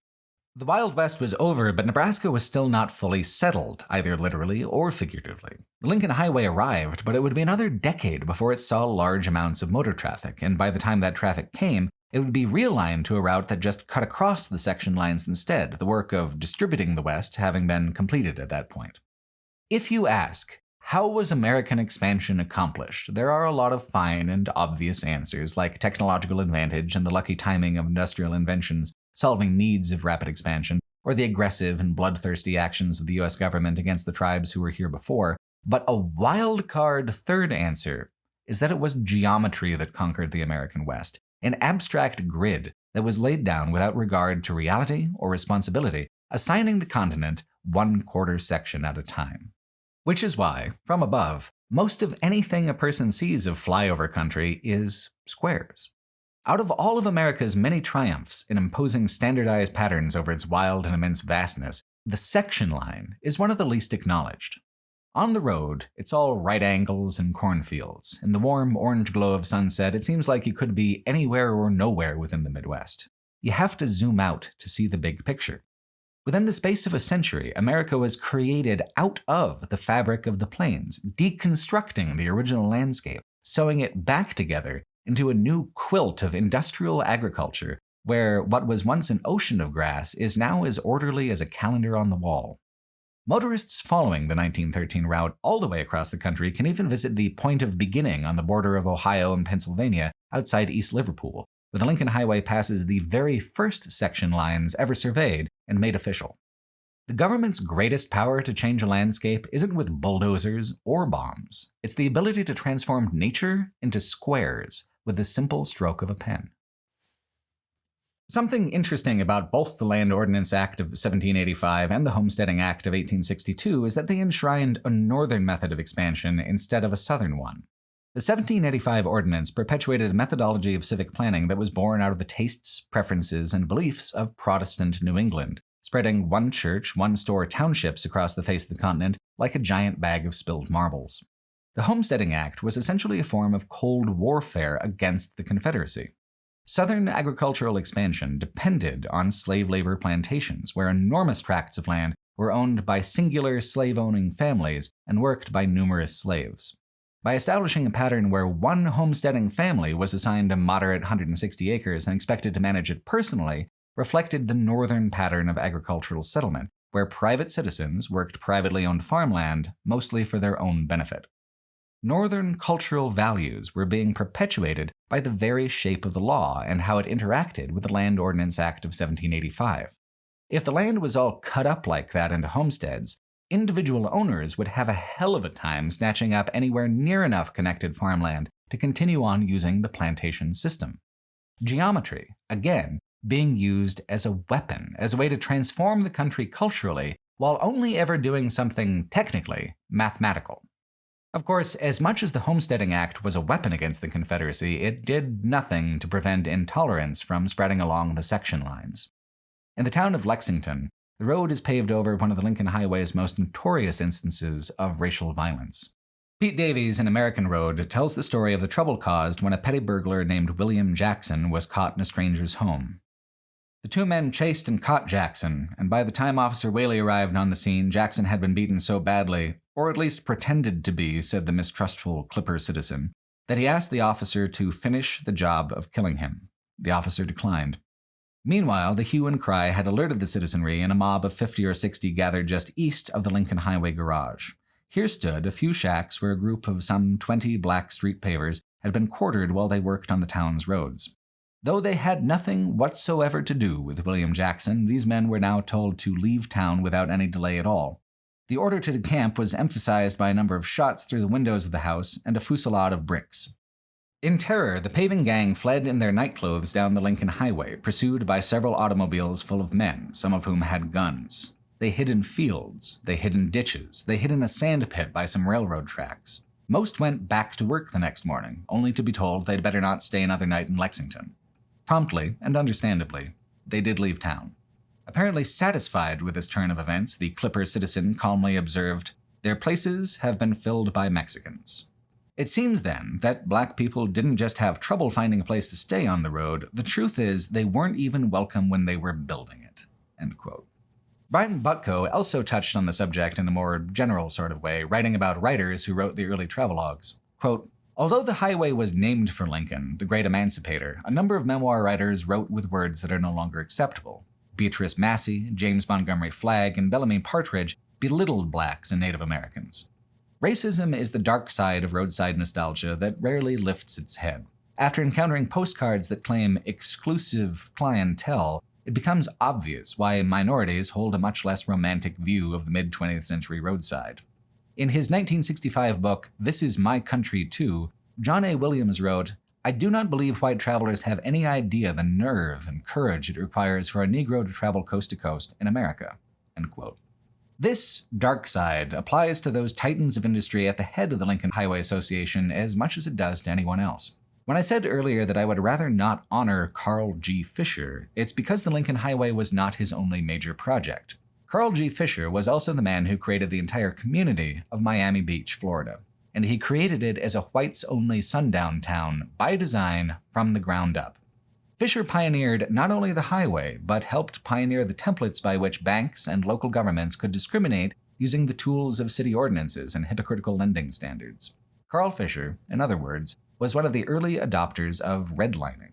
His template for wielding white supremacy in a sanitized way behind a mountain of paperwork became a defining feature of American racism in the 20th century. So yeah, Carl Fisher created the Indianapolis Speedway, and he helped create the Lincoln Highway. He was great with motor cars, but honestly, so what? Institutional racism harmed far more people than ever traveled the Lincoln Highway. Carl Fisher does not deserve his mountain pass in Utah. He doesn't deserve a historical pass for his work with the Lincoln Highway Association. It's not enough to simply have nostalgia for these times. There has to be an agreement on the facts as they were, even the facts that detract from the myth of it, that make its legend seem smaller. It's a common saying that people who look at history this way hate America, but this is so rarely the case. American history is complex, violent, filled with suffering, and filled with exploitation. Understanding a person's own American identity means grappling with these facts, understanding how they can contradict the simple American fables that we learn in elementary school. To some people, breaking down those myths and fables into history feels aggressive, like something is being taken away from them, which is true enough. The myth is that the American road was a friendly ribbon of carefree motoring, and sometimes that was someone's reality. It was my reality in traveling the road. It was Effie Price Gladding's. The reality was also a dark Nebraska night when innocent men had their bunkhouse shot up for reasons that had nothing to do with them, chased like dogs down the very highway that they helped create. It is not hating America to admit that America, historically and presently, has often been plenty hateful all on its own. Right before arriving in Lexington, the Lincoln Highway crosses its midpoint outside the small farming town of Cozad, halfway to New York, halfway to San Francisco, halfway along 3,300 miles of road and open space. It's close to the center of the entire country as well. Once upon a time, it was even suggested that the United States capital should be moved to Grand Island, Nebraska, the center of the nation. That's where a capital should be, right? Unsurprisingly, the suggestion to move a bunch of rich politicians out of a city of marble dedicated to their honor and onto the Nebraska plains away from any kind of city convenience did not prove to be a popular one. Nebraska has only one large city coming up later on the Lincoln Highway, but the vast majority of the state is incredibly rural. Grand Island would never have the same symbolic power as Washington, D.C., a city so dedicated to the federal project that it isn't part of any state at all. Coastal cities flourished before the interior cities did because of the early transportation solutions provided by the ocean. Ships allow commerce, whether you've got an ocean or a river. For a place like Nebraska, it was only the coming of the railroad and then the automotive roads that truly connected it to the federal reality of the United States. Without these connections, the middle of the country is largely stranded from the coasts by the distance and by the mud. Grand Island makes abstract sense as a capital. It is the bullseye of the map, after all. On a practical level, though, being halfway to everywhere is one of the most extraordinarily inconvenient places a person could be. It was the Lincoln Highway that paved the way out of the mud, literally. But the Lincoln Highway Association itself only paid for single miles of road here and there, called Seedling Miles. Seedling Miles share the same philosophy as free samples in marketing or shareware in the early days of software. Nebraska's first Seedling Mile, and one of the last still with its original paving, is located just to the northeast of Grand Island. Ryan Butko explains the basic concept this way, quote, "By 1914, Henry Joy felt that pursuing $10 million in pledges was a wasted effort and instead proposed seedling miles of concrete to stimulate interest in areas where the quality of roads was most poor. The Lincoln Highway Association would provide cement for a 1-mile-long, 16-foot-wide road if the community would pay for laborers and the materials to build the scrub grade and drainage, and also promise maintenance for a reasonable period. The thinking is that once locals experienced the change from quagmire to concrete, they would become good roads advocates too." End quote. Concrete was a new road-building material in 1913, as strange as that seems. The very first concrete road in America was only installed 5 years earlier, in 1908. So there was a little bit of salesmanship involved in pitching the idea in the first place. And the Lincoln Highway Association was unusually talented at throwing up a bit of the old razzle-dazzle. The key thing about the Seedling Miles is that they were installed outside of a town by 5 miles or so. Motorists had to bounce, shake, and slide through the rocks and mud for at least 20 minutes to reach the pavement, at which point they would get a tantalizing taste of the smooth, unencumbered, modern road experience that we still know today, and then have 20 minutes to think on that difference on the long, dirty drive back to town. The Seedling Miles were outrageously successful and illustrative of the Lincoln Highway's defining feature. Its construction and completion was about as decentralized a process as it's possible to have in America.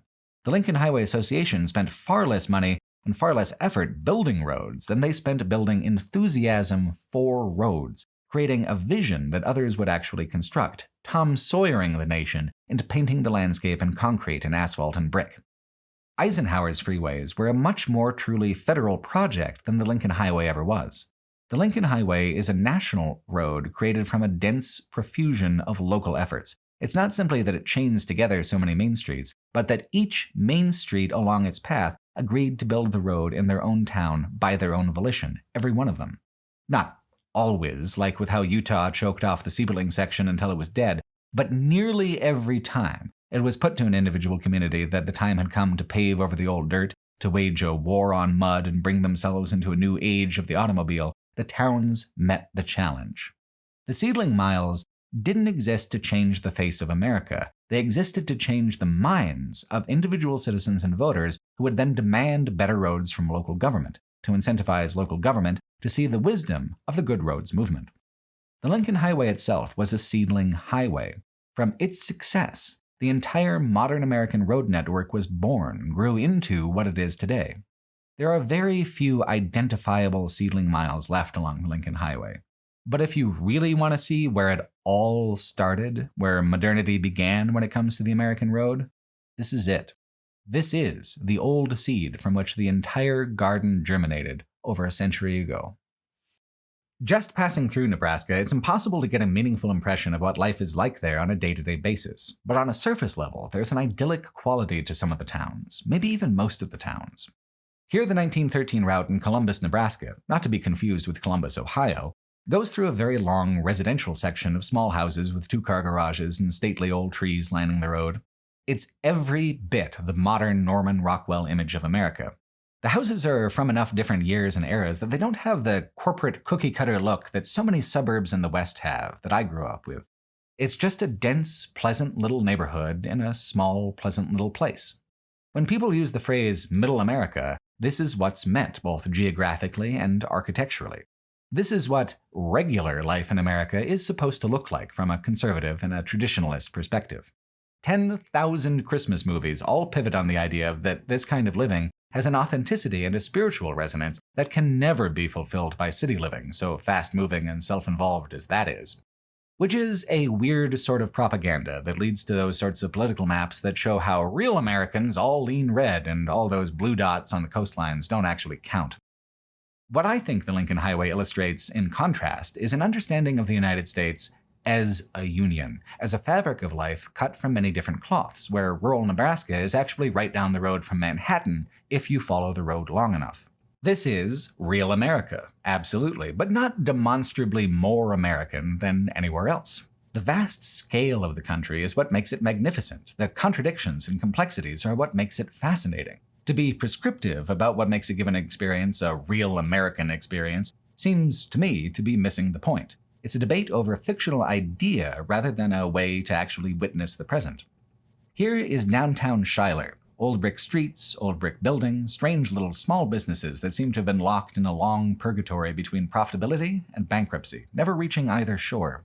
If you're looking for a real America, this is it too. The things that we are so culturally nostalgic for, the little brick streets and the mom-and-pop downtowns, these things are withering in the modern world, and no George Bailey is coming to save them. What made sense in the 20th century feels much more uncertain in the 21st, because time is passing. The idea of the Lincoln Highway in 1913 was idealistic, futuristic, transformative. It sought to leave the 19th century behind and to build something truly new. My political present is largely defined by endless arguing about which gone-away dream was the best one and how best to brush aside the complexity of the present and return to that imagined past. My interest in the Lincoln Highway is so much less about longing for the past than it is about trying to connect the past to my present, to try and dig deep enough into the past that I unearth something that lets my world make more sense than it had before. Nostalgia alone does not create nostalgic moments. Like historian John Clayton said, quote, "When we study history, we tell stories that feel relevant in the present day. That's why history can be so controversial. We're arguing about what we value today," end quote. The darker, poisonous part of nostalgia is longing for an imagined past and letting that past dictate your present. The better part is to acknowledge that the allure of nostalgia is actually in creating context within the present, to mourn something that we never really had a chance to know, to highlight what was built in its place, to feel connected to the past through its faint traces in the present. To be prescriptive about a Norman Rockwell way of life is missing the point. It still exists, in pockets here and there, protected from the march of time. If you want it badly enough, you can always move there. But the nostalgic meaning is created by the fact that the modern world has long ago built a bypass around Norman Rockwell's America to get to the places that it actually needs to be. Nebraska's finest road fragment is on the way into Omaha, in the suburb of Elkhorn. As the Lincoln Highway winds towards an actual city for the first time in hundreds of miles, the old road passes underneath all the new roads for 3 consecutive miles of original brick pavement.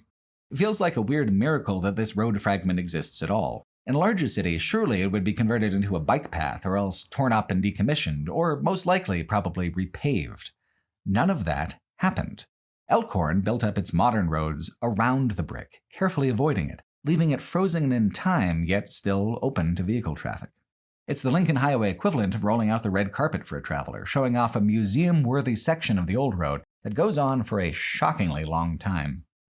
It's amazing to trundle along at 20 miles an hour on the same pavement as cars would have gone across back when some of them were powered by steam, while the modern road just crosses overhead.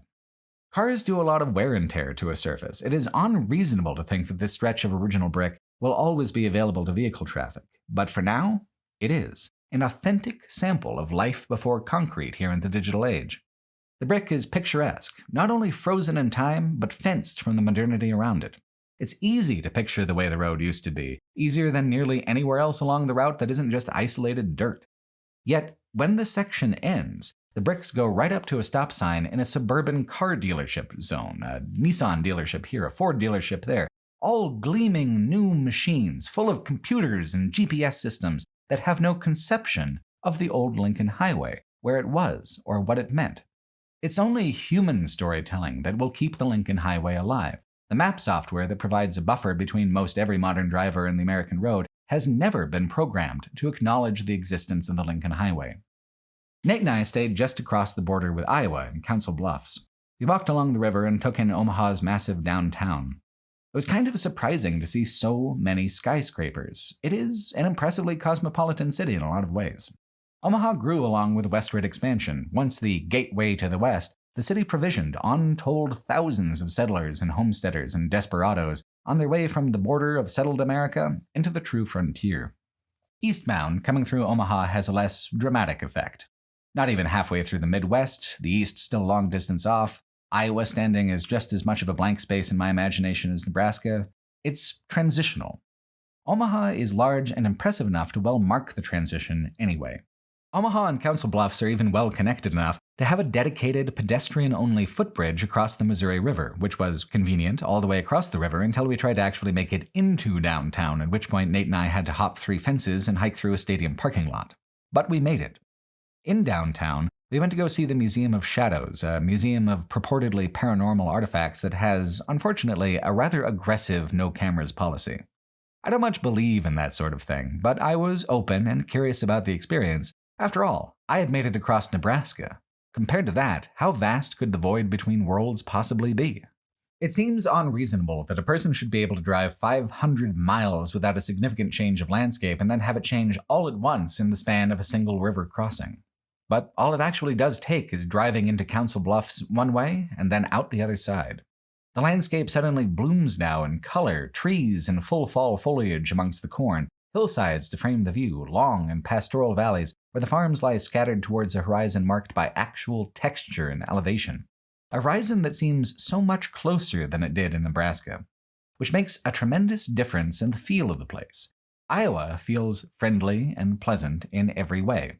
Nebraska's natural state is utterly indifferent to human life. Farm or don't, stay or don't, makes no never mind to the big flat. Iowa's landscape, in contrast, is like an unmade bed, crumpled in the coziest way, familiar, welcoming. The road goes north here from Omaha, readjusting its path across Iowa to cross the Mississippi later on 400 miles away at Clinton. In its readjustment, it winds from farms to hills for miles. Nate and I intended to detour to see the remains of a wrecked steamboat at the DeSoto Wildlife Refuge, but the way across the modern freeway was blocked by construction, so we decided, instead, to stop at the Harrison County Historical Village and Iowa Welcome Center. I figured it'd be a quick stop, but I was wildly mistaken. Almost the entire museum is dedicated to the Lincoln Highway and to guiding modern tourists across its surface. They had this big book of antique postcards, but more than that, they even had merchandise. Pens and pencils and stickers and shot glasses.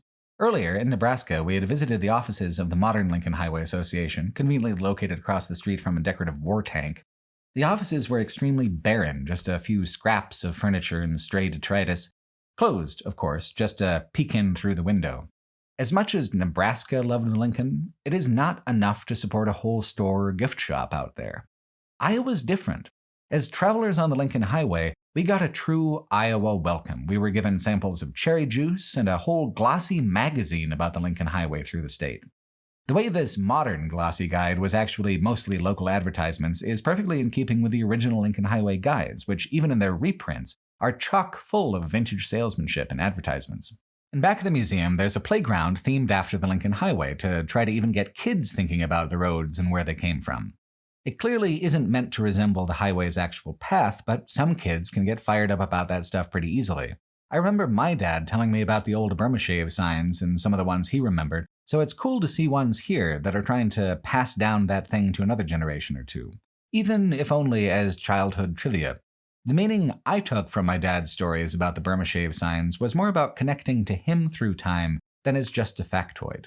Without a personal connection, is it even possible to pass down an enthusiasm for something as esoteric as a 1930s roadside advertising format to children? There's even a concrete and metal sculpture depicting the route at the museum, getting the idea of the whole Lincoln Highway across incredibly well with just a few mixed materials. The museum is just tremendous from a traveler's perspective. After days on the road, hundreds of miles, thousands of miles even, across mountains and deserts, the one thing that Nate and I had not yet ever seen was merchandising about the road. Route 66 gets the merch. The Lincoln Highway gets vague nods of distant recognition, if you're lucky. But not in Iowa. Iowa celebrates the road not just as past history, but as living history, as one of the best current ways to experience the deep Iowa countryside, as a way to appreciate as a state recreation a portion of the grander transcontinental experience. When we were speaking with a woman at the counter, she asked if we were mostly going along US 30, and we told her that we were trying to do the 1913 route as much as possible. Ah, she nodded. Purists. Which was amazing, because it was the first time in 2,000 miles that anyone we spoke to had the slightest goddamn idea what we were doing, let alone to solemnly nod in common enthusiasm for the old road. She could have slapped me full on in the face and I still would have bought a mug and a sticker. I was so excited to have my journey recognized and legitimized, but hostility, of course, is not the Iowa way. The Iowa way, like Iowa itself, is friendly and gentle for miles at a time. As soon as we passed the Harrison County Historical Park, the 1913 route started diverging from US 30 and crisscrossing it every few miles. In the meantime, the old road was some of the most scenic dirt we had yet seen in the Midwest. The Lincoln Highway through Iowa truly is a museum-quality experience. It is impeccably well maintained. To compare the dirt roads here to the dirt roads in Nevada is practically the difference between pavement and dirt itself. Perhaps it's simply the fact that we were so well welcomed by the Welcome Center, but there is a festiveness to the roads here that I had not felt in the other sections. Even the maintained rural sections. Nebraska's Gothenburg Steps are well marked and well maintained, but they aren't fundamentally as scenic or as impressive as the rolling landscape of Iowa with the bright beige dirt and tidy ribbons across the hills. It's only worth traveling about 35 miles an hour on the old 1913 routes, but in the sections where you wind up back on US 30, it takes you back up to around 60, 65 again and helps make up lost time. Though making up time isn't really the point at all on the Lincoln Highway in Iowa. The point is to celebrate the countryside by immersing a driver deep into the real thick of it. I'm sure plenty of Iowa is done up as industrial farms, but these farms along the Lincoln Highway seem so much smaller than the big operations out west in California's Central Valley. Part of it might be a little of the old showmanship, a historical drive through a historically representative countryside with farms still conforming to the old quarter-section sizes. From every angle, it's the absolute definition of pastoral. An early traveler on the Lincoln Highway named Dallas Lore Sharp was equally taken, writing, quote, "So encircling was the human scene, so distantly repeated, so balancing the picture and blending with the theme of nature, as to make one think these houses had grown here, planted when the rich, mellow prairie was spread out for the plow. Nowhere in the world have I felt a more perfect harmony between earth and man than among the farms of Iowa, no more comfortable space and spiritual freedom between man and man." End quote. Which is, I suppose, the illusion of it. This is not a landscape in harmony, but a manufactured garden, a deliberately human landscape from horizon to horizon, spread so evenly and so completely across the hillsides that, yes, it seems natural. Any consistency on that scale involving living things seems natural. But no, each farm does its individual part to form a patch in the quilt that we see when looking at Iowa from an airplane. It's the fundamental difference between the countryside and the wilderness. Along Nevada's long dirt path to Ibapaw, we drove across true wilderness, natural landscape barely changed at all by the stain of the roadway across its surface. This is rural here in Iowa, yes, but the actual nature of it is long conquered by human industry and shaped by human law, which is perhaps what ultimately does feel so comfortable about it. This is a landscape entirely without danger or surprise. Even these extremely isolated rural roads are just about the nicest on the whole Lincoln Highway. Iowa still has plenty of state parks and sporadic forest land. It's not all farms, yet it is all civilization. Land here has value, so little of it sits idle and forgotten for very long. Iowa has some of the smallest towns that I have ever seen. Take Orion, for instance. It's just a collection of houses and a grain tower along some railroad tracks. Small towns in a place like Nevada are clustered around the scarce resources of the desert. In Iowa, however, civilization is as abundant and deliberate as the corn. A town doesn't need to contain everything that a town independently needs because clusters of towns operate interdependently. The smaller towns simply do business in the larger towns that are never too far away. Of course, this is interesting to me because I'm unused to it. Travel author Bill Bryson grew up here, and he hasn't written a positive word about Iowa since. I'm probably exaggerating a little, but Bill Bryson's never quite so memorable as when he gets going on a real tear about something. I lent a copy of The Lost Continent to a friend once, and she said, "It's great, but does he ever end up enjoying anything?" Which in retrospect is kind of a fair complaint. Bryson wrote, quote, "Talking about a scenic route in southeast Iowa is like talking about a good Barry Manilow album. You have to make certain allowances. Compared with an afternoon in a darkened room, it wasn't bad, but compared to, say, the coast road along the Sorrentino Peninsula, it was, perhaps, a little tame." End quote. West Virginia can well claim a title like Almost Heaven because it's so consistently spectacular that it is obviously an improvement over whatever you had to drive through to get there.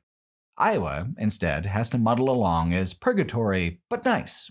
It's a place where a person can easily contemplate spending eternity because it isn't bad at all and it stays extremely consistent year after year. On a mammalian level, that's a very safe bet. Iowa has this way with its small towns where it hides them in the folds between hills and allows a traveler to come up on them very suddenly. The Lincoln Highway's older route often also goes perpendicular to the newer US 30 orientation or diagonal to it, allowing a person to arrive in these town centers by driving through genuinely residential neighborhoods, achingly slow 20-mile-an-hour streets where no one would otherwise have business, but the 10 or so families that live on a given block. It's enough time to really look around and consider the standard of living. And again, from a mammal perspective, it's very comforting, very welcoming.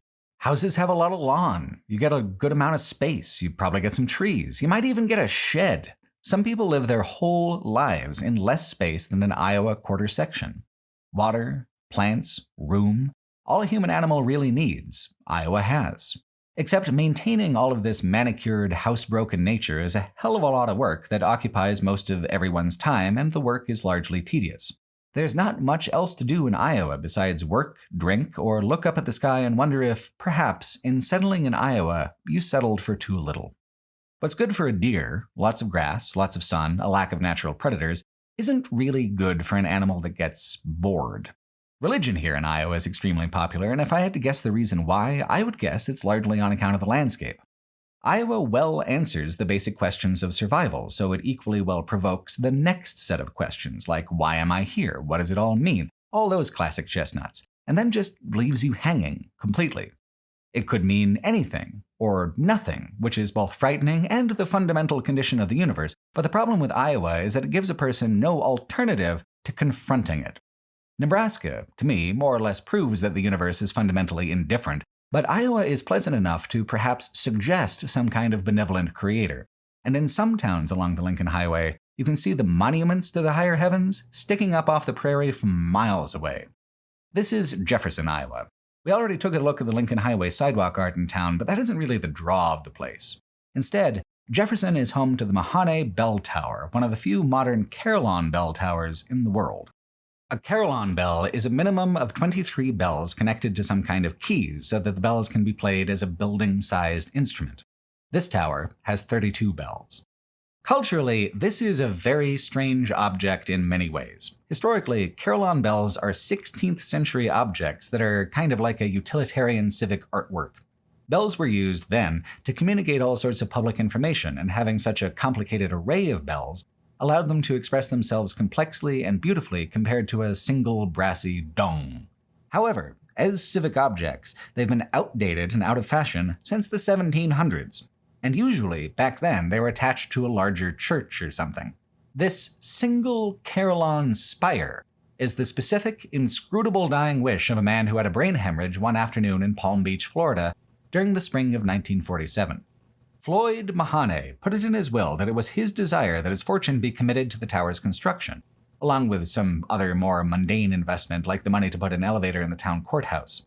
All this despite never telling a soul in Jefferson about this plan during his life, which seems like a big ambition to keep entirely to yourself and then drop on everyone else at the moment of your death. The town consented, though, thanks to the clever olive branch of the courthouse money, so the tower was built. Floyd put it in his will that 50% of the music played there be patriotic or religious. But that is what is wild about this carillon tower. It is an object tied to European Christianity that has no function or context out here on the Iowa plain whatsoever. It's not like any particular doctrine of Christianity. It's just 50% dedicated to the general idea of God and country. A brief 1981 history of the building by Mickey Schwarzkopf somewhat hilariously states, quote, "Some still feel Mahoney's money was misspent, but a growing number of residents show an appreciation for the tower and its frequent concerts. They speak of the tower as a unique landmark, setting Jefferson apart from other small Iowa communities. As one resident said, Jefferson would have gotten practical things like a school or hospital eventually, but we would never have a carillon tower without Floyd and Dora Mahoney," end quote. It is incredibly American in its defiant commitment to self-aggrandizing message over any kind of practicality, and incredibly Protestant in its independence from any particular church or religious organization. The carillon tower grows from the ground directly up to heaven, just like the corn or a good Iowan. As a matter of more secular interest, the town has painted murals on some of the rooftops below, but the Mahoney Tower is fundamentally a religious, symbolic structure. It gets to the heart of Midwestern religion, too, I think. The fervent, all-consuming hope that there is something more meaningful than the Iowa dirt, if only we could climb high enough to see it. The tower's elevator does its absolute best to reach heaven, the only obstacle really being that such a thing is impossible, so I don't blame it for the fact that the view from the top isn't heaven, it's just more Iowa. Iowa in every direction as far as the eye can see. It's not just the two famous cities at either terminus of the Lincoln Highway that are recognizable from media. There are entire towns in Iowa whose downtowns are roughly preserved from the days of black and white movies. I didn't recognize anywhere specific during my travels, just the construction of the image. The fonts, the names of the businesses, the building materials, and the tidily respectable 3-story height limit of downtown. This is Marshalltown, Iowa, or as the commercials of the 1950s might have put it, any town, USA. Compared to some of the little farming hamlets we passed through earlier, Marshalltown is practically cosmopolitan. Why, there's even more than 2 restaurants. Part of the mythology of the small town being more spiritually meaningful than the big city in American life is the very Midwestern idea that enough is good enough. Here is choice and variety, but not too much, just a manageable few blocks worth. You'd think that in the age of Amazon.com, which economically devastated so many of the local businesses in these kinds of downtowns, would similarly devastate the myth of them. Instead, the myth has grown stronger, in part, I think, because this way of civic life is so visibly struggling. There is a sympathy for it, and a yearning for something more manageable and simple, where all a person needs is 3 blocks of mixed commercial development, and asking for more is just vanity. Marshalltown struggles have had more to do with nature than economics, though. In August of 2020, a Derico, a rare kind of thunderstorm structure that blows in a single direction like an aerosol can, struck this part of the Midwest with winds up to 90 miles an hour. Tornadoes are worse and more impressive, but the damage they cause is like carving a landscape with a knife. If you're not in the path of the blade, you'll be fine. A Derico is a whole-ass thunderstorm. It is enormously wide. All this scaffolding you see on the buildings of Marshalltown is the ongoing attempts to repair and restore the town following the catastrophic wind damage of the derecho. As climate change continues to reshape the world, there have been many new words for extreme weather I've ended up learning. Bomb cyclone, fire tornado, derecho. It's not that these things have never happened before in the history of weather, it's just that as the climate shifts, these things happen with greater and greater frequency. So it's not just the digital world that's conspiring against these ways of life, it's now the natural world as well. These buildings and monuments were built by a generation that felt the whole future was wide open before them. I find myself in a generation more preoccupied with how to weather the coming storm when the bill for all this progress finally comes due. I'm sympathetic to the impulse to mythologize a small town like this. It's just that the reality is plain here for anyone and everyone to see. Whatever part of the past that we think is worth preserving must exist within an uncertain, chaotic present. Denying the present helps nothing. Someone has to repair the damage and put up the scaffolds, and sometimes it takes years for the scaffolds to come back down again. It takes a lot of personal attention, and a lot of money typically, to usher an object or a town down through time, especially across generations, which is something that is so special about the experience of traveling the Lincoln Highway. The entire route isn't just littered with these relics, it is itself a relic also. Just as each individual community built and boosted the Lincoln in its heyday, it is those communities and those individuals within the communities who have spent time and money preventing the whole Lincoln Highway from just fading out into weeds and Walmarts. Just down the road in Tama is one of the absolute most iconic artifacts of the old highway, and it's just about as out of the way and obscure as a person gets. Out back of a tiny community park in an already small town is a bridge with Lincoln Highway built into the actual concrete itself. The Tama Bridge has been restored multiple times across its long existence, but it's already in need of another restoration. It's flaking and forgotten, a strange ruin integrated into a modern residential neighborhood. The thing that I find fascinating about the bridge is the way it features in photographs and postcards so frequently from the Lincoln Highway's heyday, some from nearly a century ago now.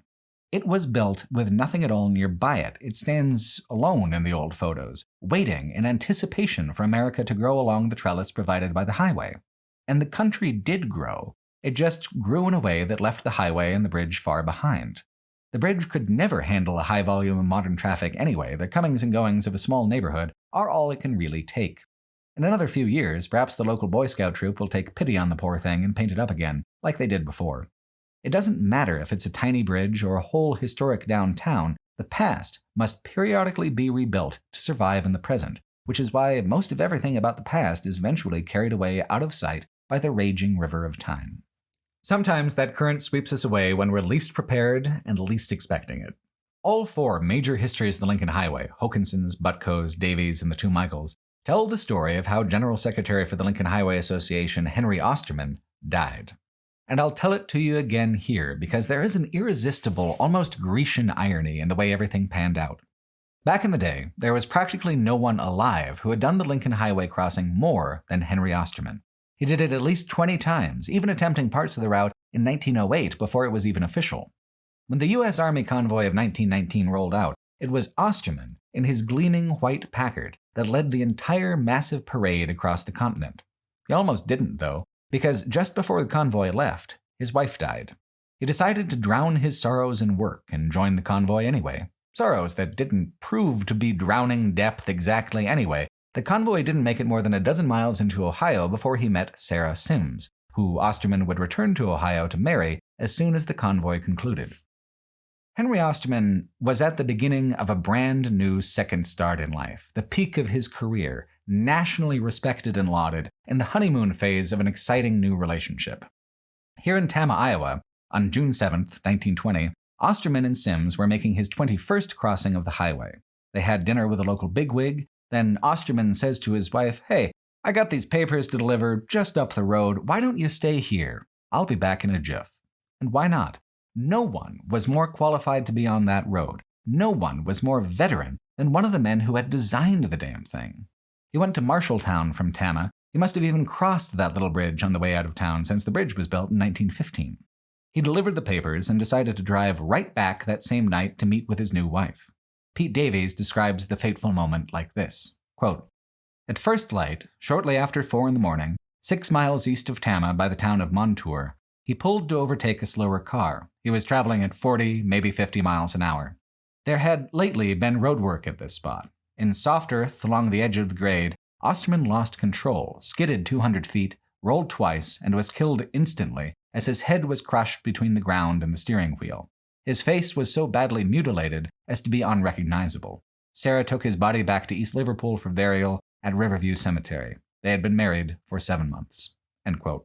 Everything Osterman had in his life was built through his efforts with the road, his fame, his fortune, his new marriage.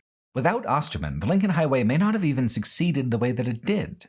Osterman made himself a key player, if a forgotten and overlooked one now, in the history of American civilization, or at least this chapter of it, and that exact same thing that brought him fame and happiness and fulfillment crushed his head to jelly under the weight of a tumbling Packard.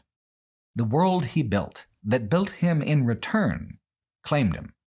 Davies is too polite to speculate if Osterman had been drinking, but come on, man, 4 a.m? The thing that makes it a little classically Greek for me is that Osterman's fatal mistake seems to have been hubris. It was his 21st crossing. He was at the peak of his life. He had succeeded in everything he wanted to do. He must have felt untouchable. And in his impatience to abide behind a slower driver, a driver who had surely not led an army convoy across 3,000 miles of hard terrain like Osterman had, Osterman made one fateful, fatal fuck-up. And the same Iowa mud that he had declared war on 7 years ago took him out as an actual casualty. The story is itself almost mythic in a deeply compelling way. It's no surprise to me that every history of the Lincoln Highway goes out of its way to talk about Osterman's death. It feels literary. There's only one major novel I know of about the Lincoln Highway, and it's actually a recent one, published only in October of 2021. The plot doesn't actually revolve much around the highway besides using it as an early framing device, but there's a late book chapter from the perspective of an academic of adventurers of sort, and he has this good bit about storytelling that applies more to Henry Osterman's story than just about anywhere or anyone else. Many years before, Abacus had come to the conclusion that the greatest of heroic stories have the shape of a diamond on its side. Beginning at a fine point, the life of the hero expands outward through youth as he begins to establish his strength and fallibilities, his friendships and enmities. Proceeding into the world, he pursues exploits and grand company, accumulating honor and accolades. But at some untold moment, the two rays that define the outer limit of this widening world of hailed companions and worthy adventurers simultaneously turn a corner and begin to converge. The terrain our hero travels, the cast of characters he meets, the sense of purpose that has long propelled him forward all begin to narrow towards that fixed and inexorable point that defines his fate. But of late, what had taken up Abacus's thoughts was the realization that it wasn't simply the lives of the renowned that conformed to this geometry, for the lives of miners and stevedores conformed to it too. The lives of the ancillary and anonymous, of the frivolous and forgotten, all lives, his life. The manner in which the convergence takes you by surprise, that is the cruelest part, and yet it's almost unavoidable. For at the moment when the turning begins, the two opposing rays of your life are so far from each other, you could never discern the change in their trajectory. And in those first years, as the rays begin to angle inward, the world still seems so open, you have no reason to suspect its diminishment. But one day, years after the convergence has begun, you cannot only sense the inward trajectory of the walls, you can begin to see the terminal point in the offing, even as the terrain that remains before you shrinks at an accelerating pace. End quote. When did the rays of Osterman's life begin to turn and converge? His leading the 1919 convoy and meeting Sarah Sims was surely on the narrowing end. Both these late-life accomplishments sent him barreling directly towards the pre-dawn light of June 7th, rounding a curve just 6 miles away from his destination, on a road he knew better than almost anyone alive. This road, this curve, right here with the beige garage on the left over 102 years ago, this is the exact spot where he died. The rays of Henry Osterman's life were made of gravel and concrete and steel, and when they converged, they crushed him completely at the age of 43. The War on Mud, in which Osterman was a casualty, is commemorated further back in Iowa at Lions Club Tree Park. It's a series of plaques and exhibits on the Lincoln Highway with a lot of abstract symbolic pieces, like representing the use of road materials over time with an outdoor bar graph of piled rocks, or commemorative pylons dedicated to the states and Iowa counties that the Lincoln Highway passes through. It is an odd stop, but an important aspect of the road's history to highlight. Look at this footage of the 1919 Army Convoy contending with the Midwestern mud. Different states and counties used to be infamous for having especially bad and cloying mud, bad and cloying in different ways in different counties. Here in Iowa, it was called gumbo mud. What a very different world it was, but it's worth considering that the gumbo mud days were the natural state of Iowa for thousands of years. What progress we've made to bury those days and forget that that world existed is because we have genuinely transformed the entire landscape. As Nate and I moved closer to the border with Illinois, the weather turned, and I became instantly nervous. This low, heavy, flightless bird was surely doomed if it sank into the famed gumbo. It was built for the paved world, old and sturdy as it is. But even the dirt roads in Iowa are modern these days. Even after being soaked in water and given ample opportunity to turn into a nightmare, the 1913 route was incredibly easy to traverse. Again, unpaved road does not necessarily mean raw road. There is an engineering and a science, even to these simple things, that separates the present day from a century ago with an insurmountable gulf of difference. In the rain and dreary weather, the countryside was still incredibly idyllic and easy to pass through. Iowa is an artificial Eden hundreds of miles wide. It's a colossal achievement in the battle of civilization versus environment if you're the kind of person to side with civilization. But it's more fragile than it looks. The Lincoln Highway passes through DeWitt to arrive at its last Iowa town in Clinton, along the banks of the mighty Mississippi. The Mississippi River has shaped the environment of every state it passes through, or along in this case. It's been one of the most important arteries of commercial transportation in American history, nearly 300 years of use moving goods up and down. And as Nate and I passed across it in 2022, the river was experiencing a historic drought, shrinking down so low that shipwrecks and strange landmarks appeared on the banks. It dropped so low that cargo ships couldn't even pass through. An article from The Guardian stated, quote, "The Mississippi River Basin produces nearly all, 92%, of U.S. agricultural exports, and 78% of global exports of feed grains and soybeans. The recent drought has dropped water levels to alarmingly low levels that are causing shipping delays and seeing the costs of alternative transport, such as rail, rise." End quote. Of course, if the Mississippi River ever truly dies, the exports themselves will drop to alarmingly low levels as the entire region's environment shifts. It's not known if things will get better or worse for the Mississippi River, but 2022 was a nadir in the history of the Mississippi. We've created this artificial world around us, expecting it to be, somehow, dependent on the bounty and health of the natural world that it has been steadily replacing. Capitalism's ultimate goal is perpetual growth, and for a lot of decades in America that seemed weirdly possible. But we are also fragile creatures in a fragile ecosystem, and that fragility is not accounted for by the system at all. Like I did when I was drunk in Reno, the system keeps betting so long as it's winning, speculating on future growth based on the idea that something as fundamentally chaotic as the Mississippi River will continue to flip over 21. When it's a matter of $10 a hand, it's ultimately maybe not that big of a deal to lean into chaos, but when it's something like the fate of the Mississippi River, it just seems as if more care should be taken with the idea that one of these days, it isn't going to come up aces. It feels like the 2020s are as much a period of transition as the 1920s were, and I suppose I'm just worried that the thing we're transitioning towards is the great Iowan desert. On the other hand, weed is legal now in Illinois, so I guess I'll take what comforts I can while I can across the border in the land of Lincoln. At first, Illinois and Iowa seem relatively identical, the same landscape and the same kind of local culture, just with different license plates. Driving along, the morning light took on a kind of moody amber hue through the clouds and gave the whole countryside a slightly otherworldly quality. In the west, scenic things are dramatic and notable. The tall peaks, the deep canyons, long and varied vistas with picture-perfect compositions if you get the right angle on them. What makes the Midwest beautiful is water and light.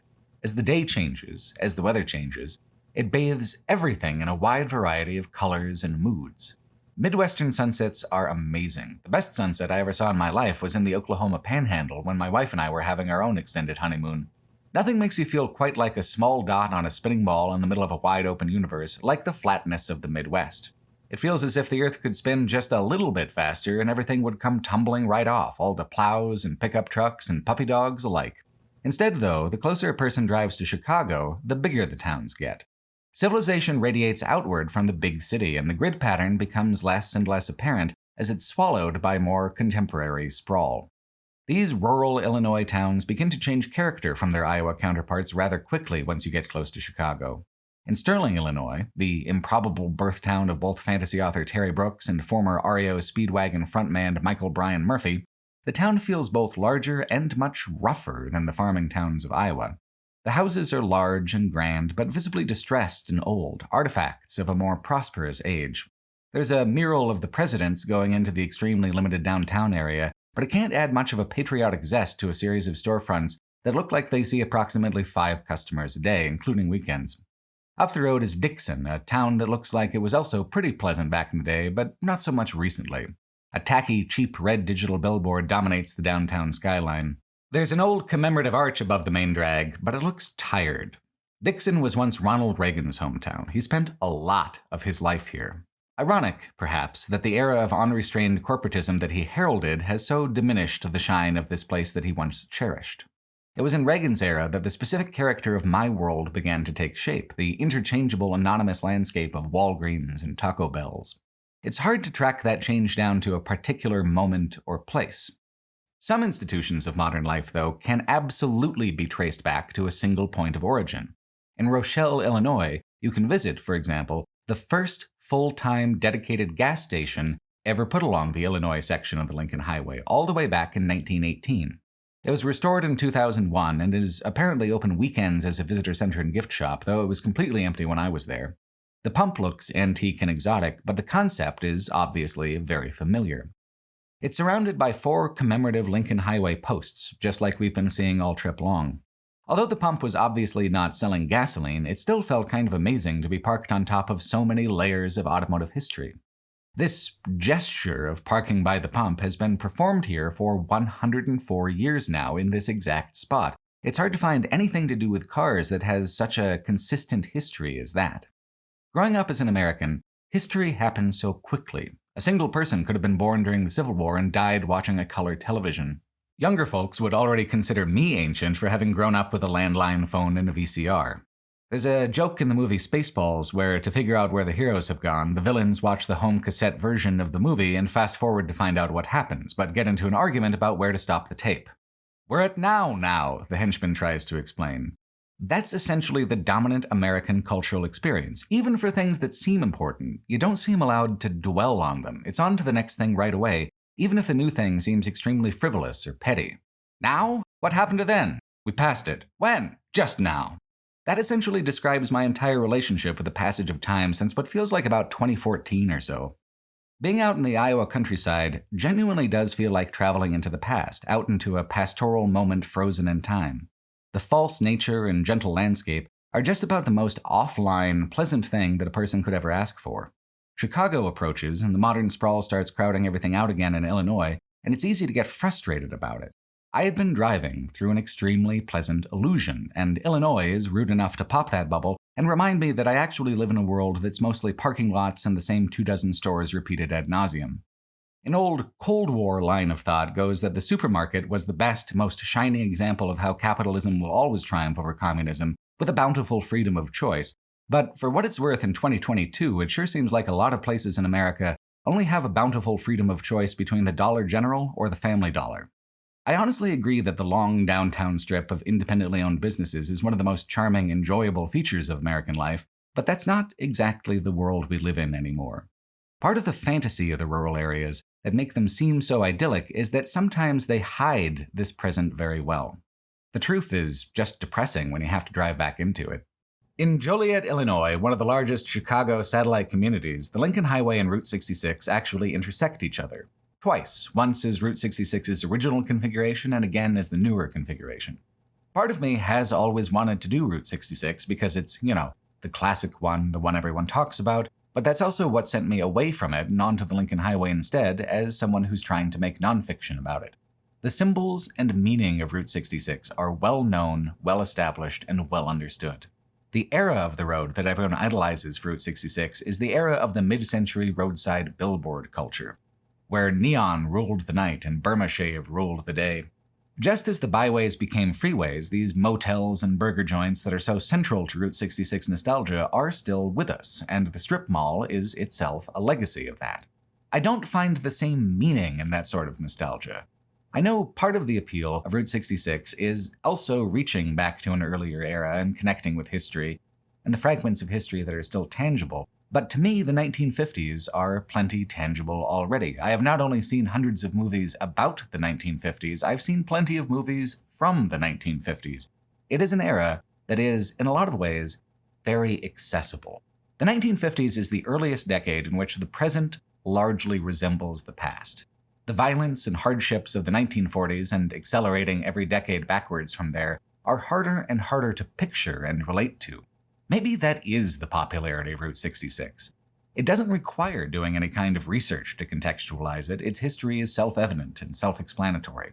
There's even a Disney movie about it. Most children are already primed by that to get the whole concept and the mythology of the road. Thing is, Route 66's first major boom in popularity of use was people fleeing the Dust Bowl, one of the very first completely man-made ecological disasters to sweep the country. Only deliberate macro-engineered windbreaks using rows of planted trees prevented the topsoil of several states from blowing away and creating a wasteland. John Steinbeck's novel about the period, The Grapes of Wrath, gave Route 66 the name the Mother Road. Its first reputation was as a sorrowful progression of dusty refugees who have lost everything but what they could pack onto their Model T.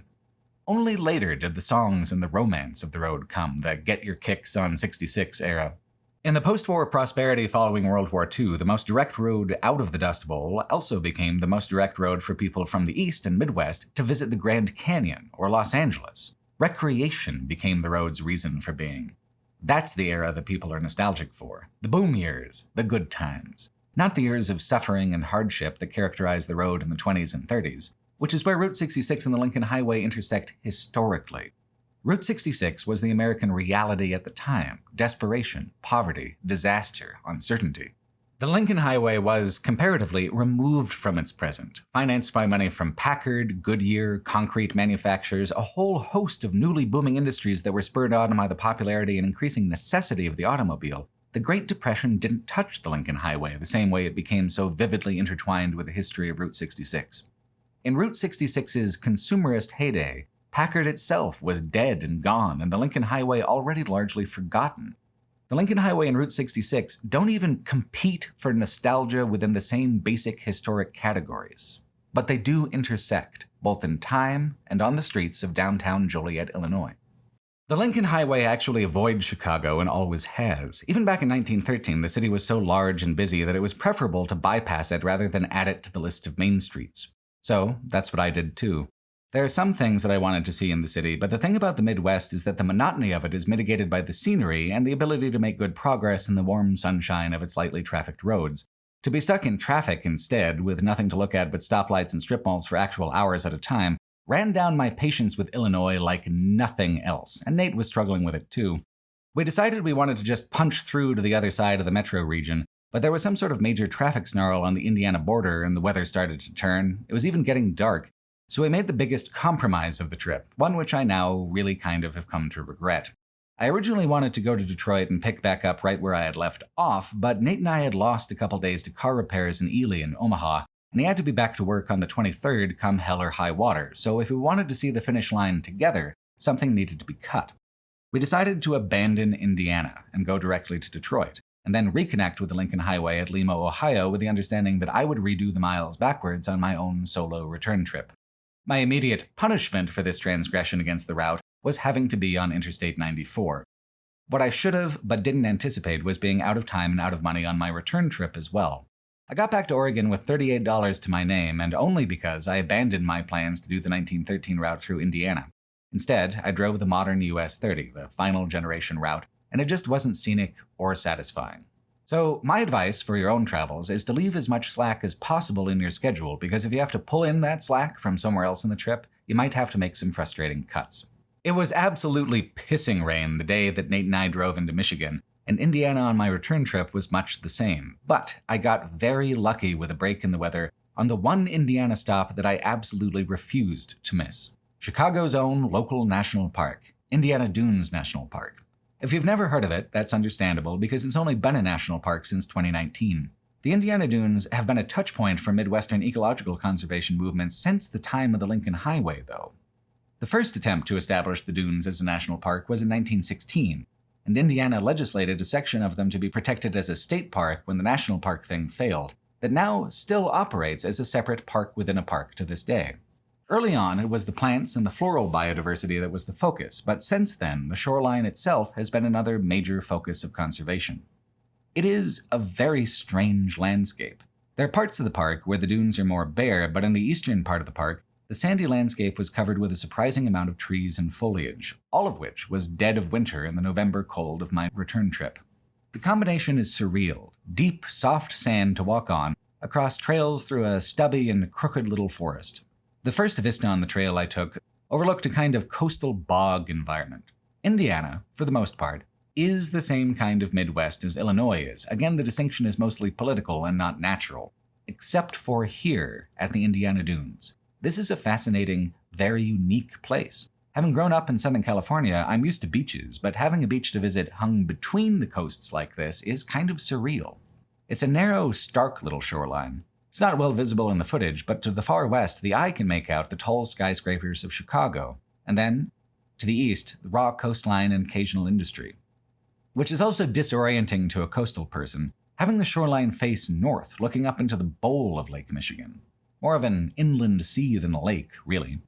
Partly because of its proximity to Chicago, despite not having a lot of fame as a national park, Indiana Dunes actually ranks at 14th of 62 in terms of visitors per year. Over 3 million people a year come here, which is more than Crater Lake, which sits at 30 on the list, despite being far better known as a name. The Indiana Dunes aren't a huge tract of wilderness like so many of the western national parks are. That would be a bureaucratic nightmare. No, instead it's just the absolute most essential and scenic bits, and even those are sewn together with a lot of roads, parking lots, and legacy houses. A good contender for the strangest neighborhood along the Lincoln Highway is right here at the Indiana Dunes National Park, the Century of Progress homes. In 1933, the middle of the Great Depression, Chicago hosted the 1933 World's Fair. The World's Fair used to be a huge deal. San Diego's Balboa Park and Seattle's Space Needle were both built specifically for World's Fairs and have since become some of the most iconic elements of their respective cities. There was an exhibit in which 5 home developers made 5 different homes of the future to showcase how, in addition to the war on mud, we were now engaged fully in the war on the Sears catalog. After the fair, a real estate developer was trying to create a resort community called Beverly Shores along the Indiana Dunes. He bought all 5 houses and moved them here as a promotional stunt. But it was also, the Great Depression, not an ideal time for a luxury resort community. It failed. The historical value of the homes led them to being included in the 1966 state park protections and now later into the national park preservation. Oddly, however, people live in the homes. Leases are given with the understanding that they will be perfectly preserved at the owner's expense, which is an unusual way to do it. There's a once-yearly open house tour, but I'm not sure if this is a better move than museum preservation, because someone's always on the hook for repair bills at least, or a worse move because it goes against the democratic values of the park system, that America's history and landscape belongs to its people and should remain open to them. Either way, the homes are remarkable. One of them, the first on the left when this clip began, is made of an incredibly rare material called rowstone. Made from shale, alkali, and limestone quarry waste, the material was supposed to never need maintenance and stand the test of ages. The only problem was that it didn't actually work. When the rowstone began to disintegrate in the 1950s, the fortunes of the rowstone manufacturer did as well. And that was that for a mineralogically unusual artificial stone that's been used in approximately 5 houses in the history of the world. There's also an all-steel house that could have been manufactured on an assembly line, the pieces then assembled easily at the building site. It was supposed to be revolutionary, but it just never took off. Imagine, however, what someone from 1933, who had probably grown up in buildings that likely dated from the Civil War, would think of these things. This looked like the future back then. And they still kind of do look like the future, because the future never did work out quite that way. That speculative potentiality of them is still there. Cozad, Nebraska might be the actual halfway point of the Lincoln Highway, and the Mississippi River might be the best defined border between the American West and East, but Indiana Dunes is a place where that middle transition can be felt more keenly because it's something that stands independent and alone from either terminus or either definition. The Indiana Dunes are something very special, very unique to Indiana and Illinois. It's in bearing witness to these special things that I feel the distance that I've traveled most deeply and sharply. As a kid, when adults would talk to me about Detroit or when I would hear about Detroit on the television, Detroit was always a punchline. America's failed city. And perhaps that has been true in some ways in the past, but the biggest surprise for me about my time in Detroit is that this is obviously false for the present day. I'm a fan of the late-night cartoon American Dad, and they have this bit where the family is going to go downtown and the father solemnly instructs them to swallow their wallets at the first sign of danger. As soon as someone even glances at him, he does so, and then the man says, "Excuse me, sir, I see by the way you're swallowing your wallet that you haven't been downtown in quite some time. Let me be the first to tell you that downtown's changin'." First off, finding a hotel downtown was an exercise in sticker shock, the first evidence that it was not going to be the stereotypical experience that I had always heard. Staying downtown in Detroit is expensive because it's actually full of new money now. As much as I've ragged on corporations, if they have any natural environment, it is a skyscraper, and Detroit is fucking full of them now. There are some old empty buildings, but it feels perfectly equivalent to Pittsburgh or Philadelphia or other eastern cities that never shrunk inwards as spectacularly as Detroit did. I paid as much to be in Detroit as I paid to be in San Francisco, and the standard of living for the business districts is honestly equal. Nate and I stayed in a historic building once owned by the Wurlitzer Corporation, makers of famous jukeboxes for many decades. From the top layer of the building's old staircase, we got to look out across the city at night, from the pink hexagon spires of the General Motors headquarters to the Greektown Casino to the broodier, dimmer skyscrapers of old Detroit. It was one of my favorite moments of the trip. Nate and I had to travel so far across so many roads to get here, and we had actually done it. The East, at last.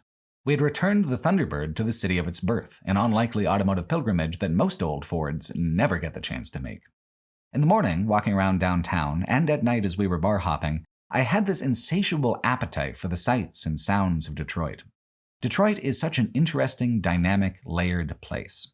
The gap of inequality between rich and poor is just as wide as it is in San Francisco, but the cost of living in the general city is much lower. It is still possible here to have a life that's both cheap and uncrowded, making it unlike most other cities I've ever seen in how much room there is. Having made it through to the other side of its contraction from the golden age of Motor City to its present size, Detroit finds itself in the somewhat enviable position of now being able to grow again comfortably, to slowly regain its former proportions, like a person exercising a muscle after a long bedridden sickness.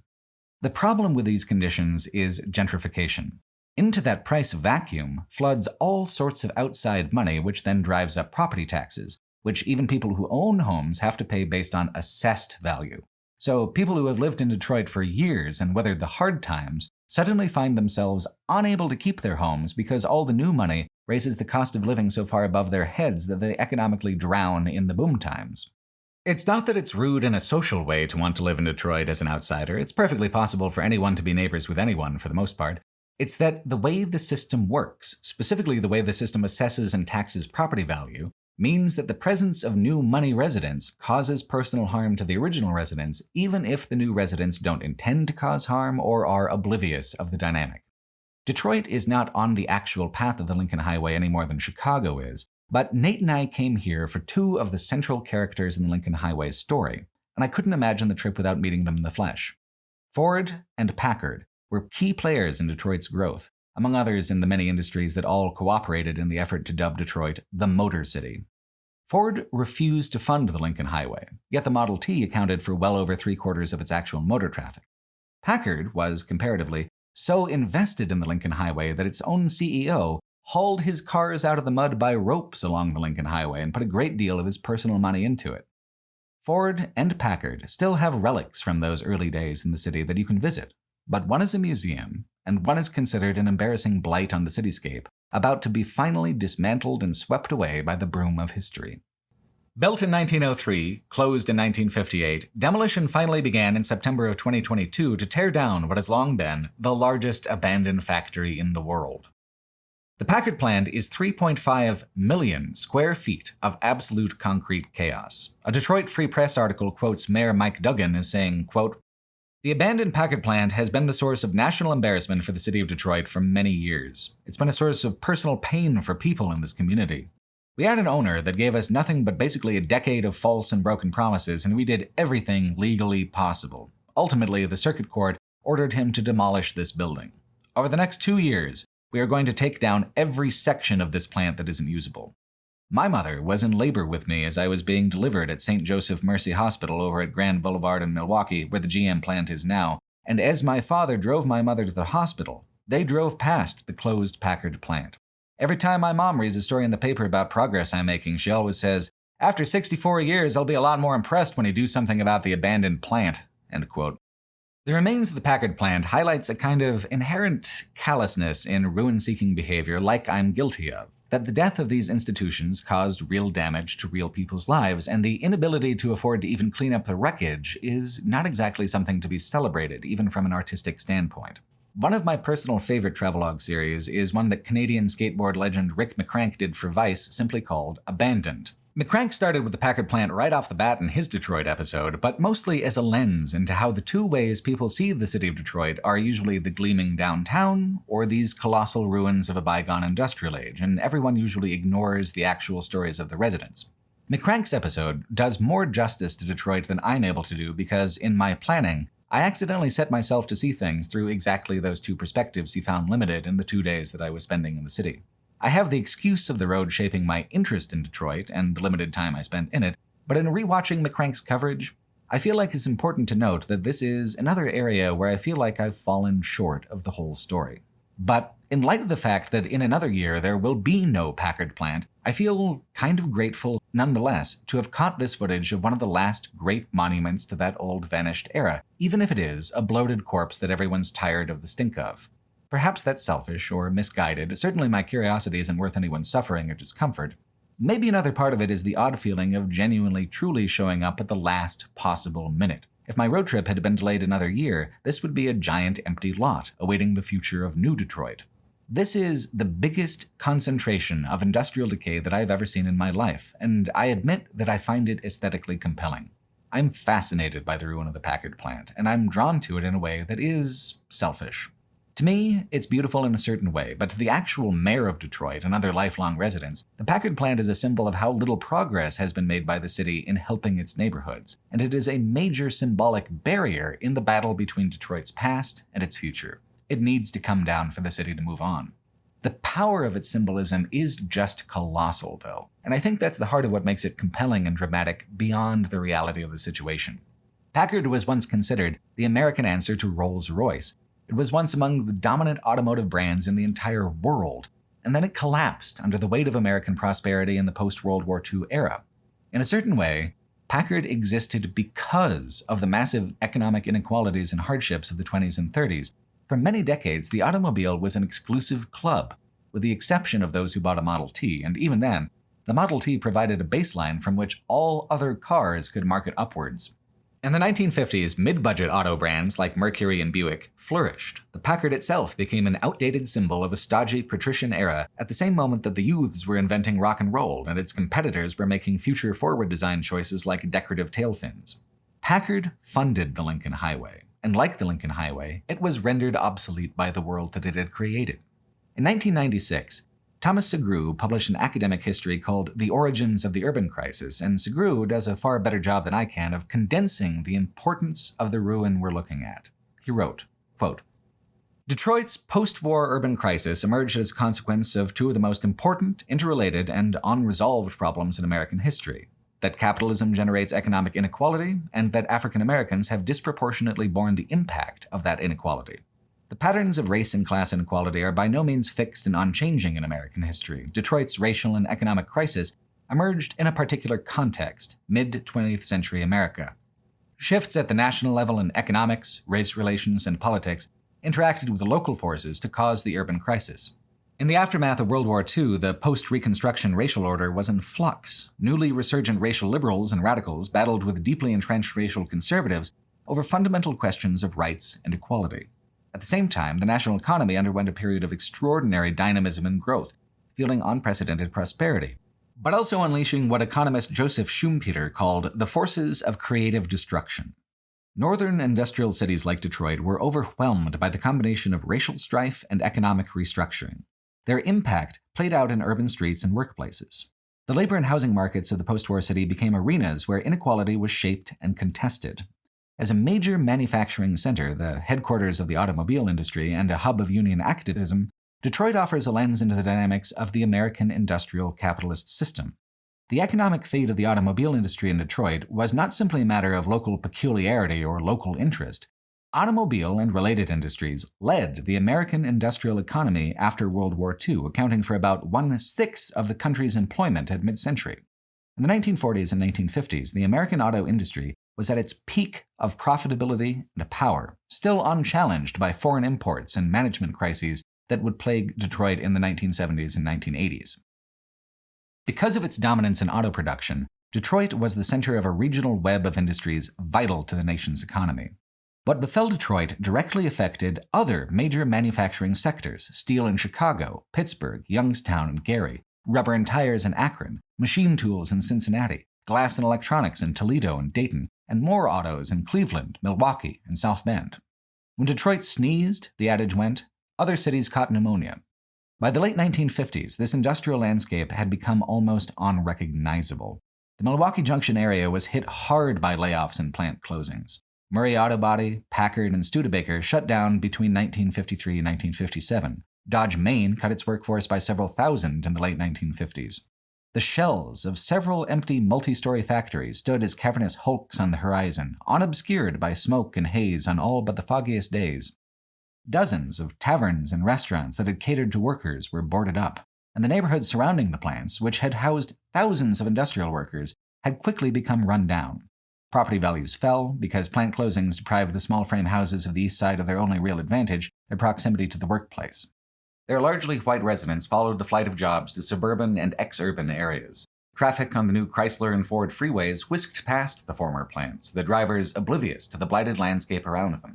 Similar rotting industrial areas could be found throughout the city, most notably on the city's far east side, near Connor Road between Gratiot and Jefferson, where Mack, Briggs, Hudson, and Motor Products plants had closed.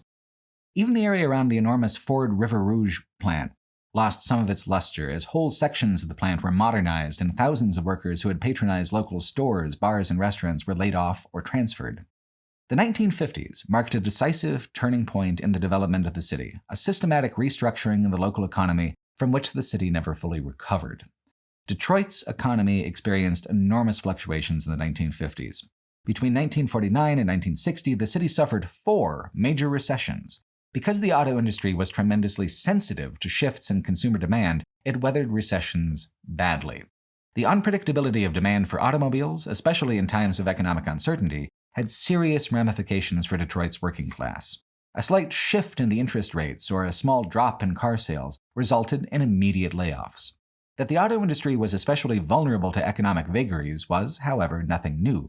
What was new in the 1950s was that auto manufacturers and suppliers permanently reduced their Detroit area workforces, closed plants, and relocated to other parts of the country." End quote.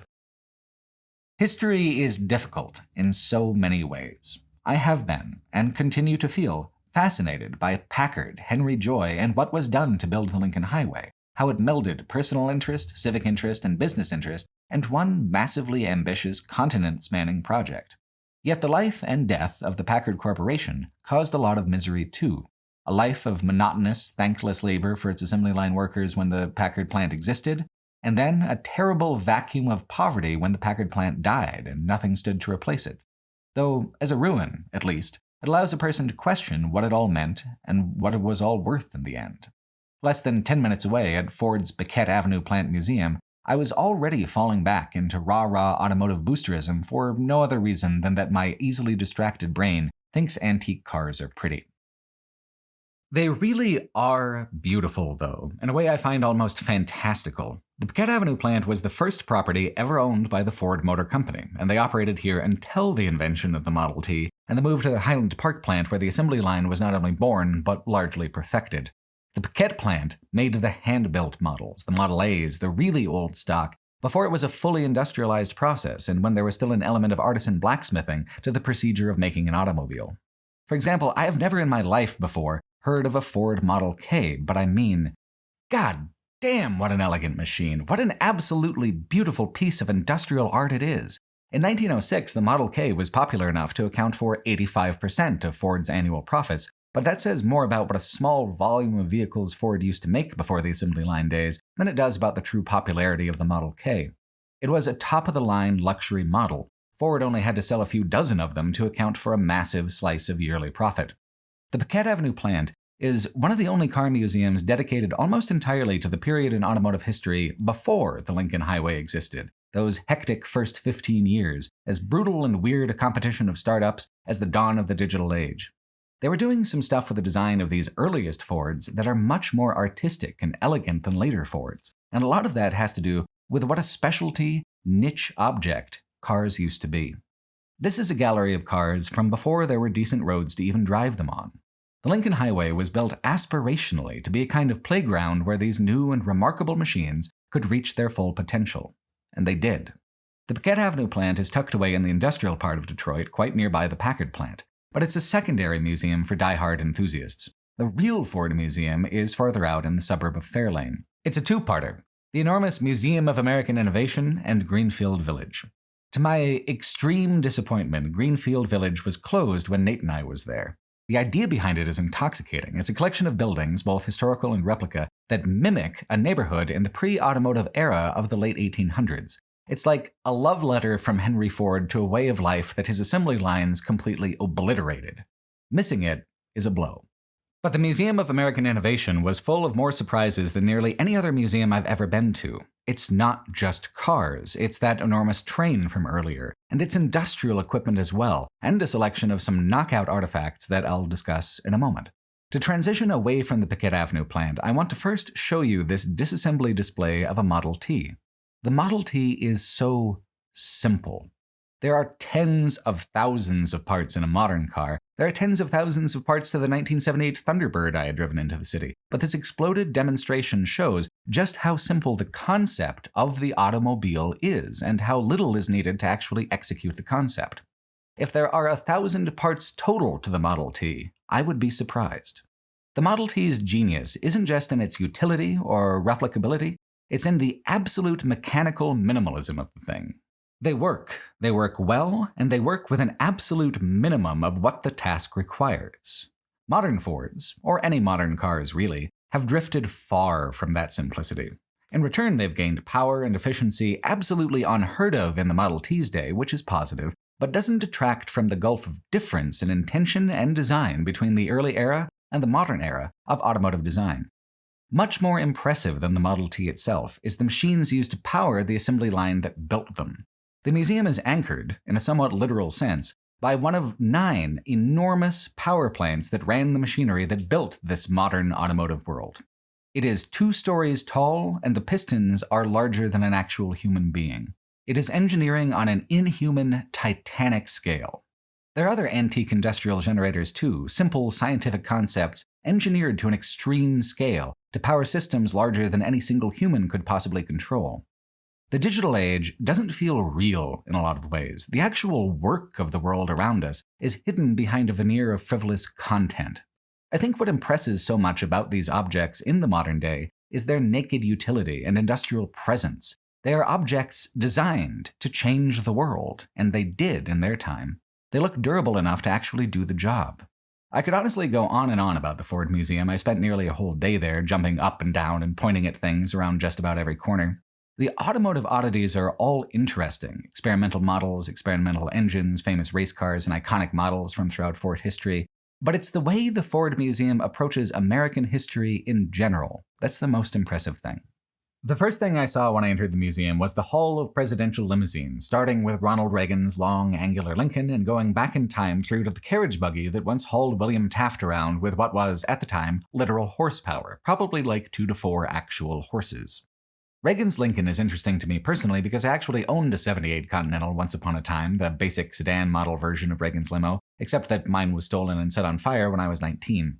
I love 70s Lincolns because of how imperial the design is. This is a car meant to project power, making it a favorite of politicians and mobsters both. The Ford Museum would, I think, be embarrassed to claim credit for it, but Reagan's limo and former North Korean dictator Kim Jong-il's hearse are almost the exact same model of car. I'm not kidding at all. You can clearly see in this funeral parade footage that the dear leader is being taken to the shit pile of history in what's either a 74, 75, or 76 Lincoln Continental, while Reagan's model is the newer 77 through 79 design. So why would North Korea bury their leader in the sedan of the enemy? Because cars are emotional, symbolic objects, and the 76 Continental looks intimidating and elegant in a way that modern cars simply do not.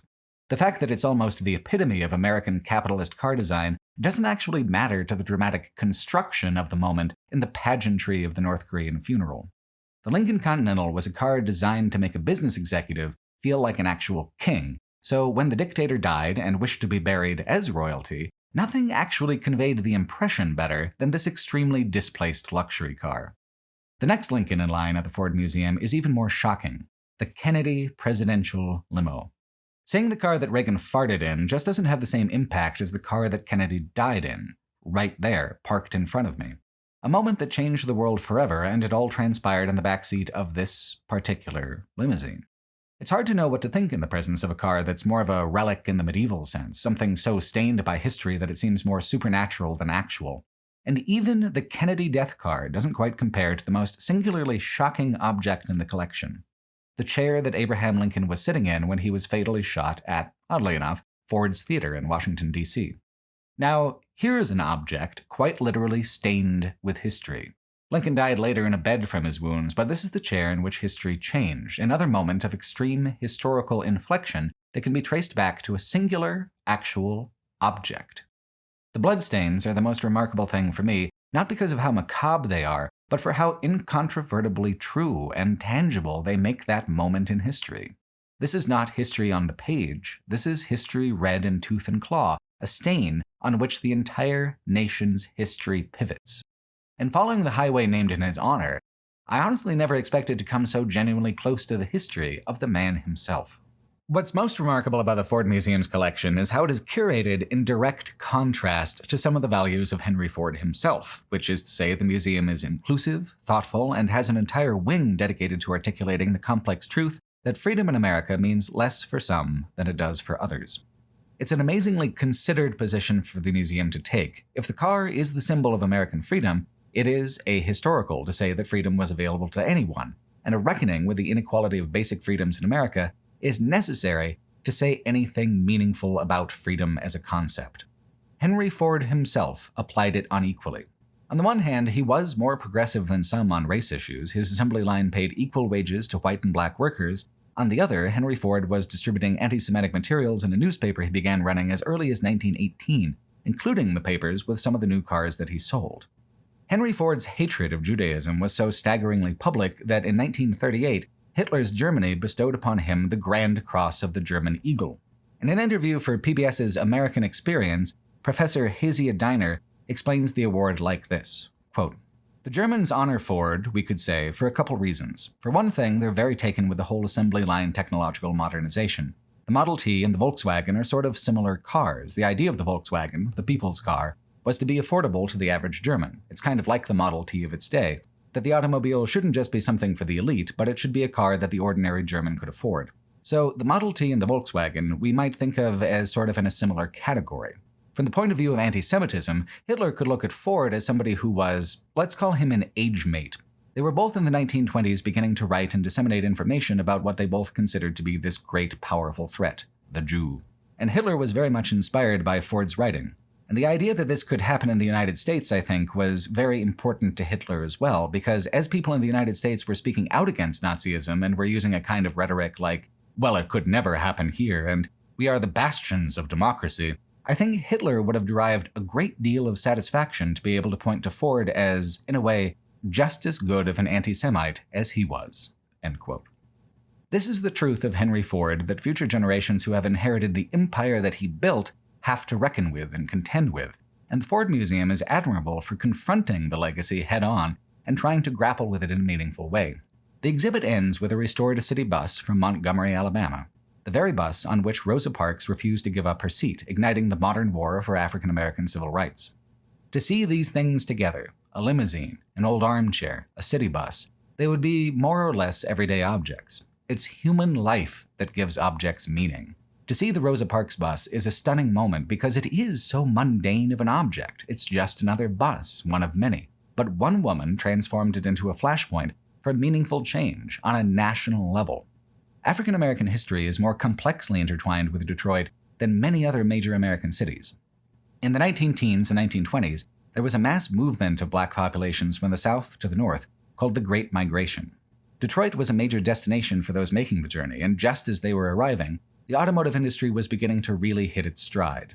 African Americans accounted for many of the hands that worked the assembly lines. Every year, from Detroit's boom years to its abandonment by those corporations that built it to its recent renaissance, a renaissance largely driven by the African American populations who lived in and cared for the city during its most dire hours.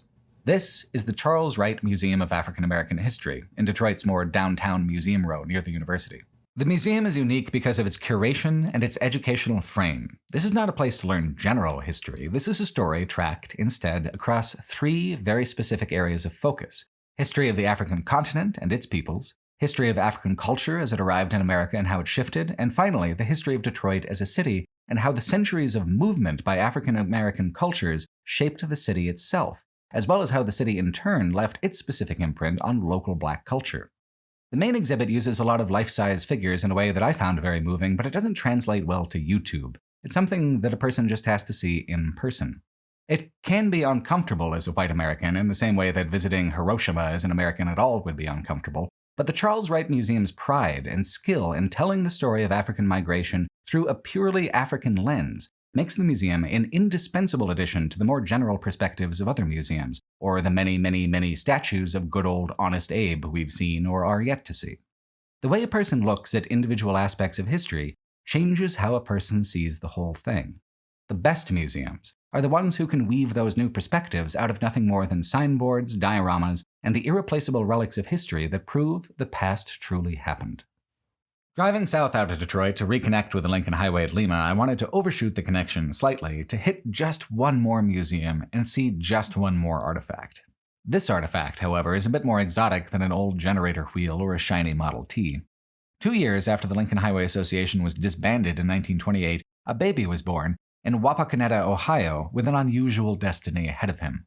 39 years later, he would become the first human being in the history of the species to walk on the moon. The Neil Armstrong Air and Space Center honors this man who sprouted up from the loamy Ohio soil to walk instead, one day, on the most remote surface it is yet possible for humans to reach. The first major artifact on display is a Gemini capsule, a kind of first step towards the technology necessary for the moon landing. This is Gemini 8. Armstrong was backup also for Gemini 5, whose mission was simply to hold 2 astronauts in orbit. Gemini 4 had done 4 days, but the moon is a longer haul than that by far, so Gemini 5's goal was 8 days in orbit. In this fucking thing. Going through the exhibits, I'm struck by the handcrafted simplicity of the artifacts. Like the early automotive age, the early space age was characterized by pragmatic minimalism.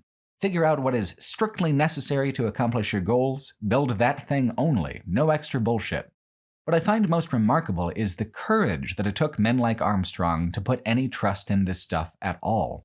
So the boys in the lab say this flimsy, puffy flight jacket will protect you from an environment of absolute zero temperature, total vacuum, and dangerous radiation. To give to this a big Midwestern shrug, laugh, and say, those boys sure know what they're doing, while pitching yourself out into that unknown, knowing full well that you're just an inch of fabric away from death, is worth celebrating. More, the early astronauts like Neil Armstrong have a charming humility that makes them seem like paragons of American character. They knew plenty well that they were writing a chapter in global history, and they did their best to be regular guys and not let it get to them, neither out of fear or out of ego. They brought back a collection of lunar samples, one of which is right here in Wapakoneta, Ohio. One of the things about science is that it usually diminishes the sense of the supernatural and sacred, but in this case, I don't feel like the superstitious power of the object is lost at all. This was no falling star. Someone went up to the moon itself and broke off a chunk. That's like a storybook thing to say. It happened, though, on account of a combination of science, pragmatism, and grit.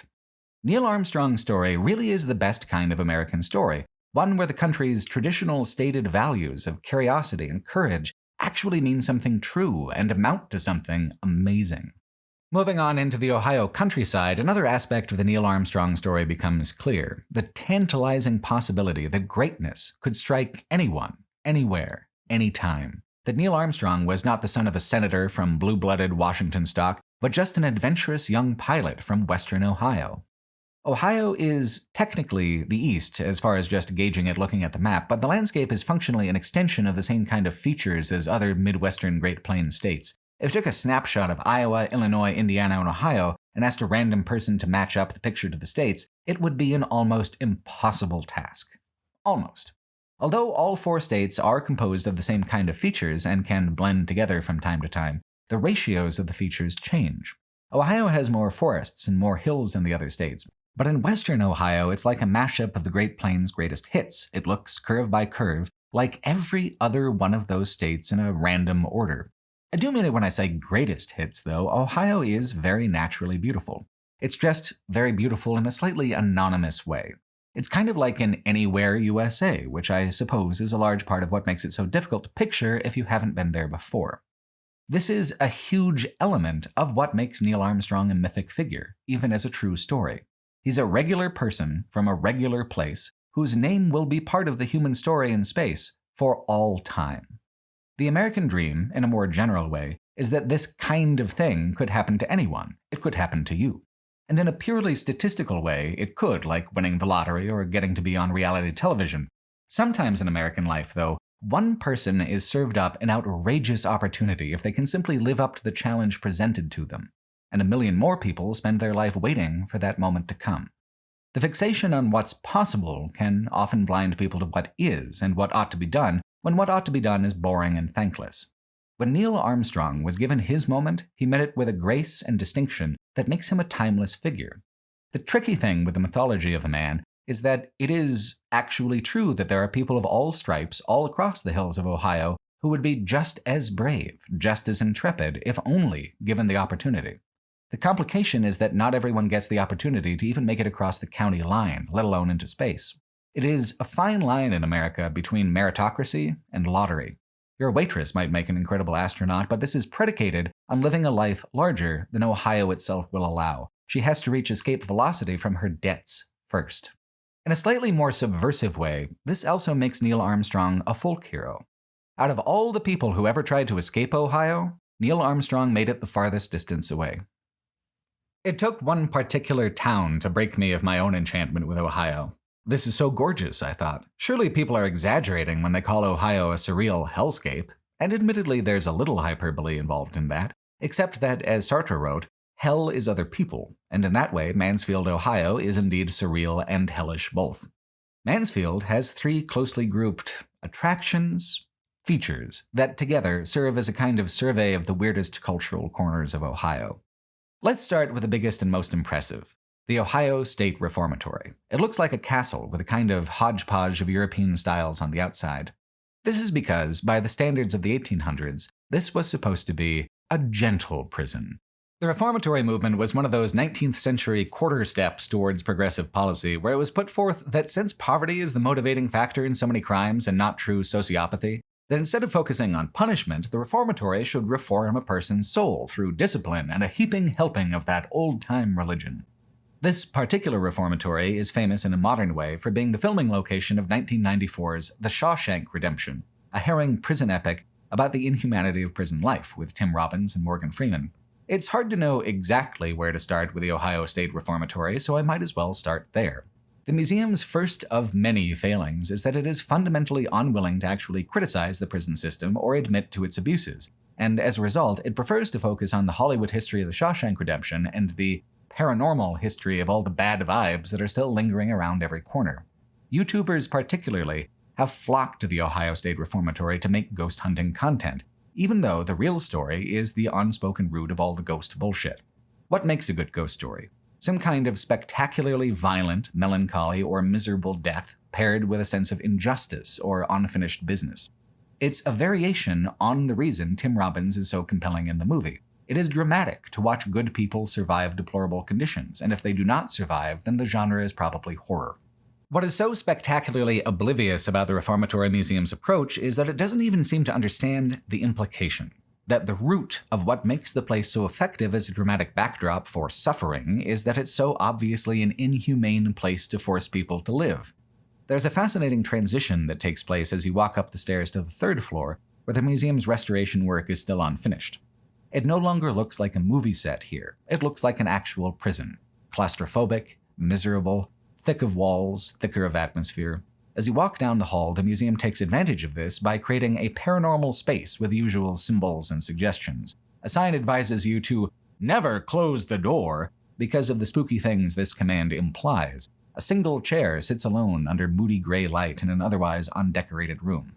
What's the reason the bad vibes room has bad vibes, though? The implication of past pain and violence. The suggestion that something wildly fucked up happened in this room, with such traumatic force that it leaves a psychic and ghostly impression.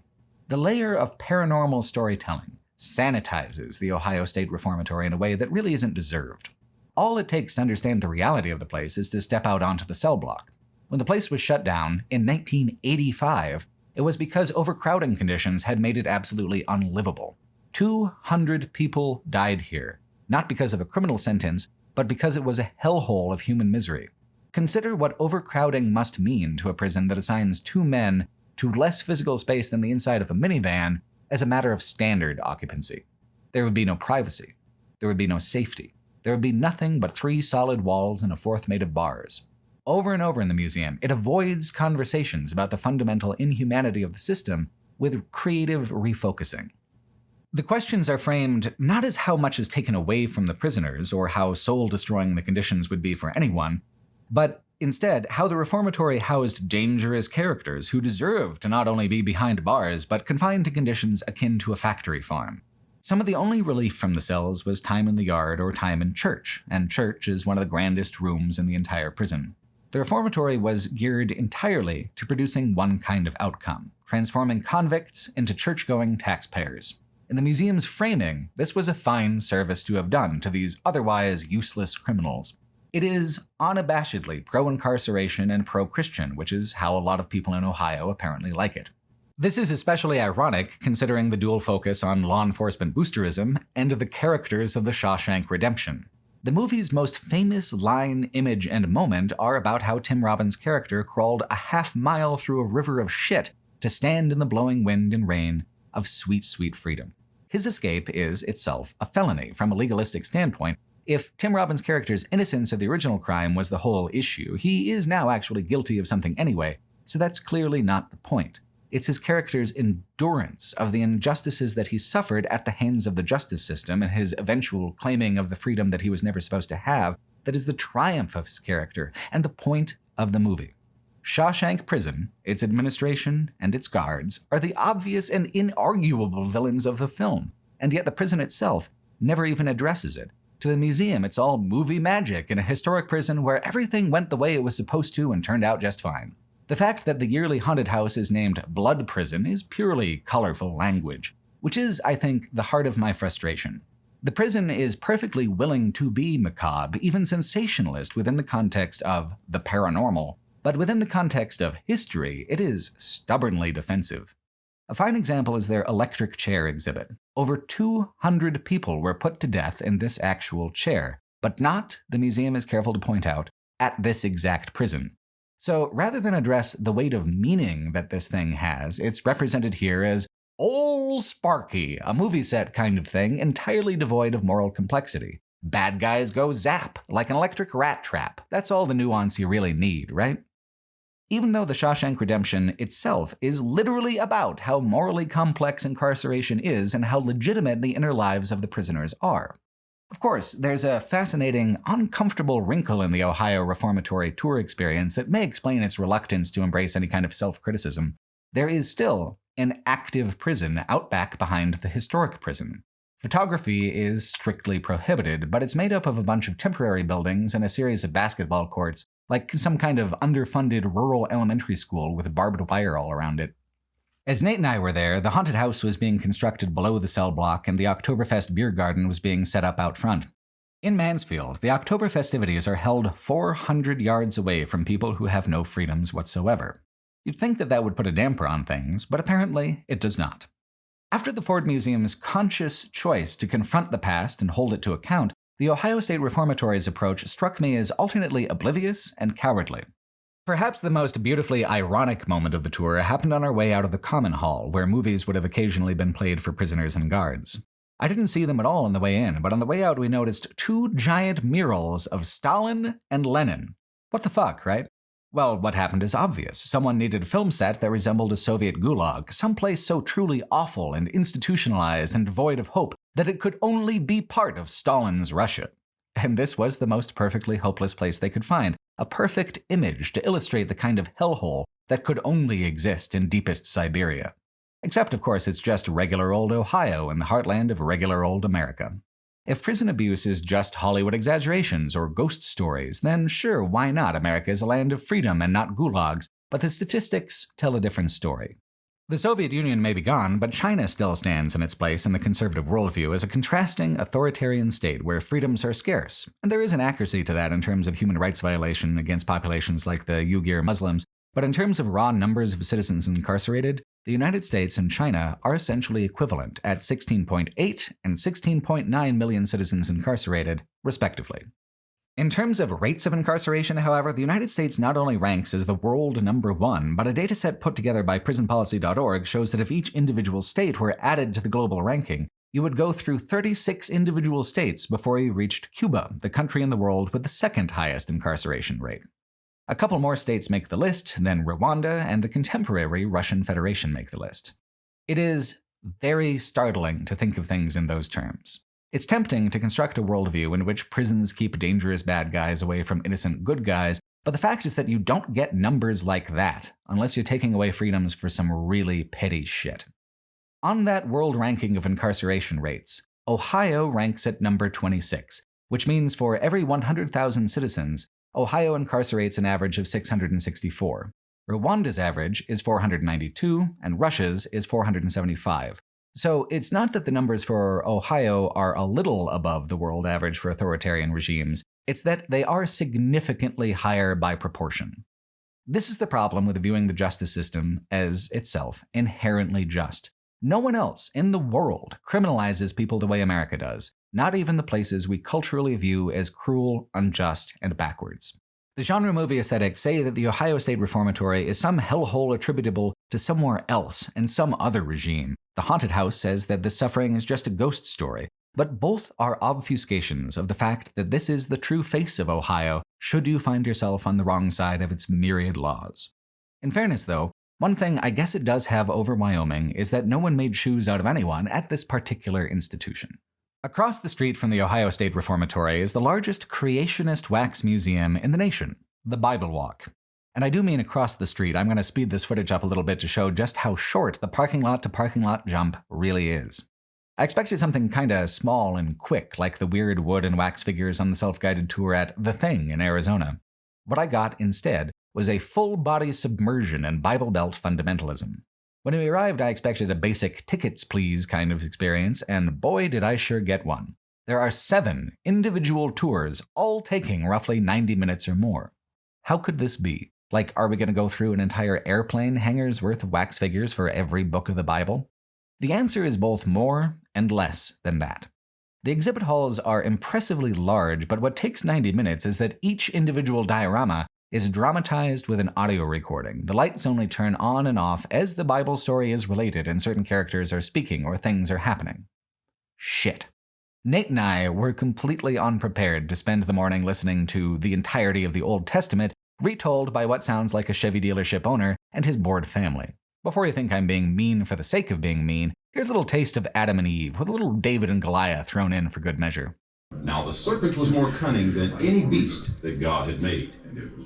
Has God said, "You shall eat of every tree of the garden"? We may eat of the fruit of all the trees, but the fruit of the tree in the midst of the garden, God has said we shall not eat it, or we will die. You will not die. David heard them and saw the men of Israel become greatly afraid. David said to the king, "Let no man's heart fail because of him. Your servant will go and fight with this Philistine." What's interesting to me about this is what's interesting to me about so much fundamentalist media, which is that it seems unable to determine a difference between being earnest and being artistic. Bible Walk bills itself as a solemn destination for connecting with the miracle of the Bible, brought to life in this glorious multimedia format, but a huge part of what drove me personally away from the church I was raised in was the sense that I was giving my life over to an organization that was hopelessly disconnected from the actual reality of the world around them. The Bible Walk does not help this impression. I am meant to take this seriously, this all-ages rendition of the Bible using wax and wired speakers. I couldn't take this seriously if my life depended on it. If someone had a gun to my head and told me, "Don't laugh at the voice of David in the David and Goliath exhibit," I would die in every version of that timeline. I was in way too deep with this tour stop. Nate and I had bitten off far more than we could chew, and we had no idea what we were going to do about it.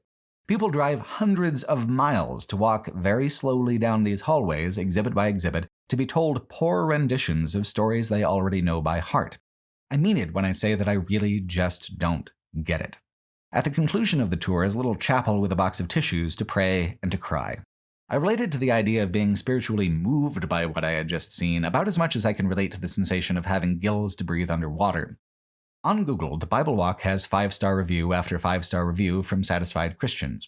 Of course, the internet is the internet, whether you're a fundamentalist or a Twitch streamer, and sometimes your own fans are your worst enemies, as evidenced by a 2-star review reading, quote, "There were several instances where the museum's narration paraphrases the Holy Bible, which is blasphemy. Very disappointing.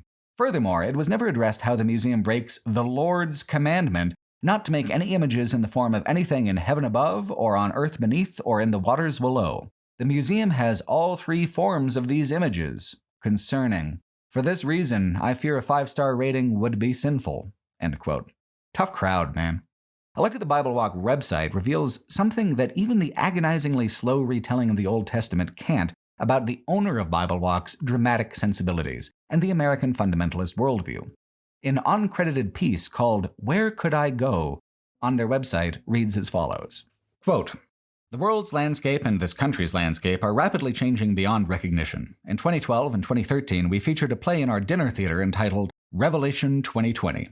It took place in a Christian ghetto where the residents of the ghetto identified by wearing a purple triangle. Every Christian who held to his or her convictions and loyalty to God was placed in this ghetto. The play revolved around 2 women, their families, and a very hateful guard working for the government. The play was not written based upon anyone's imagination, but it was written based on history and current events. I remember so vividly how one woman, Purple Triangle 1971, clung to and protected her Bible. There were very few Bibles left in the land because the government had gathered all of them up and replaced them with its version, the word of gods, plural, to make their word more inclusive. Wait a minute. Didn't Hitler use purple triangles to identify the Christians? Wait another minute. Didn't Hitler have all the Bibles taken out of the land and replaced with Hitler's Bible? The answer is yes to both of these questions. The scriptures constantly warn Christians to wake up. I wonder why that is. Perhaps Jesus knew that with all of our comforts and false sense of securities, we would just simply fall asleep at the wheel. 80 years ago, a song was written by J.B. Coates entitled, "Where Could I Go But to the Lord?" I think we can all agree 80 years later that the song still rings very true, but I would like to add a verse. "Reach into the darkness and bring someone into the light, for we are all intended to be children of the day and not children of the night." My advice to anyone is simply this, always taken from his word. Draw nigh to God, and he will draw nigh to you. Cleanse your hands, you sinners, and purify your hearts, you double-minded. End quote. The way the author vividly remembers a fictional event that they deliberately engineered about a sensation of being persecuted, as if this is the same as actually being persecuted, is so much of what is deeply alienating and irritating to me about American Christian fundamentalism. Frankly, a part of me enjoys the idea that the Christian right thinks that I'm part of some murderous, treasonous plot to round up all Christians into camps, because my actual reaction to all of this is, at worst, rude. And I think that's pretty much as far as most detractors go. This is not a dangerous truth by which I am intimidated and need to lash out. This is a roadside attraction transformed by dogma into one of the most annoying, interminable diversions that I have ever experienced out on the road. You'd think that if I wanted them dead, I would have at least accepted their offer of a refund as Nate and I hurriedly left the exhibit hall at minute 30 of the 90 minutes we had been allotted to bask in the glory of the good book. Or maybe that inconsistency is just on account of my dastardly double-mindedness about these kinds of things. The third and final feature of the many hellscapes of Mansfield, Ohio, are these megalithic, partly abandoned warehouses and office parks that dot the skyline. I desperately wanted to stop and explore one, but the more abandoned office park was actually sealed up with concrete, and the one that still had open businesses also had a sign telling us in no uncertain terms that private security would hand us our own asses if we went in there just for kicks. So, fine, all right. Even from the outside, I find things compellingly depressing. Can you imagine coming to work at a place like this, with the rust and the broken windows and the flickering light bulbs? If the Bible Walk is interested in a Christian version of hell, I think these derelict office parks represent an existential version of hell instead. The worst, most awful job I could really think of would be one where I was left behind in one of these hostile, bleak, enormous voids to endlessly file moldy papers that no one will ever read. And jobs like that are a not insignificant percentage of the Ohio GDP. So which of Mansfield's three hells would you prefer? The hell of an industrialized justice system that treats people like livestock? The hell of endless, meaningless, inscrutable labor? The traditional threat of fire and brimstone hell? People misquoting Sartre's hell is other people line led him to clarify it once in an interview, saying, quote, "Hell is other people has always been misunderstood. It has been thought that what I meant by that was that our relations with other people are always poison, that they are invariably hellish relations. But what I really mean is something totally different. I mean that if relations with someone else are twisted, vitiated, then that other person can only be hell. Why? Because when we think about ourselves, when we try to know ourselves, we use the knowledge of us which other people already have. We judge ourselves with the means other people have and have given us for judging ourselves." End quote. What makes the Ohio Reformatory and the Bible Walk equally hellish is that the ways they reflect the self back through judgment are completely disconnected from a given individual. We sinners don't often find meaning in the accusation of sin, and so even in being the object of scorn, we aren't really being seen or recognized on an individual basis in a meaningful way. When we try to find knowledge of ourselves through the knowledge of us that others profess, it is kind of annoying to find that they didn't bother to find out anything at all about you when they spend so much time talking so much shit. To be judged a sinner or a criminal is to face a denial and an annihilation of the things you actually are as a person. Or, perhaps, as an alternatively nasty fate, you might face no judgment at all and be theoretically free, all the while toiling within a decaying void which gives no feedback and no progress. Yes, sir. Whatever kind of hell frightens you the most, you're sure to find it in historic Mansfield, Ohio. Ohio looks so nice, though, which I guess is part of the confusion for me over the fixation on sin and punishment. Ohio is pastoral and Edenic in the same way as Iowa, just with a lot more trees and a lot more green colors. I wonder actually how much of Ohio used to be forest. I couldn't picture anything underneath the farms of Illinois or Indiana at all, but the trees in Ohio sprout up in dense and defiant clusters like sidewalk weeds on a massive scale. The trees here feel like they're waiting for the farms to leave, and at the first hint that civilization has collapsed, the trees will reign again, raising the old pickup trucks in their branches as they grow. Ohio is also surprisingly dense in population. Some towns have begun to kind of grow together into the thinnest, most absolutely spread out sprawl I've ever seen. It's like, for every block of what would be suburban sprawl, you've got a whole half-mile of space, but all still the same kinds of houses and businesses as classic suburban sprawl. Time delay sprawl, slow motion sprawl. Here's the town of Massillon, for instance. It's losing the war against the Walgreens and the McDonald's for the character of its downtown. Yet holdouts remain. The Lincoln Theater, further down Main Street, is the oldest continuously operating movie theater in America, despite everything arrayed against its survival. Populated and prosperous, Ohio truly does feel like the beginning of the East, a new part of the country, after what feels like an eternity of flatland. It just reveals this personality at an agonizingly incremental rate. Towards the border with Pennsylvania and West Virginia, the landscape truly changes as well, preparing to rise into the folds of the distinctively different mountain ranges of each of those states. The feeling I had of eastern Ohio being much more compelling than western Ohio is helped along by the fact that east of Mansfield, the roads become wild and winding in a way that they hadn't been for ages. You'd think that the more populated the state is, the more paved over and buried the Lincoln Highway would be, but in eastern Ohio, it has largely evaded being paved over and modernized by simply falling through the cracks of the new system. The old 1913 route exists along some busy modern thoroughfares, but mostly it exists in jagged little artifacts of old pavement and obsolete routing. My favorite twist comes here, where the road goes through a parking lot, across some railroad tracks, up what looks like a driveway, and then curves around to become a through route after all. There is an incredible joy in this kind of driving for me because this is truly an America hidden in plain sight. Anyone could take these roads at any time, but no one really does. They wait here in the weeds for the rumble of one last heavy touring Packard and the quiet winds of disintegration. There are times when the road is nothing but a series of suburban stoplights where 35 miles an hour feels maddeningly slow, but not out here. Out here, slow feels right. Slow is the right level of audible volume as the wind rushes through the windows. Slow is the right amount of time to watch the sides of the road for odd signs and architecture. Slow is the way to let the engine trundle and mosey in the fashion of those old, high-wheeled automobiles of the early 1900s. To listen to the low gurgle of the Thunderbird's 400 V8, I find room in the rhythm to imagine the higher clackety noise of those smaller, simpler engines that first traveled the road.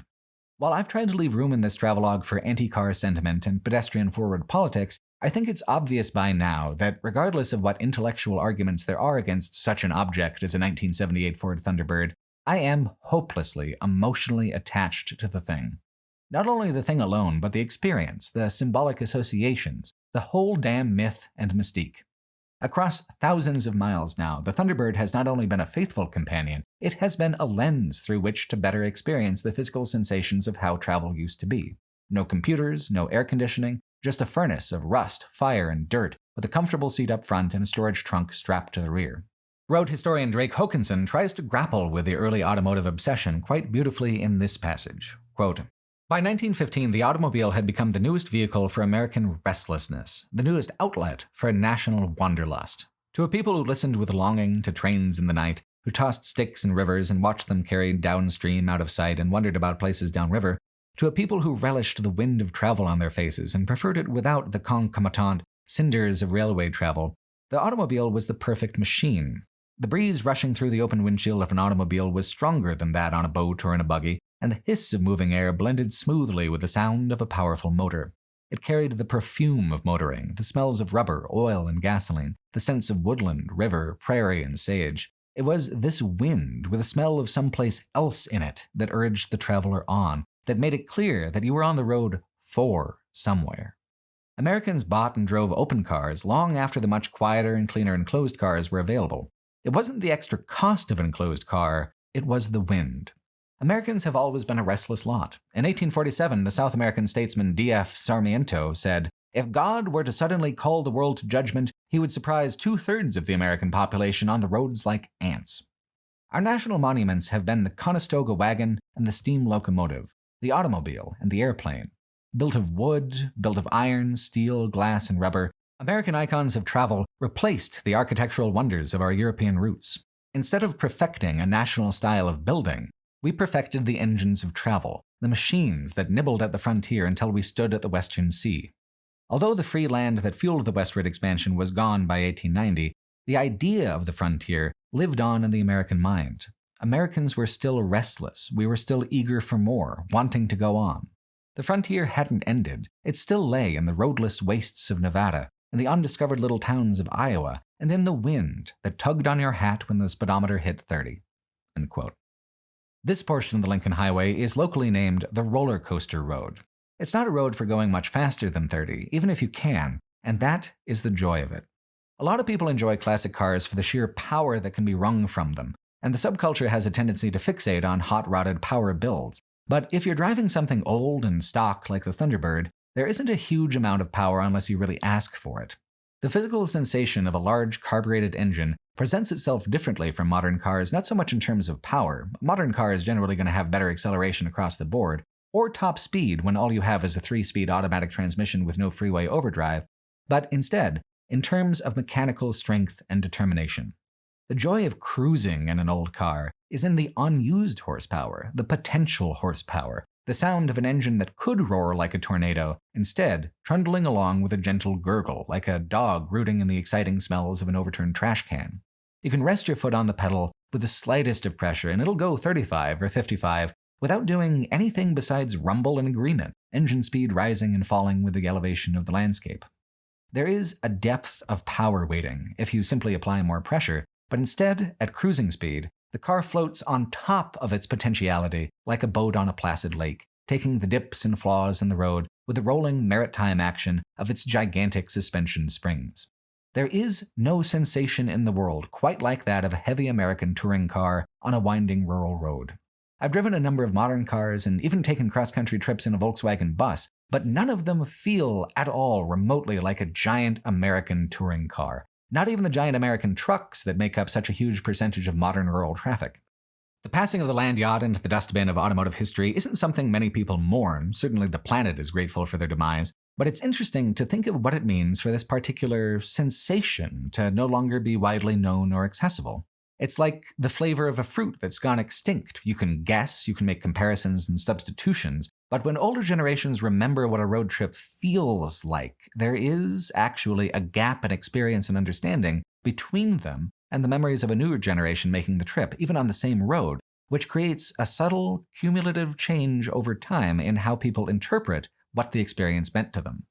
Modern cars are designed based on the modern philosophy of industrial design, which is that a given appliance should be essentially invisible and perform its function without friction or effort, which is good for most of modern automotive reality, which is sitting in traffic, on freeways, behind stoplights. Commuting is an experience in which you can't really get enough insulation from the outside world. Out here, though, these cars are missing something that the earlier generations had in abundance. They are missing the motor part of the motoring experience. They are missing the warm, bracing sensation of the wind. As the road nears the border with West Virginia and Pennsylvania, it goes across what's actually the longest continuous section of brick paving on the entire Lincoln Highway. The Nebraska portion outside of Omaha feels longer, but it's divided up a little more, and perhaps gives a longer impression because of how displaced it feels from the surrounding suburb. The brick here on Baywood Street, between Robertsville and Minerva, feels as natural as the farms and forests that surround it. You only have to drive across the brick to feel why it's not a modern material choice for roads. It is rattly as hell, and all that friction means more maintenance for the bricks as well, compared to something that the tire rolls across freely, which makes the survival of any brick portion an exciting surprise. Baywood Street was bypassed early in the Lincoln Highway's history. A new route with fewer curves and smooth asphalt allowed commercial traffic to flow in a way that this section did not, which, in turn, freed this portion from the expectation of ever supporting high traffic volumes or heavy semi-trucks. It's not yellow brick, but nevertheless, going through such beautiful countryside, it does take on a certain storybook quality. Taking the hidden old road through the kingdom of Ohio, where sun-bleached grain silos take the place of crumbling castle towers. Baywood Road is very close to the first section lines ever set down in America. Ohio was among the first frontiers that the fledgling country pushed into, trying to escape from the confines of the original 13 colonies. It is closer to the history of the Revolutionary War and the Civil War than anything the Lincoln Highway has been through so far. Industrialization built America. But if industrialization never came, I can imagine Ohio, better than most places, as a feudal state, a place of castles and cannons and catapults. A lot of European history took place in fields and forests that don't look too hugely different from Ohio. Even the brick that paves this section of road is on account of a deliberate European parallel. Just as England's Liverpool was famous for its porcelain in the 1800s and its impressive ceramics industry, East Liverpool, Ohio, once boasted the strongest ceramics-driven economy in America. Those bricks, and many others, came from its once booming kilns and factories. Today, East Liverpool is home to a museum of ceramics, but the local economy has had to find other ways to get along in the 20th and 21st century. The two Michaels set the scene like this, quote, East Liverpool became to the American ceramics industry what Detroit was to automobiles and Pittsburgh to steel. As potteries expanded and more firms opened, the city grew. For many years, much of America ate off of dinner plates made in East Liverpool. Between 1870 and 1910, the population swelled from 2,000 to more than 20,000, with at least 90% of wage earners working at potteries along the river. But East Liverpool was a one-industry town, and 1910 was when the pottery boom peaked. Instead of buying ceramic products, the public started turning to cheaper and more durable materials such as glass and tin. East Liverpool was still riding high from the volume of pottery produced there when it became part of the road's original alignment in 1913.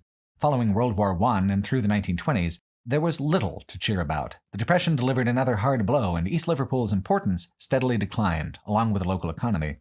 The ceramics industry never bounced back from the impact of mass-produced products from overseas manufacturers flooding the market. By the close of the 20th century, only a few pottery companies remained from the scores of manufacturers that had, at one time, produced more than half of the annual ceramics output of America. End quote. The two Michaels then go on to conduct extensive interviews about the town's survival and revitalization. If America was a place of castles and crumbling forts, it would be easier for Americans to grapple with the passage of time. There would be so many inescapable reminders of it. Instead, it's always been the American fashion to simply throw away what's old and never think of it again. That just rarely works for whole towns. Out west, a town can easily get swallowed up and dissolved in the vastness of it, but here in Ohio, when a town goes from 2,000 people to 20,000 people back down to 10,000, it can't just dry up and blow away with the tumbleweeds. How much time has to pass before Ohio feels ancient? How much cumulative boom and bust does a single place need to go through to feel old? In America, the kingdoms that rise and fall do so mostly outside of official politics, not kings, not presidents. Instead, there are only temporary empires of intense economic demand. The clay and mud of the Ohio River built an empire, a very intense and active one, that wove its way into the dining rooms and households across the entire continent and beyond. 20,000 residents isn't a huge city's worth of people, but 50% of all plates, bowls, cups, and toilets in America is an astonishing proportion to come from a single small Ohio town. The problem with an empire of tableware is that when the empire falls, there's no impressive and durable edifice left behind. People just throw out the old plates and they get new ones. There's no continuity that a person can sense. Continuity has to be established with a long block quote. I know there's some folks out there who couldn't give a shit about the ceramics in Ohio if they tried, and I appreciate you trying. But the conversation about East Liverpool isn't really about ceramics, it's about what happens when the fires that lighted a place die down to fragile embers. History of kings and castles is exciting because it's dramatic, active, it's a storybook image. Ohio history is comparatively boring. But in terms of how towns live and die, a dynasty can have the same weight as the popularity of porcelain plates. Boring stuff shapes destiny. It shapes reality. Shouldn't that make it intrinsically more interesting? I'd like to say so. But when it came down to putting my money where my mouth is, I just drove right on past the Museum of Ceramics. West Virginia was never actually on the route of the Lincoln Highway until the very last couple of years in late 1927. And even then, it goes through the state for a grand total of 5 miles. West Virginia was the last state added to the highway, almost as an afterthought as the association attempted to cut the final version of the Lincoln Highway down to a smaller total mileage by moving the route off of the path of the Ohio River. The comically short length of the Lincoln Highway through West Virginia means there isn't a whole lot to see or talk about, so I'll just briefly highlight the one only really quirky and memorable artifact along the route. In the town of Chester, dating back from the last days of the porcelain boom, is the Chester Teapot. This small teapot-shaped kiosk used to sell all sorts of pottery in its early days before becoming more of a snack stand, and then spending a lot of decades just moldering and vacant until it was given to the city and the city fixed it up. West Virginia is full of oddities like this. For the second time now, Nate and I diverged from the route of the Lincoln Highway, but this time for a completely different reason, a completely different video project. Chester, Virginia, is where the Lincoln Highway unexpectedly intersects with the fictional landscape of a video game called Fallout 76.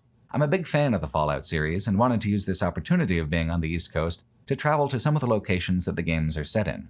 Nate and I played the game together online when it originally came out, so we were particularly excited to do that part of the trip together. We would reconnect with the Lincoln Highway a few days later, just down the road in Pittsburgh. The idea of video game tourism might seem absurd to some people, but the fact is, without a video game, I never would have begun to do the research that I did on the Lincoln Highway, and I probably never would have taken this trip at all. In 2019, famous Japanese video game developer Hideo Kojima released an extremely strange game called Death Stranding. It took me like 90 minutes to try to figure out what it was about when I tried to critique it, so I'm not going to do that again here. But part of the setup and the frame of the game is that, following an apocalyptic plague, America lies disconnected and scattered. Your role in the game, played in high definition by TV and film star Norman Reedus, is to reconnect the cities and settlers of the new America by creating a network of communication and commerce. The main obstacle in the game is the landscape itself, carrying fragile packages over hostile terrain without falling down and breaking them.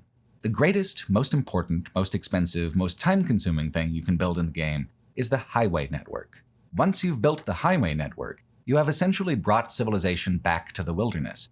Your character follows in the path of government convoy that had gone before, setting up the infrastructure you use to connect these isolated communities to a national network. In my video about the game, I noted that this was like the 1919 Army Convoy that traveled the Lincoln Highway, and in my curiosity about that parallel, I became more and more obsessed with retracing the steps of that first Transcontinental highway. Death Stranding is a game of symbols and symbolic communication, sometimes in a super blunt and even annoying way, but the entire game is engineered as a kind of meditation on human connection and how we are bound together by shared ideas, shared experiences, and shared history in the most complexly strange ways. For example, where most games have backstory and lore encyclopedias, the player encyclopedia in Death Stranding includes things on, for example, where Hideo Kojima first heard the band Low Roar and why they're in the soundtrack. His connection is now your connection. Why is Low Roar in the game? Well, the lead developer really liked them. No lore, just plain truth. In Traveling the Lincoln Highway, I was thinking almost constantly of these strands of connection that bind disparate things together. In Death Stranding, the highway is the thickest and most advanced strand you can construct. In America, too. And crossing every main street, and taking a concrete lasso and pulling San Francisco and New York together across the great gulf of the Plains States, in threading past into present into future, the Lincoln Highway binds together 1,000 strands of American history and American life that would otherwise sit chaotically apart from each other. The difference between a coiled rope where each thread strengthens the whole and an infuriating wad of tangled Christmas lights. In driving the Lincoln Highway, I had become more connected and entangled with my country's history than I thought possible. By the end of my time on the Lincoln Highway, I both understood myself as an American better and felt my connection to the country more deeply than I had previously thought possible. It's because of all these threads of connection. Instead of a tangle, I was seeing a knot. I was appreciating the intersection of events and places I had previously never even considered being related to each other. In the director's edition of Death Stranding, they added some new highway portions and a car made just for cruising them. This roadster is styled like something out of the 1930s, with a dash of sci-fi thrown on top for good measure. Why? Because Death Stranding is a game of symbols, and there is no symbol of the American road quite so adventurous and quite so pure as the way it was at the beginning, when the strand of the Lincoln Highway first stretched across the nation and bound it together with a new and invigorating unity. My experience with Pittsburgh suffered somewhat from this split focus between the Lincoln Highway and Fallout 76, unfortunately. Nate and I arrived late in the city, coming up on the freeway from the south in West Virginia. When you pop out of the tunnel, the skyline immediately dominates the horizon, coming from that direction. It was as dramatic an introduction to Pittsburgh as we could have possibly asked for. But arriving late and leaving early is all we had time for in the face of a looming deadline for Nate to fly out of New York City. We made the most of our time in Pittsburgh. We walked around downtown a little bit in the morning to get a sense of things, and the previous night we found our way to a Halloween-themed pop-up bar that had taken up residence in the lobby of an otherwise vacant historic skyscraper. Pennsylvania is the last large state before the end of the Lincoln Highway. Nate and I were on the threshold of our goal. The end was in sight, and here I was, nearly 3,000 miles away from home, at the foot of an old and dark skyscraper in the heart of the industrial East, with a mug of tequila in my hand shaped like a jaunty little skull. I have rarely in my life felt more fulfilled or content.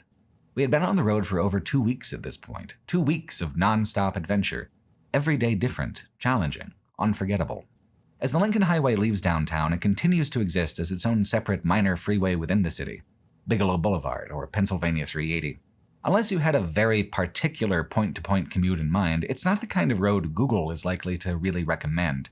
It's kind of a freeway, but not really. It's slower than that, with twists and turns through stoplights on its way northeast out of the downtown area. And, in so doing, the road puts a person closer to the actual layout of Pittsburgh than a freeway would. Even this urban push through stoplight after stoplight is an adventure, because even though this is hardly a tourist destination, it is still a glimpse into a world that I've never seen before, and might never see again. In Amortel's Lincoln Highway novel, he has a character named Wooly who grew up rich but never much fit in because of his hazy, elliptical way of thinking. One passage that really stuck with me is from his perspective, reading, quote, "At all 3 boarding schools Willie had attended, every day they would wake up at the same time, get dressed in the same clothes, and have breakfast at the same table with the same people before heading off to attend the same classes in the same classroom. Willie had often wondered about that. Why did the heads of boarding schools choose to make every day an everyday day? After some reflection, he came to suspect that they did so because it made things easier to manage, by turning every day into an everyday day. The cook would always know when to cook breakfast, the history teacher when to teach history, and the hall monitor to monitor the halls. But then Wooly had an epiphany. Standing there before his grandfather's clock, listening to his brother-in-law, it occurred to him that maybe, just maybe, St. George's and St. Mark's and St. Paul's organized every day to be an everyday day, not because it made things easier to manage, but because it was the best means possible to prepare the fine young men in their care to catch the 6:42 train, so that they would always be on time for their meetings at 8 o'clock. You know what would be magnificent, Billy? You know what would be absolutely magnificent? Willie said. Marking his place, Billy looked up from his book. What, Wooly? What would be absolutely magnificent? A one-of-a-kind kind of day. End quote. In the book, Wooly gets his one-of-a-kind kind of day, but only one, and his whole life is spent trying to find his way to it. For a long time, I worked food service jobs, my longest being at a pizzeria. If hell can be other people, conversely, sometimes other people can stop a hellish job from feeling that way, and I was lucky enough when I worked at the pizzeria to work with a lot of really amazing people who made the experience tolerable and bearable. But every night when I was mopping floors and putting saran wrap over the ingredients I would just be unwrapping again the next day, I longed for a one-of-a-kind kind of day. It's another paradox of American freedom. We can do anything we want, and yet we end up agreeing to do the same thing over and over just to pay rent. It's only because enough people liked my writing that I got to leave the kitchens, not because I was any more qualified to be lifted out of it than anyone I worked with, just because I got lucky and I ran with it. I had a boss who was one of the coolest guys I've ever met, and he was so bored and so frustrated with pizza that sometimes, not all the time, but when a call came in after we had technically closed for one last order, he would be extremely polite on the phone, and then, when the phone call was over, slam the receiver into the countertop over and over until the plastic shattered. Went through several phones like that back then, but it was in the landline days, so it was a cheap enough occurrence to shatter a plastic receiver or two. Everyone at the pizzeria loved him for it. We all felt that way. He was just the only one really allowed to express it. It was cathartic as fuck to see him do it. In those days, I dreamed of being able to snatch a handful of one-of-a-kind kind of days out of my time off every year. Life was lived in moments stolen from the grind of work and bills. To have had the opportunity with my YouTube channel to do something like the Lincoln Highway is not just an amazing opportunity to trace history in an unusual way. It's not just a chance to explore. It is such a dense bounty of actual living and human experience that it feels decadent to even talk about it. Not just one-of-a-kind kind of day. As Nate and I rolled the Thunderbird out of Pittsburgh, we had experienced 19 utterly unique and transformative days in a row, with 3 still to go. If there is a single element of the appeal of the American road more powerful than any other, I think it's the allure of escaping the routine of one's life, the known dimensions, the chance to change your life by living it earnestly and utterly and intensely for the duration of your travel. Maybe for some, the idea of 19 consecutive days on the road seems like a monotonous chore. The idea might sound that way. The reality is anything but. Every mile holds something new. Brian Butko's Lincoln Highway history is particularly good at illuminating what an overwhelming volume of road errata there is to see if you go even slower than I did. And the Lincoln Highway's Pennsylvania section is kind enough to save some of the best for last.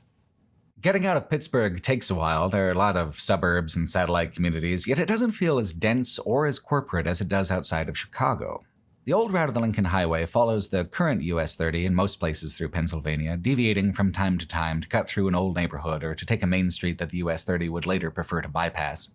Pennsylvania is by far the most populated state on the Lincoln Highway besides California, proving that the distribution of population along the coasts isn't just a city thing. The thicker settlement radiates outward from the coast for hundreds of miles before fading out in the long interior. The satellite communities surrounding Pittsburgh are some of the first I've seen to somehow create a local character within the light industrial and commercial sprawl. With flea markets and bowling alleys and hundreds of independently owned shops of every conceivable stripe, these West Pennsylvania towns have somehow been winning the battle against anonymity. It's hard to figure out how they did it. The businesses don't seem to be doing especially well, but they are clearly especially tenacious to have avoided complete replacement by corporations. Or the current corporations, anyway. One of the largest buildings along the whole Lincoln Highway is here on the outskirts of Pittsburgh's metro region, the enormous hulk of the old Westinghouse Electric Company factory. And perhaps that's the difference. Most of modern California was built after 1985 from template. Pennsylvania history runs deep, even for the cheap stuff. For a McDonald's and a Starbucks and a Subway sandwich franchise to appear, they have to tear the commercial space out of the cold, dead fingers of an independent Pennsylvania business owner, and they are a tough breed. It's slow going at first, but the funny thing is that the Lincoln Highway moves faster the farther off the modern US 30 alignment it gets now. The 30 is a business route in Pennsylvania. It's crowded, it's built up around the cities, it's staggered with a dozen stoplights every mile in the densest parts. On the old alignment, you ironically bypass the traffic snarls by going along roads whose 25 or 35 mile-an-hour speed limits are lower than the main road, but throw up far fewer obstacles. More scenic, too. You see older houses, weirder businesses, faded billboards, and derelict cars. The density of the sprawl makes it tricky. This spur, for instance, is at the cross street of the US 30 and Lincoln Way. But unlike every other Lincoln Way we've seen driving along, this is an imposter.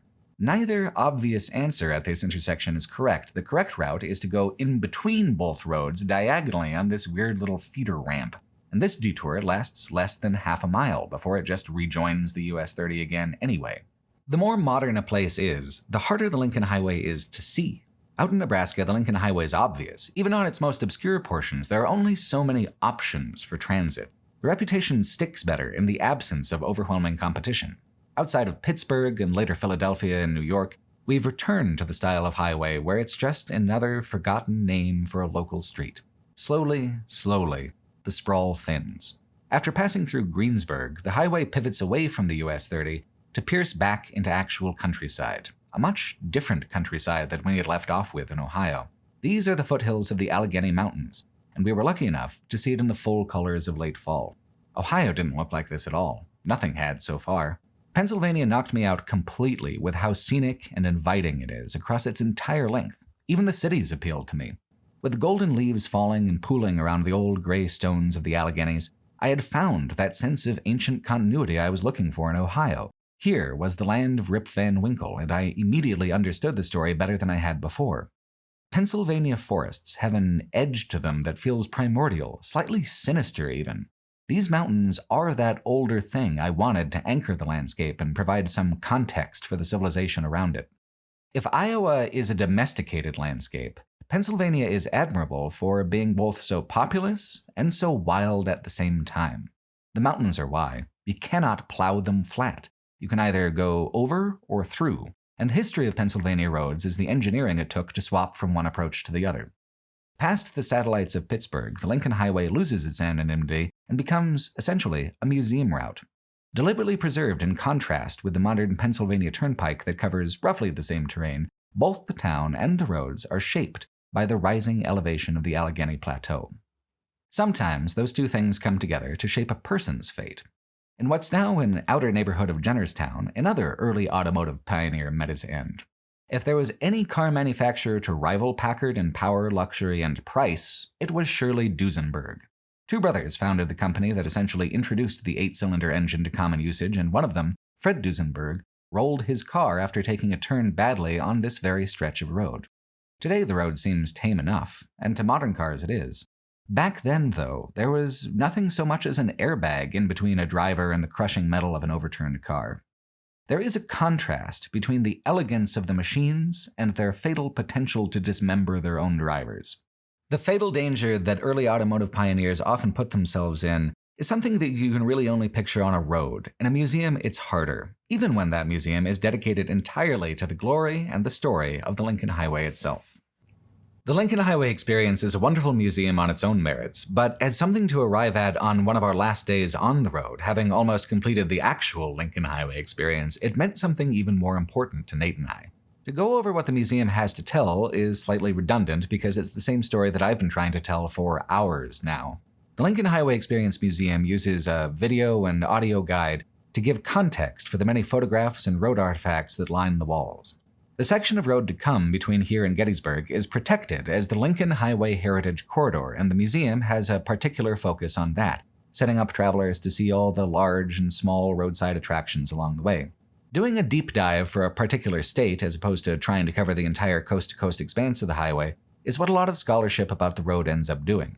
PBS has a great documentary called 100 Years on the Lincoln Highway, but it was made by the Wyoming State PBS and only covers Wyoming State landmarks and history, outside of some general information. The Lincoln Highway Experience Museum works a lot harder to paint the national picture, but it makes the editorial choice to lean towards Pennsylvania landmarks, which is wise, I think. If it can get people feeling enthusiastic about the road, it then prepares them best for the portion that's actually reasonable and accessible for them to immediately drive when the museum is over. The entirety of the Lincoln Highway is impossible to casually commit to. Even Route 66 is simpler and shorter, taking on average closer to 1 week than 2 or 3, which is part of what makes the Lincoln Highway harder for people to care about and to remember. There aren't many people who could name a coast-to-coast freeway off the top of their heads because the important information is that it can be done. Google knows, your car's GPS knows, they'll tell you which one to use. The boring ubiquity of the freeway system kills curiosity about where the idea started and how it all began, because who would assume that such a history could be dramatic or contentious, or even just plain interesting? That's what the Lincoln Highway Experience Museum has to contend with. The public's basic assumption that there is no story worth telling about roads, much less one road in particular. The museum does, I think, an incredible job of confronting that apathy head-on and trying to make the earlier era come to life. The last room of the museum is the famous one, where they have an antique Packard looming in a corner, an imitation traveler's cabin, and an antique actual diner called Serrano's, where you're served pie and coffee at the end of the tour. A volunteer named Cricket and one of the museum's curators talked with Nate and I about our experiences on the road, and we stayed nearly an hour just chatting over coffee in the restored diner.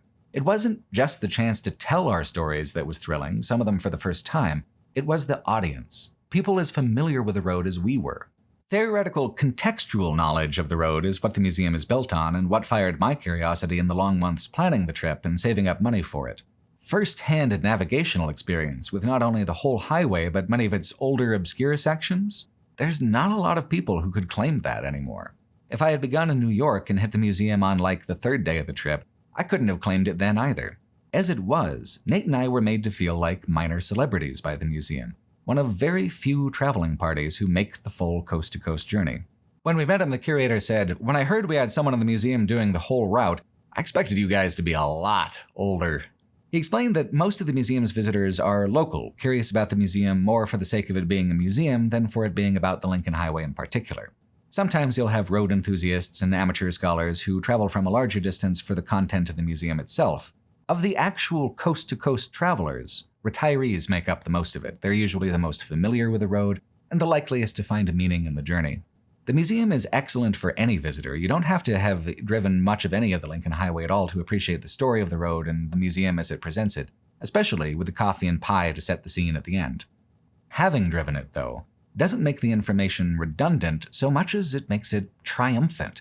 To have seen the places in the black and white photographs, driven every squiggle of the maps on the walls, to know exactly what the old anecdotes are referring to, feel powerful. And it's not quite true either, because most of Pennsylvania and all of New Jersey was still coming up. We hadn't, finished the road. And the museum covers in detail the most whimsical and historically important points of interest, along with where to expect them on the road coming up. If traveling the Lincoln Highway along the older alignments is like a ritual, a kind of pilgrimage through history, then the Lincoln Highway Experience Museum is one of the most important shrines to the journey a person can stop at. History provides context, but a museum's curation provides legitimization and affirmation to aspects of a nonfiction story. It makes the past feel both more real and more official. That affirming validation then extends to the trip itself. You have created, within your own memories, a resonance with the distant past as portrayed in these photographs, a sense of the utility of the old artifacts on the shelves. You are now part of this past to which the museum is dedicated. And that's an amazing feeling to reflect on over a cup of coffee. In every way that counts, Nate and I have indeed had the Lincoln Highway experience. As the road begins to climb into the mountains of central Pennsylvania, the Lincoln Highway is just one name and one layer of history among many. Not since the old Pony Express and overland stage routes back in Utah and Wyoming has the road been so densely layered with different, distinct historical eras. Highway historian Drake Hokanson explains the layers like this, quote, "Between Philadelphia and Pittsburgh, the 1915 Lincoln Highway traveler drives the general routes of several old turnpikes, the Philadelphia-Pittsburgh Pike, the Chambersburg and Bedford, the York and Gettysburg, the Lancaster and Susquehanna Turnpike, and for many miles the exact path of the famous Lancaster Pike. Although it wasn't the first turnpike in America, the Lancaster Pike must be recorded in history as the first sizable attempt at major road improvement in America. Its completion in 1795 marked the real beginning of the turnpike era that lasted until the railroads began to draw traffic away in the 1840s. Though it ended short of the Alleghenies, the Lancaster Pike was an opening to the west, drawing people to rich and foreign-sounding places like Ohio and Kentucky. The Lancaster Pike was built as a true superhighway of the day, and it would compare favorably with roads of today. This broad boulevard impressed travelers, teamsters, and stage drivers alike at a time when the average road was improved only to the degree that stumps had been removed, and that in especially muddy places one might find a few branches thrown in to help stabilize the morass. The Lancaster Pike bears a strong resemblance to a turnpike built some 140 years later, the Pennsylvania Turnpike. In 1940, when federal highway standards called for little more than a narrow right-of-way, sharp curves and grades, and 2 lanes, each a little wider than the average truck, the first section of the Pennsylvania Turnpike was completed. This actual superhighway was built with a 200-foot right-of-way, 4 wide lanes, broad curves, and grades no steeper than 3%. Although outmoded today, the Pennsylvania Turnpike set a new standard for highway construction in America and became the model for today's interstate highway system. 180 years before the Pennsylvania Turnpike, the route across the Alleghenies to the forks of the Ohio River where Pittsburgh now stands was a prehistoric Indian path, known by whites as the Allegheny Path. By 1818, stone-surface turnpikes had been built all the way to Pittsburgh, drawing a swelling flow of settlers across the mountains to the Ohio Valley. This end-to-end connection of turnpikes, known as the Pennsylvania Road, became one of 4 major routes to the expanding West. The 1915 Lincoln Highway Traveler angled the same curves and raised the same dust, as did the Conestoga wagons of 1800. The turnpikes had fallen into disuse after the coming of the railroad, toll receipts dropped and maintenance languished. They had reverted to little more than old wagon roads, still scattered with the remains of the grand old days of the pike, toll houses, stone mileage markers, old inns, most having seen better days. Their decay must have seemed picturesque and quaint to the auto traveler. Some had been improved, but travelers felt that such improvements diminished their charm. Many of the toll gates were still there, but the auto driver paid for a much poorer road than did travelers of a century before." End quote. This is so wild to me because my traveling this road, looking for cast-off remnants of a century ago, stacks so neatly on top of what came before, generationally. I am just one more traveler along the road, feeling the same things and seeing the same sights as those in a Model T, or those in a horse-drawn carriage, or those who lived here hundreds of years ago and felt the dirt giving way beneath their bare feet. On the whole, I'm not a big fan of tradition as an excuse to keep doing something in the modern era, but there is a deep and peculiar satisfaction in taking part in specific traditions where the through line of history is so wide and so tangible. For someone who grew up in California, this is exotic, this is strange, this is a chance to connect to an America I've heard about, but never known in any meaningful way. I am supposed to be an American, so this is supposed to be part of me somehow, even if I've never seen it or heard of it. In following such a well-worn path through so many layers of history, I actually am able to incorporate that history into my sense of what the country is and what it means to live within it. The golden leaves of autumn on the Allegheny sandstone, the rolling hills under the warm sun. I share this in common now with thousands of strangers who died long ago.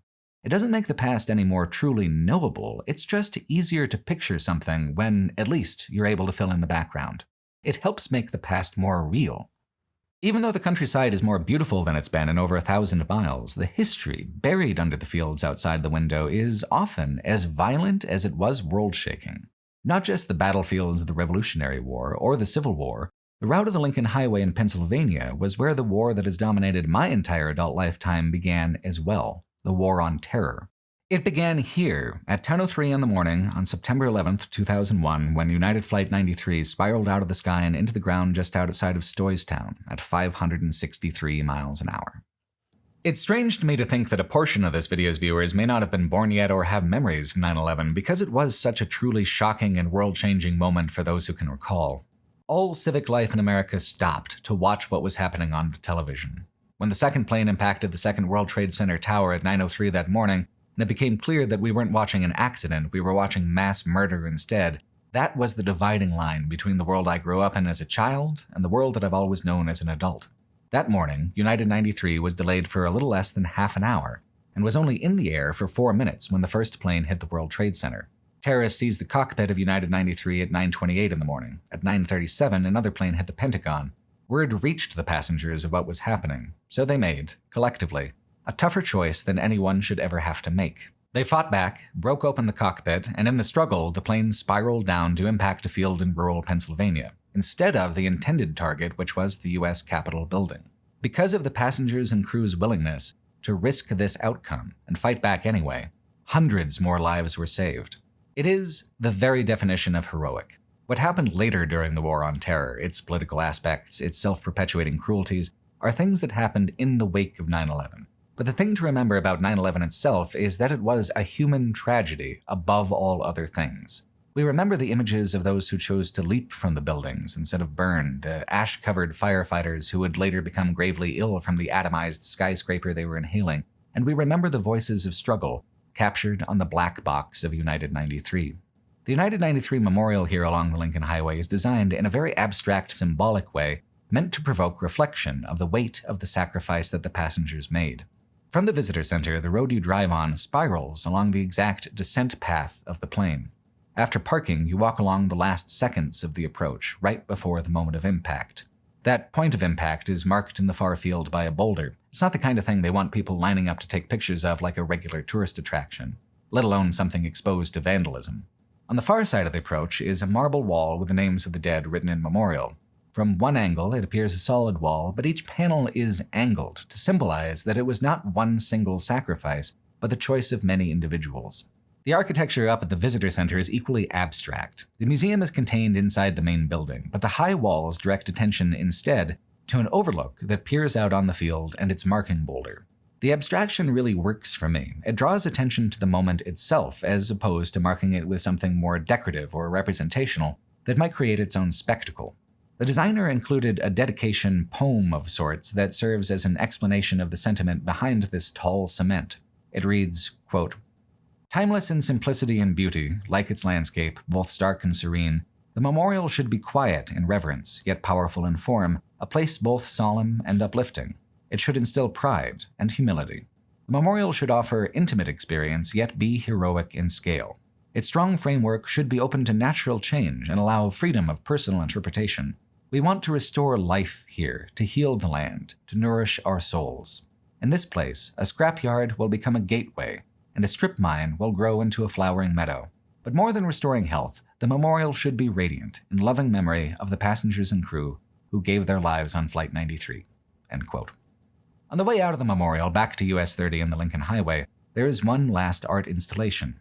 This is the Tower of Voices. It's a wind chime that creates a vortex of wind within itself, which then blows through 40 unique chimes, all with a different but complementary tone, one for each of the passengers and crew who perished. It's one of the most truly melancholy, mournful sculptures that I've ever seen in my life. It's supposed to be unique in the world, no other wind chime like it, and I believe that. The wind was only blowing enough just to barely hear it when Nate and I were there. I said earlier that I don't believe in ghosts, but in this particular instance, I feel a little wrong about that. The low tone of the Tower of Voices is a constructed ghost. It is meant to take the rushing wind that met the plane in its final moments and harness it to sing a eulogy for those 40 people for as long as this tower stands. It's hard for me to imagine not having experienced 9/11 firsthand, but I guess that people who heard about Pearl Harbor on the radio felt the same way, or the people that crowded around newspapers discovering for the first time that Lincoln was shot at Ford's Theater. To me, 9/11 is a moment frozen in time, one that I will always remember with crystal clarity for the rest of my life. At some point, though, it became history. It became another event for the textbooks. I'm grateful then for the United 93 Memorial's thoughtful method for conveying the sorrow and the mourning that simply cannot be conveyed through text on a page or an exhibit in a museum. There was a pain to it, a national shared anxiety and pain. It's a surprise, the extent to which this emotion is memorialized here as well. Moving on from the United 93 Memorial is difficult because as beautiful as the fall colors and winding pavement along US 30 are, the melancholy of the exhibits and the history that you just saw is hard to shake. It's hard to immediately shift back into carefree road trip mode. Although it's important to shift, at least, back into focused driving mode, the mountains begin to roll up and down now in earnest, the road often gaining or losing nearly 1,000 feet every few miles. By Western standards, like comparing them to the Rockies or the High Sierra, these are not especially intimidating mountains, but they're still tall and rocky enough to have jammed up much of Western expansion during the Revolutionary War era. Except along this historic path of many names. In the Lincoln Highway days, cars would routinely overheat trying to climb the long, steep grades. This was no Pennsylvania Turnpike with a 3% maximum grade. This is just the mountains themselves. So, back in the day, roadhouses were built at most of the taller summits, where people could park their steaming, shaking cars and have a sandwich and a beer before continuing on their way with a cool-down engine. They were places that often served the same purpose from 100 years previous, letting tired horse teams rest from hauling the carriages of rich Pennsylvanians up and down the steep hills. One of the most famous was built to look like a ship, the prow staring out over the valley below. It's gone now, but well commemorated back at the Lincoln Highway Experience Museum. The hills are thrilling here in this part of Pennsylvania. Going up was a test even for the Thunderbird not to overheat, and then going down again pulled its heavy ass along at nearly 70 miles an hour if I didn't apply brakes, and even then I had to be cautious not to heat up the brakes too much and have them lose their grip. It feels like real adventure driving, even if it is mostly just a commute for locals.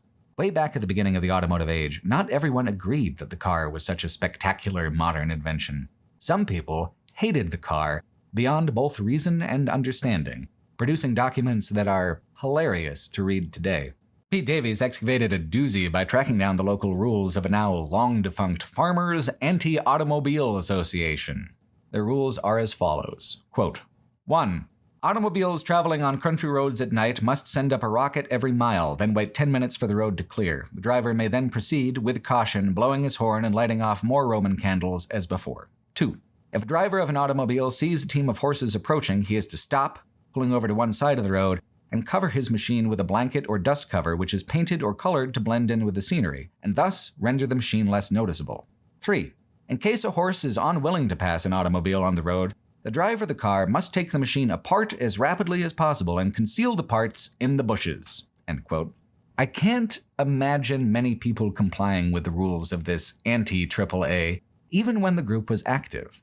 If the law of the land is, if you ever so much as think about a horse, you have to do a cartoon switcheroo or a massive on-the-spot disassembly, well, congratulations, you have indeed created conditions under which no one would ever want to own a car.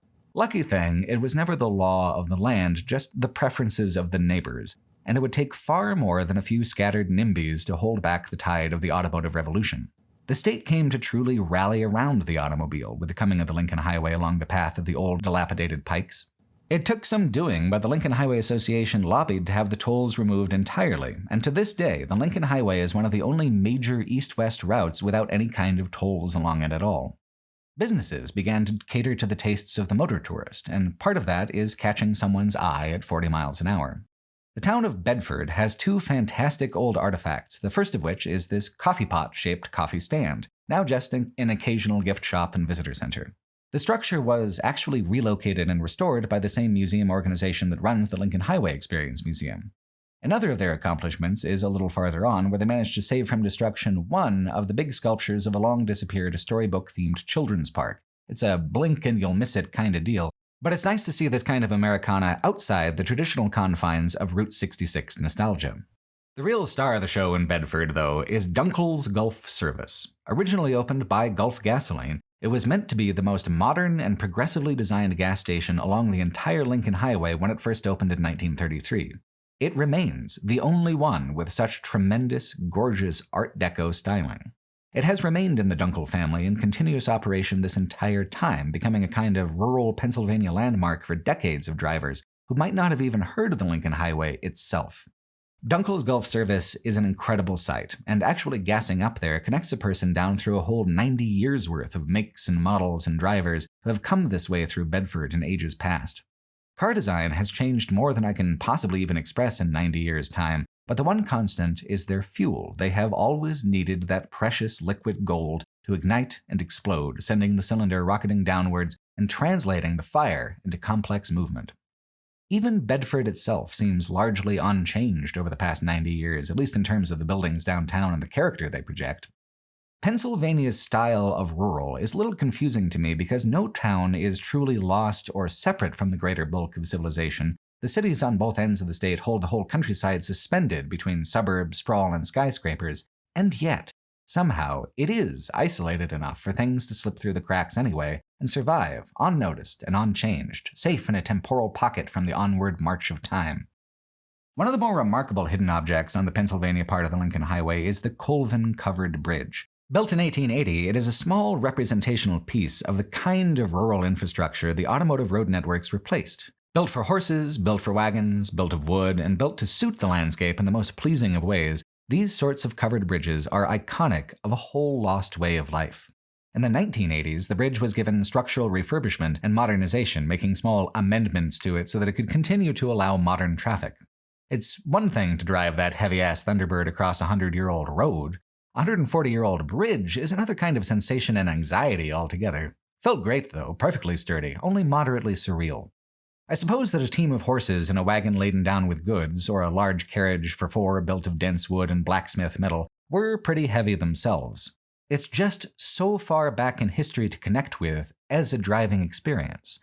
Not only did the Lincoln Highway destroy this kind of infrastructure metaphorically, the 1919 Army Convoy often ended up destroying it literally just to let the trucks through, as captured in this footage.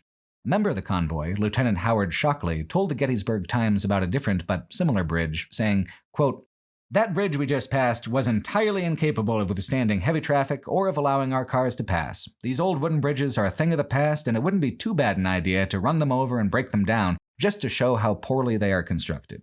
End quote. So there you have it, straight from the lieutenant's mouth. Fuck the past. It's flimsy, inconvenient, and it's in the way of progress. Under an assault like that, the likelihood of something like the Colvin Bridge surviving seems like it ought to be infinitesimally small. Surely only small things would end up preserved in obscurity like this, right? Usually, yeah. Unless Pennsylvania were to somehow up the ante of surreal neglect and allow, an entire freeway to disappear and molder unseen in the middle of the woods.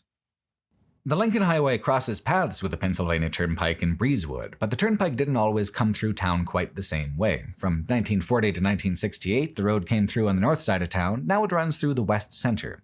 This matters because when the new route was constructed, it simply crisscrossed on top of the old construction. It left behind turnpike tunnels that are well over a mile long, with no plans to ever demolish them.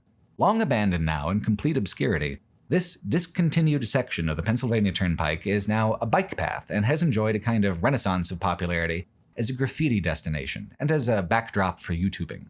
Biking would be the best way to see it because otherwise you end up walking for several miles along the old 4-lane roadway before you arrive at the first tunnel, which is awesome in itself, but the proportions of a freeway are not made for pedestrians. Walking can feel as if you're making very little progress at all until you're right up on top of the tunnel's yawning mouth. As you walk, though, at least the view is tremendous. Can you imagine living next to this thing, especially if you had the quirk of luck to live here both when it was alive and also when it was decades derelict? What an incredibly odd thing, like a modern version of a Roman aqueduct in your backyard, but larger and rarer somehow. As the tunnel entrance looms, there's a traffic control office on the left side that used to be barred shut, but has since been completely blown open by bored teenagers and drunk artists. What used to be a stairwell leads up to another office, and it looks like some people have tried to bridge the gap, but a good rule of gambling is never bet more than you can afford to lose, and I had a pressing need of my ankles, so the upstairs was out of the question. I read later that if we just thought to walk up the hill, we could have accessed the upper level that way anyway and seen some old generators that once powered the ventilation system. The tunnel itself was impressive enough. It would be a long tunnel even inside a car, at least a minute or so of driving. On foot, it takes 15 to 20 minutes to cross the gulf between one pinprick of sunshine and the other. There's a second tunnel that we didn't have the time for that's even longer. It takes a lot of walking for the light to start to fade out in earnest, but once the light is gone, there is a hell of a long walk left to go in cave-like darkness. The vending equipment that once wicked away the exhaust of 10,000 land yachts a day has been removed aside from the generators, but their holes remain in the ceiling, as if burrowed by worms.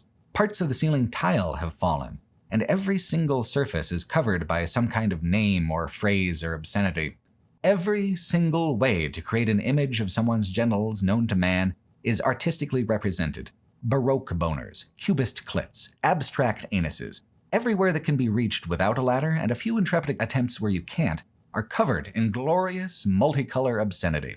Some people spoil the fun by painting things that are violent or racist, but fun is the main thing that comes through going up and down the tunnel. This is a place of rebellion against the kind of order that a freeway represents. These roads now rule our lives. To gallivant inside the carcass of a dead freeway feels slightly transgressive already. It's not a far emotional leap to want to cause more chaos on top of it, go full goblin mode. Although it seems obvious, walking out the other side of the tunnel on the other side of the mountain goes against all pedestrian expectations and feels odd. Trails don't do this. This is infrastructure meant for a tremendous volume of traffic, moving at speed, a system where mountains come and go before you know it. Hikers have to work to put a mountain behind them, unless they can somehow walk straight through in very rare instances like this. Ryan Butko relates the turnpike to the landscape like this, quote, It was the Alleghenies that inspired the building of the Pennsylvania Turnpike in the late 1930s. Its route from Carlisle, west of Harrisburg, to Irwin, east of Pittsburgh, followed much of the cleared but never used bed of the South Penn Railroad. Such a long-distance, limited-access roadway was a gamble, but drivers, particularly truckers, took to it immediately when it opened in 1940. It was said to save 9,000 feet of vertical climb compared to the Lincoln Highway. Citing a Brookings Institute study, John B. Ray's The Road and Car in American Life said that a truck taking the turnpike used only half the fuel it would on the adjacent Lincoln Highway and made the trip in half the time, end quote. Half the time at half the cost is not just an alteration in how people and goods move across the state of Pennsylvania. That's a proper revolution, and indicative of what freeways overall would mean in terms of efficiency over the old byway network. The railroads were the first to look at a steep mountain pass, say, no thank you, and blast a tunnel right on through. Freeways exist on an even larger, grander, higher volume scale than the railroads did. They really are marvels of engineering. But nothing is too large in America to escape being eventually thrown away, not even the freeways. Nate and I walked back in the twilight, and by the time we reached the Thunderbird again, the sun had gone down. I had made a reservation for us up the road at Gettysburg, so we took the last of the Allegheny Mountains in the dark. They're spooky that way. The woods are dark, hostile, dreary. The road goes up, so far up, making the engine work harder than any other terrain has in 2,000 miles or more, and then it careens down again, pulling the heavy car up to dangerous speeds unless you liberally apply the brakes or downshift into second. And none of it has any context in the darkness. It all comes as a surprise. It all comes as just the sensation. The approach to Gettysburg, though, was, at least, long and flat. The mountains had ended by then, and the landscape of the country's original 13 colonies had truly begun. Gettysburg is strange as hell, and I enjoy it quite a bit for all the ways in which it is both thoughtful and ridiculous. Most of the buildings in the downtown area and the surrounding neighborhoods are original to the Civil War era, or before. It is, in many ways, a museum town, and the parts administered by the National Park Service are extremely tasteful and informative. But it's also a tourist destination in a densely populated region, and as such has commercialized itself to a hilarious degree. Even though we arrived late, as Nate and I walked through town to try to find some food, we walked past a dozen separate, competing ghost tours who have to coordinate their movement so they don't do storytelling on the same block at the same time. As someone who enjoys history and doesn't care about ghosts very much at all, I usually get very annoyed with ghost tours because they all start with a kernel of actual history and then start spinning silly drama on top of it, like the way a cotton candy machine adds more and more strands of sickly sweet pink sugar fabric to the cone. To see all the different tours at work at once, though, I began to respect the hustle. Perhaps the ghost story is the sugar necessary to get some people to swallow the medicine of actual history. If nothing else, getting people to cough up $30 a ticket just to hear someone talk about ghosts shows how much enthusiasm there is for the idea waiting to be tapped. Gettysburg was the site of the bloodiest battle of the entire Civil War, so if there are ghosts anywhere, they'd probably be here. When Nate and I found a place to eat, we ate at the Blue and Gray Bar and Grill, whose logo is two crossed muskets with a fork and spoon coming out of their respective barrels. This is what the Civil War largely means to the tourist district. It is a theme from which to build up some kind of good or service with which to lure in the throngs of visitors to the battlefields. Union, Confederate, it doesn't really mean anything to the souvenir shops. In fact, the town is extremely willing to take advantage of some people's interest in lost cause memorabilia knickknacks. I'm sure there are some actual racists involved somewhere along the line with this kind of goods, but in Gettysburg, the Confederate veneration seems very cynically commercial, more an aspect of the modern culture war's ability to drive t-shirt sales than a statement of belief. To find someone taking the Civil War seriously and treating it as meaningful history, you need to actually go and buy a ticket from the park rangers and immerse yourself in the museum exhibits. To me, as a West Coast elder millennial, the Confederacy has mostly been a villain in movies. It has rarely seemed more real to me than a costume and a concept. Here, though, are all the little artifacts that make history feel true. Confederate money, Confederate articles of secession, Confederate uniforms, and the iron shackles with which the Confederacy enslaved an entire people. For me, it proved the stakes of what the Civil War meant. In today's political climate of 2023, there's a surprising amount of talk about civil war, or national divorce, as the particularly odious among them might put it. This museum has me considering what the last divorce truly meant. This wasn't just an insurrection, it was the establishment for several years of an entirely parallel nation whose absolute founding principle was racist exploitation, cruelty as an economic policy, veneration of the worst parts of American character, and adherence to the most backwards aspects of American life. The Confederacy was not just a separatist movement. It was an existential threat to the very idea of freedom, liberty, the pursuit of happiness. It could not be abided. And that conflict left so many dead that the streets of Gettysburg were once littered with so many corpses that it was weeks getting them into the mass graves. The town was covered in the rotting dead and the stench of them, all lying under the Pennsylvania sun. The museum tells you everything you could possibly want to know about the distribution of troops, the dramas of the battlefield, the doomed charges, and the brutal final stands, but the image that stuck with me the most was the one provided by the post-battle map of mass graves. The image of a town where, once the armies moved on to fight again elsewhere, there weren't enough people left alive to wash the blood from the streets and the gore from the walls. That's what Civil War means. So to hear people talk about it like it's anything less than brutality and carnage on an almost incomprehensible scale is frustrating. These are people who do not take history very seriously at all. As famous as the battle itself, perhaps, is Lincoln's Gettysburg Address. There's a whole room in the museum dedicated to it and other original Abraham Lincoln documents. The problem with venerating the speech is that it sanitizes the history. It becomes noble, symbolic, something to do with ideas. If someone looks at the Civil War through the perspective of marble and brass statues and static oil paintings, it's possible that it will seem like enough of a story that they can say to themselves, I think I'd like a little slice of that glory myself. But it isn't glory. It's a town where the broken bodies lie unburied in the shattered doorways of homes and businesses. It isn't a subject that anyone should really be seriously fantasizing about. But looking back at the history, asking if it was worth the price, I still say yes. The cause of ending slavery is worth any price. The process of undoing and ending racism in America is ongoing and prone to setbacks, but the idea of having my own freedom and being neighbors with a mirror image country that keeps people as slaves makes me sick to my stomach. It would be intolerable. At its best, the federal project makes it so that its member states don't descend into some kind of local authoritarianism that goes against the country's broader values. This is why holding the Union together is still so important today, because as flawed as it is, the erosion of freedom in some places would happen so quickly and so severely that it would be like undoing the last 150 years of progress in a moment. Like gasoline and hamburger meat, democracy is just one more of those American miracle products that is always available and always cheap, but it takes fighting against the country's darker impulses to keep it that way. The Confederacy never truly died, it simply became a state of mind for some people, and those people are louder than ever. Part of that is because stuff like the Gettysburg Address is just another test answer for most people growing up. The history doesn't seem real, people don't emphasize the meaning of it, they just repeat the details. Look at all these different monuments out here to the dead. I've never seen a battlefield so crowded with gravestones. This meant something. All this death, all this conflict, it meant that the United States of America was willing to live up to the values of its founding, even if it meant suffering and blood on a nationally unprecedented scale. People talk so often of fighting for what they believe in, but this was exactly that, with cannon and grape shot and bayonet. The beauty of the Gettysburg Address is not only that it's a good speech, it's that Lincoln took this violence, so soon after the battle that the mud was still as much blood as water, and drew from it a message and meaning that resonated down through time as something always true, always relevant. Amor Towles even touches on this in his Lincoln Highway novel. One of Wooley's only good memories of his family is at a 4th of July retreat in the Adirondacks, where every child at the age of 10 was required to recite the Gettysburg Address in full. Wooley stands at the head of the grand table.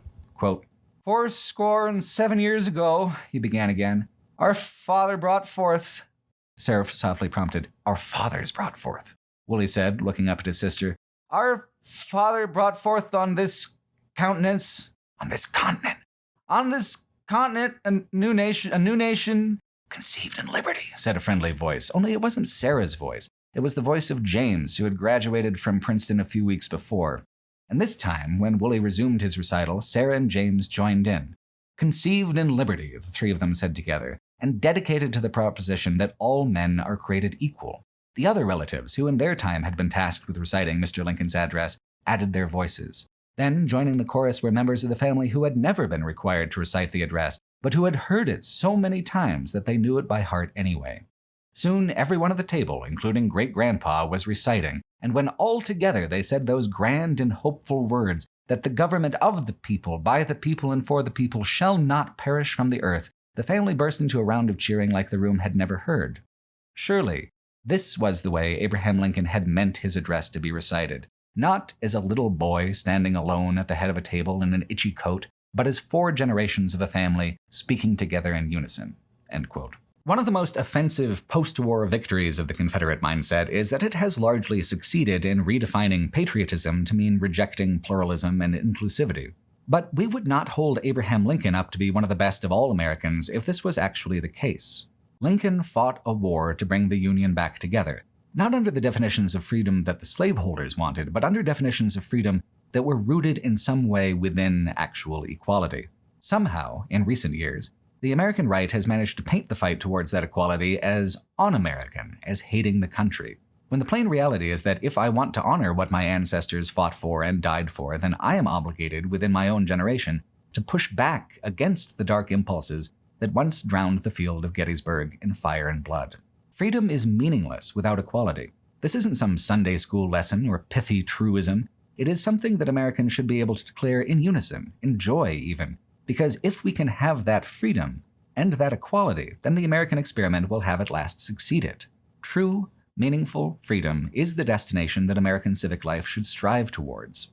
There's still an incredible distance to go before we get there, and still a distinct chance that this government will perish from the earth before it ever becomes the enlightened nation it wanted to be. But so long as we can agree that freedom is the direction that we're headed, there is still value and strength in the American Union. It only takes a few hours to drive from the bloodiest battlefield of the Civil War to the very city in which the American experiment began. The US 30 on this eastern Pennsylvania stretch outside of Gettysburg becomes more and more crowded with trucks and stoplights as it goes along. As Nate and I were stuck in traffic, bleeding out the minutes, we whittled more and more things off of our itinerary until Philadelphia was all that was left for us in Pennsylvania. It took all day to drive into the city, mostly in bumper-to-bumper Friday traffic. In truth, Nate and I couldn't really afford to stop in Philadelphia, and we just passed right on through in an attempt to make New York that night. I came back on my own after some money came through for me, and I only spent about 22 hours total in the city. But nevertheless, I managed to have one of the most remarkably packed 22 hours that I spent out on the road entirely. Philadelphia is an amazing place, bustling and active, modern and artistic, rugged and fiercely independent. It was America's first capital city before Washington, D.C. was constructed for the honor. So let's begin at the beginning. This is the Pennsylvania State House, better known as Independence Hall.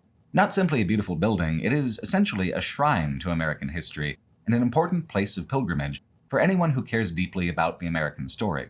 Built decades before the Revolutionary War, this surprisingly modest and small structure was the seat of government for the British monarchy when it still governed Pennsylvania as a colony.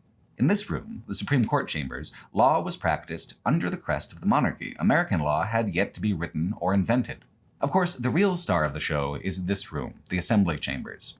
This is the exact room where both the Declaration of Independence and the American Constitution were debated, written, and signed into law. I am used to more spectacle in modern political architecture. If CPAC or the Democratic National Convention were ever booked into a venue so small as this, there would be hell to pay for it. Yet, here it is. Here it was. This was where the Revolutionary War began. This was where the country truly began 11 years later with the signing of the Constitution. The Articles of Confederation, the first governing document of the United States, was a failure. The Union only took a decade to begin to fall apart under it. But instead of allowing it all to fall to shit, 42 men came together and over several weeks hammered out the Constitution. Over in the Museum of the Constitution, just a few blocks away, those signers are commemorated with 42 life-size statues. The statues are in poses of intense debate, some grandstanding, some gossiping, some considering the weight of the moment alone. There are people, weirdos really, who will tell you that the Constitution is a divine document inspired by God. But the precise point of the story is that it is not. It is the product of fallible and mortal creatures who nevertheless created something ennobling and beautiful, something strong enough to support the weight of an entire civilization to come. And no matter your opinion on the current results of the American experiment, the simple fact that the experiment was put in motion at all is a strange miracle of history. Abraham Lincoln visited Independence Hall in 1862 and famously talked about how his approach to the Civil War was inspired by that long-ago exhortation that it was self-evident that all men were created equal. Lincoln said, quote, "It was not the mere matter of the separation of the colonies from the motherland, but something in that declaration giving liberty, not alone to the people of this country, but hope for the world for all future time. It was that which gave promise that in due time the weight should be lifted from the shoulders of all men, and that all should have an equal chance. But if this country cannot be saved without giving up that principle, I was about to say I would rather be assassinated on this spot than surrender it." End quote. He was wrong about the spot, but following his death in 1865, Lincoln's body was displayed in mourning in Independence Hall for several days before being taken on to his final resting place in Illinois. Independence Hall also once housed another enduring symbol of American freedom, the Liberty Bell. The Liberty Bell's stature and symbol rose during the Civil War instead of the Revolutionary War. The Park Service phrases it like this, quote, "The State House bell became a herald of liberty in the 19th century. Proclaim liberty throughout all the land unto all the inhabitants thereof," reads the bell's inscription, providing a rallying cry for abolitionists wishing to end slavery. The Anti-Slavery Record, an abolitionist publication, first referred to the bell as the Liberty Bell in 1835, but that name was not widely adopted until years later. Millions of Americans became familiar with the bell in popular culture through George Lippard's 1847 fictional story, Ring, Grandfather, Ring, when the bell came to symbolize pride in a new nation. Beginning in the late 1800s, the Liberty Bell traveled across the country for display at expositions and fairs, stopping in towns small and large along the way. For a nation recovering from the wounds of the Civil War, the bell served to remind Americans of a time when they fought together for independence. Movements from women's suffrage to civil rights embraced the Liberty Bell for both protest and celebration. Pennsylvania suffragists commissioned a replica of the Liberty Bell. Their Justice Bell traveled across Pennsylvania in 1915 to encourage support for women's voting rights legislation. It then sat chained in silence until the passage of the 19th Amendment in 1920. Now a worldwide symbol, the bell's message of liberty remains just as relevant and powerful today. End quote. The Constitutional Museum also addresses these causes of liberty in its exhibits on the 13th and 19th Amendments. The 13th ended slavery. An original copy of Lincoln's Emancipation Proclamation is on display in the museum, along with other documents like some relating to the Dred Scott decision. In 1857, the Supreme Court of the United States rendered a decision in the case of Dred Scott versus John F.A. Sanford, wherein a slave who had escaped from slavery could now never be free. No African Americans were ever entitled to true freedom beyond that point, and furthermore, that the Missouri Compromise was unconstitutional. The Dred Scott decision would have plunged the entire federal project into the icy waters of Southern slavery. It was one of the major inflammatory causes of the Civil War happening when it did, and Abraham Lincoln chose to simply ignore the Dred Scott decision. In the months before I left on my own Lincoln Highway trip, the modern Supreme Court had just struck down and reversed Roe v. Wade, dialing back, for the first time, the progression of protections and freedoms that had been inching the United States ever closer to true freedom for decades, which has me thinking a lot about Lincoln and what it means that part of his heroism as president was in simply refusing to abide by the cruelties and crimes that other people had signed into law. The museum's 19th Amendment exhibit is dedicated, of course, to women's suffrage and the long battle for the right to vote. This battle was going on while the Lincoln Highway was first being established. In fact, it's that very road network that helped spread women's suffrage movement and an early American feminism to communities that otherwise might have missed the entire debate. What the museum tries to convey here is that the Constitution has never been a fixed, permanent, or divine object. It is an agreement of principles and values, one which evolves as those values become more inclusive and the application of liberty becomes broader. As society changes, the document is amended. It is only truly valuable if it reflects the actual beliefs of the people it governs. Slavery was the first real test. The 13th and 14th Amendments overturned the Dred Scott decision and rendered it void. The goal of the Constitution is as noble a goal as it is possible to have. It attempts to guarantee a right for the individual to live a life of personal agency in a way that is fulfilling to them. You don't have to be religious at all to appreciate that. In fact, from an existentialist point of view, it's even more important to document, because if this is all the life we get, then safeguarding a life against tyranny or torture is just about the most important thing there is. Freedom is the goal, and it is a goal that the United States has never truly reached. But amendment by amendment, decade by decade, we have been getting closer. I think just about the most heartbreaking thing about the modern political moment is the sense that at any moment this beautiful momentum could slide back the other way into an America where freedoms are a thing that the government takes away instead of being a thing that the law protects and guarantees. It's a little odd, but the museum even incorporates the freeways into that line of thinking. A rather lovely little sculpture depicts the national highways as a benign Ouroboros, a triumph of what it means for all the states to be part of a union, with roads developed by a federal government for national use in addition to local roads. The freedom of the American road was never controversial enough to need an amendment, but they are protected and maintained nonetheless by the same democratic system and set of values that define and protect every other American freedom from the forces that would draw boundaries and borders across the very fabric of our lives. As odd as it is to say, a large part of the purpose of the United States Constitution is to protect Americans from the bad ideas and bullshit of other Americans. As long as people keep coming up with new bullshit, the Constitution will continue to need amending, a living document for a living nation. Philadelphia's Revolutionary War Museum rounds out the era by providing an extremely high-production multimedia journey through the sights, sounds, weapons, personalities, and artifacts of the Revolutionary War era.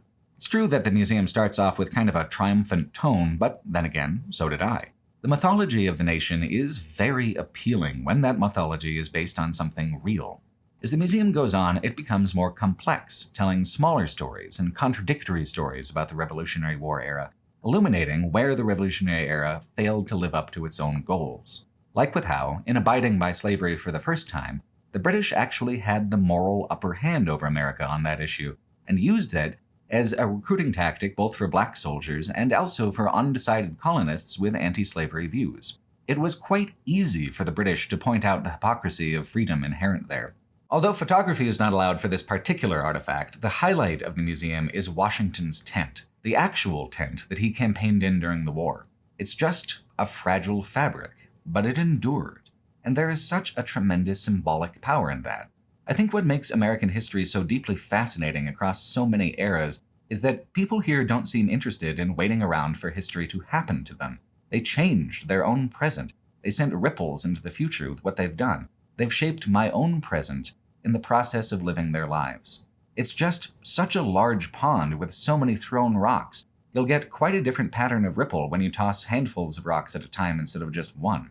Making sense of all that rippling history is genuinely difficult, and museums are wonderful in their ability to literally walk you through an era through curation.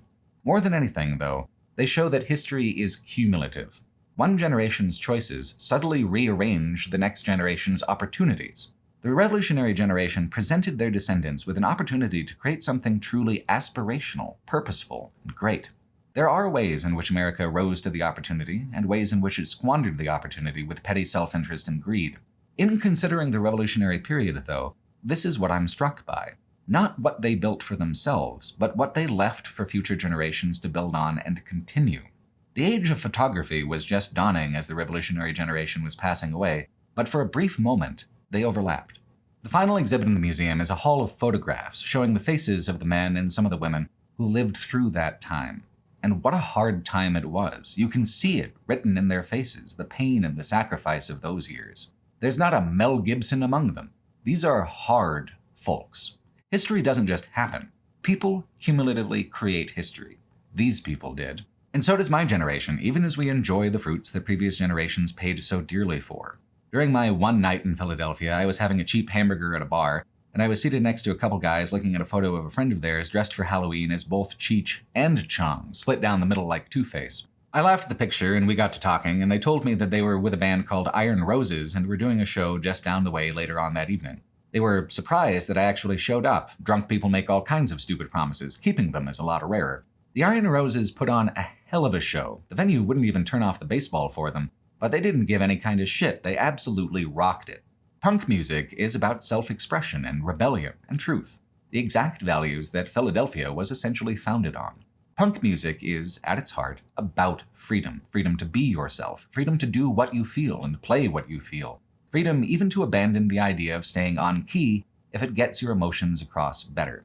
The Iron Roses aren't making history in the same way someone like Notorious Hard Party or Ben Franklin did, but they aren't waiting around for anyone to make their own history for them either. They are living lives of great creativity and freedom. And as much as it may take away from their punk credentials to say so, this makes them very American. A certain kind of idiot loves to say, is this what our ancestors fought for, in terms of things like gay and trans rights, or more open norms around sexual expression, or condemnation of police brutality? And I always just want to shout back, yes, this is exactly what they fought for. Did the Founding Fathers have whatever modern issue people are complaining about in mind when they wrote the Constitution? No, not any more than they had automobiles and cell phones in mind, but they did talk a lot about freedom, and they did talk a lot about liberty. I think it's shitty for someone who imagines themselves a patriot to get angry at people for taking advantage of both freedom and liberty when the cost of those things, as shown by history, was so high. Before I returned to the road, I wanted to visit one last monument. I just didn't expect it to be so quiet and small. Among a few other heroes and main characters of the Revolutionary War, Benjamin Franklin is buried just a couple blocks away from Museum Row in a scenic old graveyard. Franklin was an inventor, a philosopher of sorts, an accomplished politician and a dignitary, both a Puritan and a sensualist, an intellectual and sometimes a bore. Benjamin Franklin was a whirlwind of sometimes hypocritical impulses and ideas, always pushing limits. More than any capital-letter founding father, Franklin had a personality that would later be reflected back in the larger character of the nation he founded. His curiosity, his aspirations towards goodness, his religious inclinations, his progressive tolerance. There are echoes of these things all around us today. Benjamin Franklin was a man of the future. In 1728, he wrote an epitaph for himself as a joke, now reprinted on a nearby plaque. It reads, "Like the cover of an old book, its contents torn out and stripped of its lettering and gilding, lies here, food for worms. But the work shall not be wholly lost, for it will, as he believed, appear once more in a new and more perfect edition, corrected and amended by the author." End quote. Because as much as people love to use the Founding Fathers as a reason why the youths these days can't wear lipstick and listen to horny pop music, everything we know about history leads us to the expectation that Benjamin Franklin would probably actually fucking love it here today. Here is a world in which his work was not wholly lost, an America of greater pluralism and surprise than he would have ever dared dream of. I may not live up to the ideals of Revolutionary War figures very often, but I feel very deeply that if Benjamin Franklin had given his promise he was going to go to somebody's punk show, he'd have been there with bells on. Of course, if a person actually wants to leave Philadelphia, they have to fight for it. Traffic in the city is worse than just about anywhere I've ever been, as thick as Los Angeles traffic and as spiteful as Boston traffic. The Lincoln Highway leaves the city directly out from the big roundabout by City Hall, going stoplight by stoplight along North Broad Street. North Philadelphia thins out some from the density of the downtown area, but not actually by much. Philadelphia stays incredibly packed with businesses and high-rise buildings for miles beyond the urban core. Some of the old skyscrapers on the north side aren't doing quite as well and have a dilapidated or vacant appearance, but this doesn't seem to be quite the same source of pain for the city that the Detroit ruins are. For example, this tall and shattered skyscraper is called the Brewery Building, and it once housed the National Bank of North Philadelphia. More recently, long after the place became empty, 2 graffiti artists tagged the building with their handles in multi-story script. Their names? Boner and Forever. Both the north and south face of the building are tagged this way. It reads more like Forever Boner from my angle. The Brewery Building might not look it right now, but it's been purchased by new owners who are going to turn the skeleton of the building into new luxury apartments. Needless to say, it will no longer proudly declare Boner Forever. Rather than celebrate, locals are more frustrated by what a symbol of gentrification the newly revitalized Brewery Building is likely to become. They don't want this to become some rich, anonymous, unaffordable metro region among others. The locals like it a little rough. They'd like it unique. They embraced the Brewery Building's decay and its ridiculous tags. The difference in civic response between how Detroit feels about the Packard plant and how Philadelphians feel about the Brewery Building is interesting to me. I suppose it's a matter of scale. The passing of the National Bank of North Philadelphia was not nearly as painfully disruptive to the fabric of the communities as the passing of the Packard Motor Car Company. The huge abandoned plant in Detroit, larger than most of the towns I drove through in Iowa all on its own, was more than a scar. It was a necropolis, and its decay spread further decay to other parts of the neighborhoods. The Brewery Building is just one block. It's a common enough thing in cities for a single block to live and die and be reborn in a different decade with a different business. And the graffiti added a kind of stupid whimsy to it that people took a shine to. Not everyone, of course, but the corporate future ahead of us has a sanitary limit to what it considers fun or whimsical, and it makes sense to me that people are feeling rebellious against that corporate order. After miles of relentless urban density, the Lincoln Highway pivots onto Roosevelt Boulevard, or US 13. I thought, looking at the map, that I was looking at some kind of expressway, but it's one of the weirdest expressways I've ever seen if it even qualifies as one. There are express lanes, but they're just the center 6 lanes of a 12-lane expanse. You still stop at all of the stoplights, you just give up your ability to turn right or left until you exit the middle part. In theory, I guess, this would break up traffic, but in practice, it just seems to intensify the competition and the confusion of it. To get to this point from Gettysburg had taken Nick and I over 8 hours, mostly on account of stop-and-go traffic. Nick and I were reaching our limit, and daylight was reaching its end. Luckily, Pennsylvania at this point is almost over as well. As soon as the city begins to wane, the Lincoln Highway's heritage begins to slowly re-emerge from hiding beneath the chaos of the city. Here's a hotel still using the Lincoln in its name and marketing, and it's one of several Lincoln-themed businesses still along this corridor. After this stretch, US 1 becomes a real freeway, at last, and allows relatively swift passage along to the last town in Pennsylvania, Morrisville, across the Delaware River from Trenton. The US 1 goes across a more modern bridge, but 1913 purists will find themselves instead on an iron lattice bridge that was built all the way back in 1884, still open to motor traffic today. It's worth stopping just a bit before the bridge, though, because on the Pennsylvania side is the last of a special kind of Lincoln Highway artifact. In 1917, the Lebanon Machine Company made these commemorative metal signs to be placed at every state crossing along the Lincoln Highway, and in some old photos you can even see the others. This is the last of them today. Going across the Delaware River on such an old bridge and such a heavy car is a little bit of an anxious experience, but the bridge was built for what was considered heavy traffic in 1884. Brian Butko found a document that put the count of vehicles for that first day that the bridge was in operation at 16 two-horse vehicles, 7 one-horse vehicles, and 175 pedestrians. The fact that this bridge can withstand, with what I'm sure are modern improvements, what is clearly at least 20 times that weight, constantly, every day, is kind of a marvel. This is no covered wooden bridge. This was built for an industrial future and earned its survival over the long decades. New Jersey is the last state through which the Lincoln Highway travels a large overland distance. As the fourth smallest state in the Union, however, that means you travel across the entirety of New Jersey in the space of just 62 miles. Now Nate and I faced a tricky choice, though. It was getting dark, and we couldn't afford to slow it down any more than we already had in the previous miles. In interviews, the man who led the 1919 U.S. Army Convoy, Colonel Charles McClure, would often refuse to comment in detail about how it was going or his expectations for the road ahead. Instead, in many different instances and many different interviews, McClure simply said, "We're going to get there. That's all." This is a fine military mindset, but it doesn't lend itself too well to doing nonfiction. Nate and I chose simply to race through to New York, and I would come back later. In the darkness, there wasn't much else to do. New Jersey is too close to the end to completely skip by just driving through in darkness. Bad traffic just has a tendency to take all the creativity out of a person. It wears on your nerves until, man, fuck this noise, seems like the only viable opinion to hold. The only real consequence of coming back to do it again later is that while this video moves in a west to east order of road progression, I redrove the New Jersey section the other way from the Weehawken Ferry Terminal back down to Trenton, so the direction of the car and the direction of the landscape in the footage here is east to west instead, which is a little confusing and not ideal, but hey, for my crimes I drove through New Jersey twice, so I think my karmic debt is settled.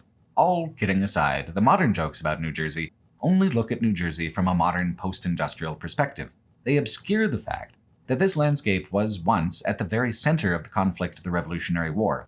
The Lincoln Highway crosses the Delaware River just 7 miles south of where George Washington crossed it during that famous Christmas of 1776, captured in that famous painting. Instead of following the US 1, the Lincoln Highway heads towards Princeton along US 206, where it junctions to the right towards Princeton University and New Jersey State Route 27, which it follows the rest of the way into New York City. It was at this exact intersection of US 206 and New Jersey 27 in 1776 that George Washington pulled a very clever trick on the British, moving his troops north along US 206 while sending riders along New Jersey 27 with long leafy branches, creating false tracks and successfully luring the British down the wrong road. That seems so far away to me in history. I have always mostly considered New Jersey as the place where they make the flavoring for McDonald's hamburgers to make them taste like meat again after the industrial process that makes the patties renders them sterile of flavor. The state is famous for reality television, and it's famous for The Sopranos, despite the fact that the state is old enough to be one of the original 13 colonies. Even in the Lincoln Highway's heyday, New Jersey had trouble being recognized for its own contributions to American history. Brian Butko delves into the past like this, quote, "Many of New Jersey's roads, including much of the Lincoln Highway, followed paths carved by the Dutch in the 1600s. The Lenni Lenape Indians were already there, and a few of their village names survive. Some along the Lincoln Highway include Hackensack, Matukin, Passaic, Rahway, and Raritan. When Peter Stuyvesant arrived in 1647 to oversee the settlement of New Amsterdam, he directed the scattered settlers to band together and was responsible for founding the first village, Bergen, now Jersey City, in 1660. A ferry was started the next year to connect nearby Communipaw with Manhattan, But the English also laid claim to these lands, and in 1664, when their ships arrived at New Amsterdam, Stuyvesant surrendered peacefully. After the fleet commander changed the colony's name to honor the Duke of York, the Duke granted the land to two men. One of them, Sir George Carteret, had previously defended the Isle of Jersey for the royal family, inspiring the Duke to name this portion New Jersey as a nod to him. Though the Lincoln stretches only 60-some miles across the state, the northern and southern ends of the route are vastly different, reflecting the colonial Dutch heritage of New York City and the Quaker roots of the Philadelphia region. The path between the two cities became a major trade route, and the arrival of the auto only intensified the traffic. Neither of these major cities is actually in New Jersey, which is why it is known as the Corridor State." End quote. Historian Drake Hokanson further notes that under British rule, this exact route was known as the King's Highway, improved like the old Pennsylvania pikes, with inns and taverns, stone bridges that carried Revolutionary Minutemen, a large amount of which still existed in 1913. For motorists at the time, it was just as much a journey back through history as the Lincoln Highway has been for me as a contemporary traveler. Hokanson says that the experience was essentially identical to that of travelers in the early 1800s who rode Concorde coaches lit by oil lamps along the dirt and cobblestones. It's changed since then. It has become more of the New Jersey I had been bracing for, but the route down here by Princeton still has a slight incorporeal hint of those old days left to it. In its day, the King's Highway was not unlike the Lincoln Highway, connecting two great American cities over a massive distance. New York to Philadelphia used to take a week or more by coach. Civilization grew along the connective threads, and now New Jersey is actually, mile for mile, the most densely populated state out of all 50 of them. You might say, what about New York? But New York is so much more than New York City. The massive expanse of its upstate portion reduces the people per square mile by a good proportion. No, New Jersey takes the cake because of this positioning between the larger cities. The entire state is effectively an interurban area. There are some natural areas like the famous Pine Barrens, but none near the King's Highway along the oldest, most ancient paths of commerce in the state. As the road weaves ever closer to Newark, nature ceases entirely. By the time the Lincoln Highway crosses the Raritan River between New Brunswick and Highland Park, the whole landscape is nothing but houses and shopping malls as far as the eye can see.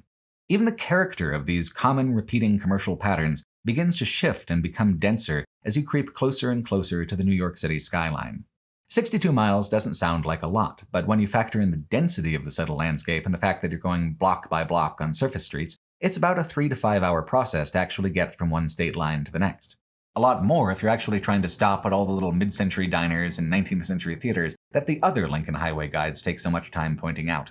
The most infamous urban center of New Jersey, besides Atlantic City, I guess, is the city of Newark. For 50 consecutive years, Newark was on statistical charts of the most violent cities in America. Now that's actually no longer true.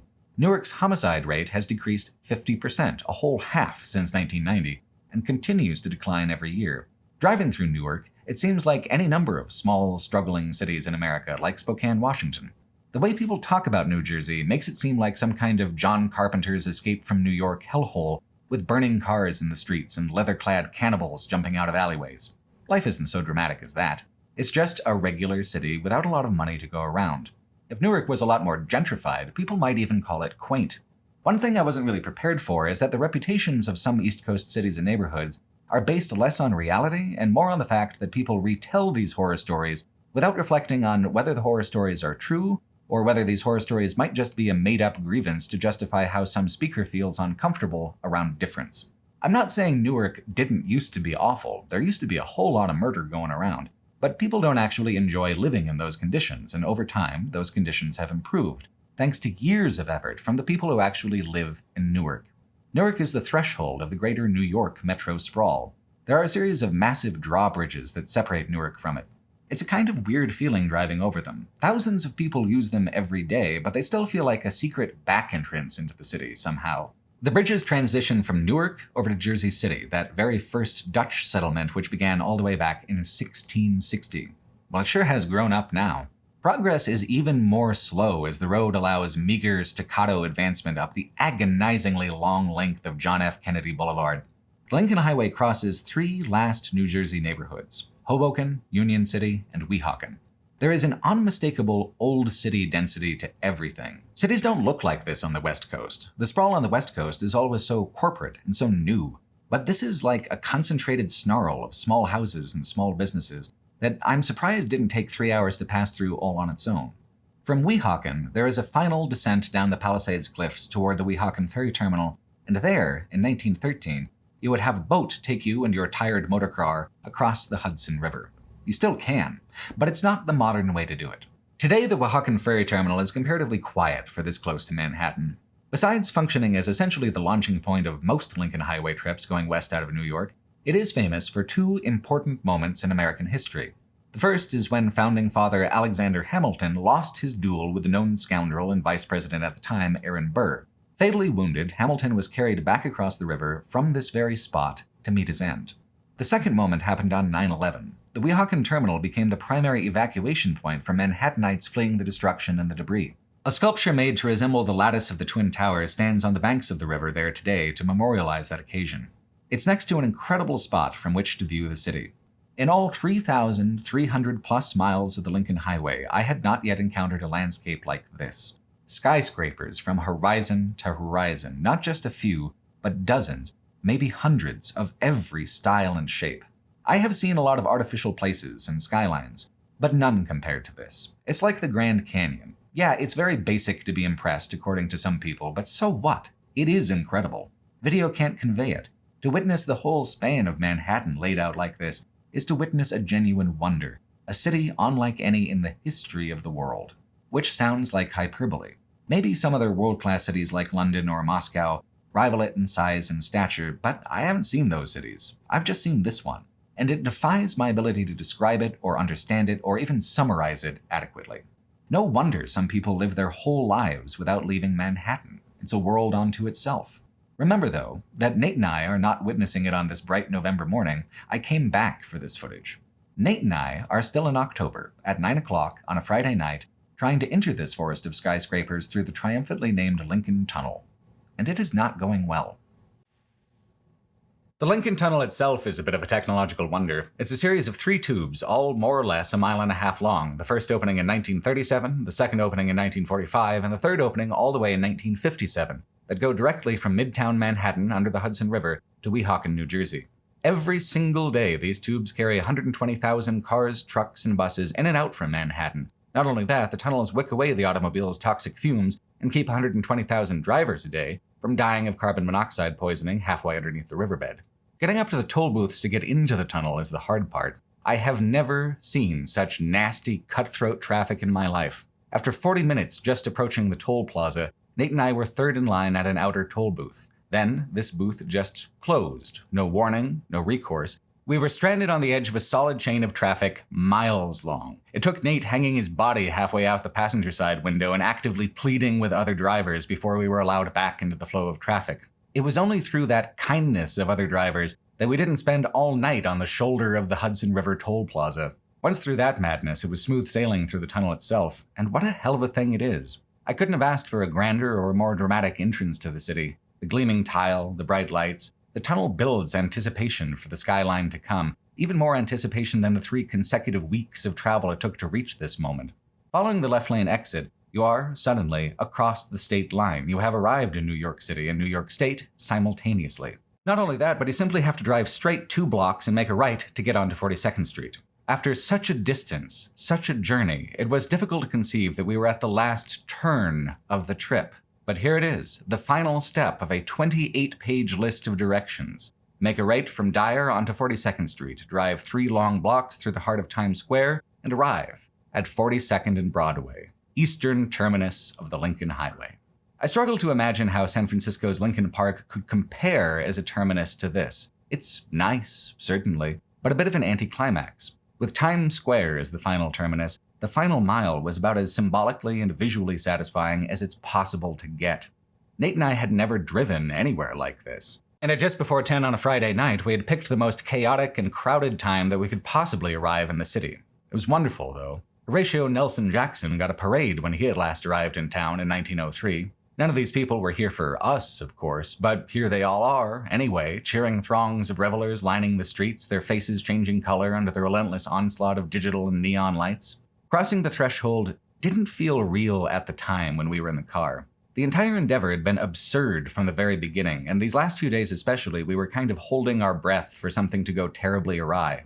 And it hadn't. We had accomplished exactly what we set out to do, which was the hard thing to believe, because what we set out to do was completely fucking ridiculous. We wouldn't feel the truth of it until we were out of the car. And there was still the matter of finding parking in Manhattan. It's all very beautiful from a distance until you've been rejected from 3 parking garages in a row because they're full up or monthly only, including this tiny little number from which there was only a very narrow escape. The absolute hardest part of the Lincoln Highway came last. I do not, under any circumstances, recommend the experience of driving a 1978 Thunderbird into Manhattan on a Friday night. I don't think I would wish it on anyone.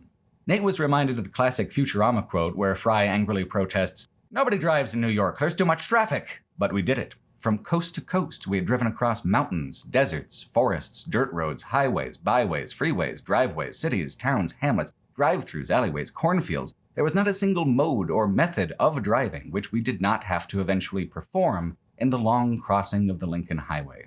Yet at the very last moment, the parking garage that we did find vacancy at told us they were valet only after I'd already paid. We'd already crossed the finish line. We had already essentially won. So I relinquished my keys. In the space of 90 seconds, we went from travelers on the Lincoln Highway to just 2 more dumbfounded tourists on the streets of New York, watching as the Thunderbird disappeared into the bowels of the city and wondering, nervously, if it would ever be belched back up again.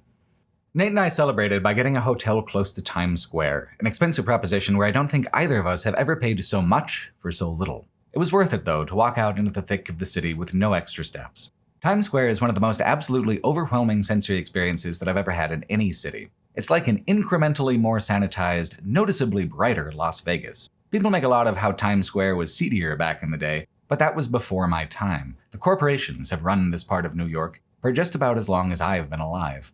The entire thing is just a tourist cash extraction machine, also like Vegas, but the pure eye-melting spectacle of it makes up for any tacky commercialism. Only tacky commercialism could ever produce something so singularly bizarre. There are so many digital billboards in such a small space that it becomes a canyon of light, visible from any other skyscraper in Manhattan by glow, if nothing else. It's a 24/7 circus of food, novelties, and souvenirs, none of which was what Nate and I were there for. What we wanted is a small, brown metal sign hanging at the intersection of 42nd and Broadway, the eastern terminus of the Lincoln Highway.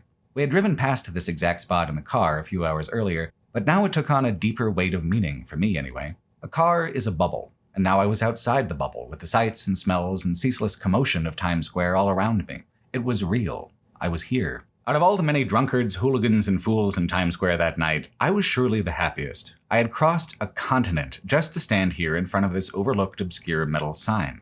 I'd never felt more proud to stand anywhere. I'd never gone farther or worked harder to stand anywhere. Everything felt electric and new to me that evening. Maybe I was a fool for having tried to make the journey, but I was surely by now a holy fool for having gotten away with it.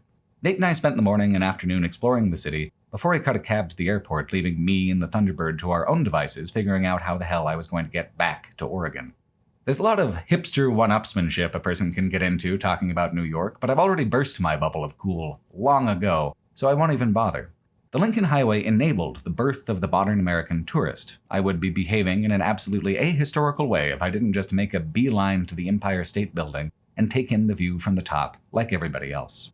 4 million tourists a year come to see this skyscraper, and I was honestly quite excited to be one of them. It costs a stupid amount to go to the top, $44 to get to the basic observation deck, $79 for the premium one at the very top of the spire. Having spent an actual fortune on gasoline and beer during the 3 weeks coming across, I was only able to swing the lower deck, but that was plenty good enough.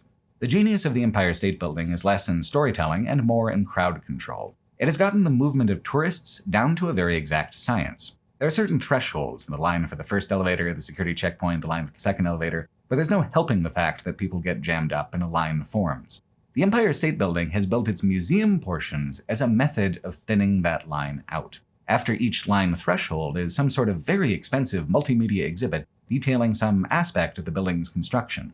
If you stayed to look at all the exhibits, it would take 20 minutes or so extra at each step. Not everyone does, but those that do show up to the next threshold late, after that line has reduced, creating a stream of tourists that's more constant but less prone to overwhelming waves and disheartening lines. By lingering, I found myself alone in the last elevator to the observation deck, where even the elevator's ceiling is a media presentation. I would have loved it when I was a kid. The whole museum seems designed to try to engage children who are used to screens and moving pictures. Which is good, I think. If a museum can't effectively communicate its information, it's not a great museum. Sometimes you just have to meet people where they're at. Even when I was a kid, my patience for long blocks of text only went so far. This is cool. There were too many people in line for selfies for me to capture it well, but there's even a King Kong installation that's very impressive. What I think is so clever about all of this is that the Empire State Building sells itself. All these people would be here anyway if it was just carpet and beige walls. By merging education and pedestrian flow into one single high-budget concept, the Empire State manages to both reduce the lines and increase audience retention of all the information being presented. Once you're out on the observation deck, the job is done. No abstract concept can compare to the 360-degree view of the city itself. Each of the 4 directions shows off a different part of the skyscraper forest. Even those directions which look outwards towards the ocean or back towards the seemingly infinite urban sprawl are jaw-dropping to witness. For many years, the Empire State was the tallest building in the world. Because of its iconic, instantly recognizable reputation, there is a sense that the building is older than it is. It was finished off in 1931, 3 years after the Lincoln Highway was dissolved into the numbered road system. When King Kong climbed this tower the first time on the silver screen, it was a symbol of modernity, a brand new addition to the skyline that soared higher than anything ever had. Looking out at the skyline now, it's the variety of skyscrapers that's so insane. In other cities, just 1 or 2 of these skyscrapers would be iconic all on their own, but here, they're just one feat of art and engineering after another, decade after decade, block after block. Given another 100 years of prosperity, New York will look completely different, with buildings like the Empire State just the bottom layer of a taller, deeper forest. New York is so large and so dense a city that it's impossible for me to even figure out how it would begin to work from a logistical perspective. It just works. All of this chaos, all these millions of people in the space of like a dozen Nebraska farms, somehow not only persists, but grows. They improve the city over time. One thing I've always been perplexed by about the automobile is that the human animal was obviously never designed to go that fast. The world record for human speed is currently 27.78 miles an hour. But we can do it anyway. It's perfectly coherent for the mind to project itself through this 5,000-pound machine and swing around curves at 3 times the maximum human speed, almost 4 times higher than the maximum human speed out on the open desert where the speed limit goes up to 85. Average running speed, for a guy like me, is closer to like 3 miles an hour anyhow. Why does it work? How is it that so many people are not only able to drive, but drive together in the infinite knots and snarls of modern traffic, all without speaking to each other? A lot of people die on the roads every year, that's true, but the fact that it's even broadly possible seems counterintuitive. Human cities, before the last 100 years or so, never existed on this scale. This strikes me as equally counterintuitive, and equally obvious in the fact that it does all somehow work, with or without my understanding. I find Manhattan to be overwhelming, but in a good way, like being in the ocean deep enough that your feet can't feel the sand anymore. To New Yorkers, I know this is probably twee and annoying, but you'd actually have to develop a callus to the sensory overload of being here to live here. The rest of America, even other vast American cities, simply do not look like this. So you'll have to forgive the dumbstruck, slack-jawed expression of the tourist who has driven across the Midwest to get here. After Iowa, it just doesn't even look like part of the same planet. Getting around the city, though, is remarkably easy. The subway system and the grid of the streets make it so that you can get from any one neighborhood to any other neighborhood in like a maximum of an hour or so. Every block has something amazing to eat, to do, to see. I used to think the idea of never leaving Manhattan was silly, but it seems to me that you can easily live your whole life here and still not see 1/10 of the shit that's going on around you. Density and the international cultural influences create a kind of diversity of experience that's hard to top. Every kind of food there is. Every single hobby represented with its own specialty store.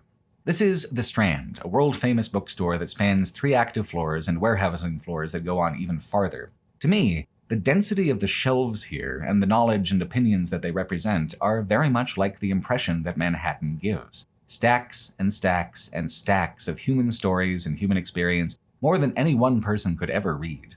It's easy to feel as if New York is knowable somehow, because of its immediate familiarity even to strangers. Here's Rockefeller Center, just like in the movies. Here's Radio City Music Hall, just like on the TV. Here's the Chrysler Building, peeking handsomely from behind the many other tall buildings of lesser artistry. Here's the New York Public Library, just like in Ghostbusters. Here's Wall Street, where the financial health of the nation is bartered daily.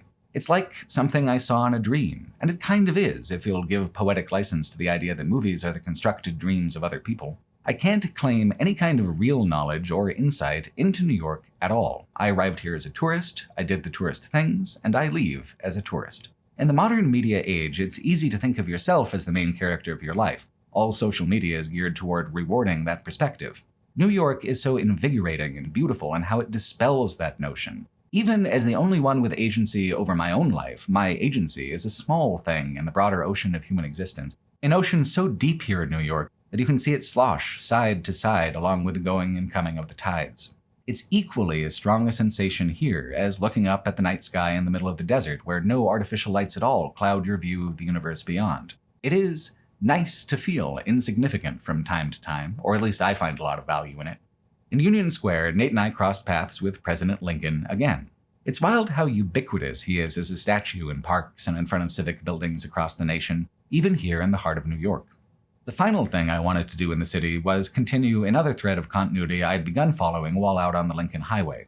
The current tallest building in New York City is this one, One World Trade Center. One World Trade was the original address of the North Tower that was destroyed during the 9/11 attacks. It was the first of the towers hit. Instead of rebuilding two towers, the choice was made to create one super tall skyscraper to replace them, a new symbol for a new era. The height of the building is, quite deliberately, 1,776 feet. Although the address is the same as the absent North Tower, it's not at the same location. Instead, two art installations have been placed here as a permanent memorial to those lost during the September 11th attacks. They are profoundly effective sculptures. Rather than choose something representational, this is like the United 93 Memorial in leaning into emotional abstraction instead. Each tower is represented by a square pit in the ground, equal to the original dimensions of the tower's base. Water pours into the gap along all sides, equally, a constant rush of movement. Then another square gap at the bottom acts as a drain for the water, creating a much deeper void within the black pit. The effect of the water's movement is constant, downward rushing energy. One World Trade Center is the tallest building in the city, but it's not possible to simply replace what was lost. What happened left a void. What happened was a tremendous loss. As heroic as some actions were on that day, heroism is not the focus of these sculptures. The absence of the towers is the focus, the pain of their loss. And through the movement of the water, there is a sense that the towers are always falling, that the unstoppable collapse that a whole nation watched that September morning has never truly ended. And I have felt that way about it. I just didn't expect to have that emotion articulated through the memorial. It feels like the consequences of what happened that day have never stopped shaping my world. I debated whether to replay the footage of what happened, but for anyone who remembers, this is unnecessary. I can see every frame of the grainy televised image of those two towers collapsing by simply closing my eyes. The fire and the smoke isn't what I think of these past 2 years when I think of 9/11. It's more like this. It's the absence of the towers and the future that collapsed along with them. It's that void. It's the sound of rushing water falling through darkness into somewhere bleak and unknown.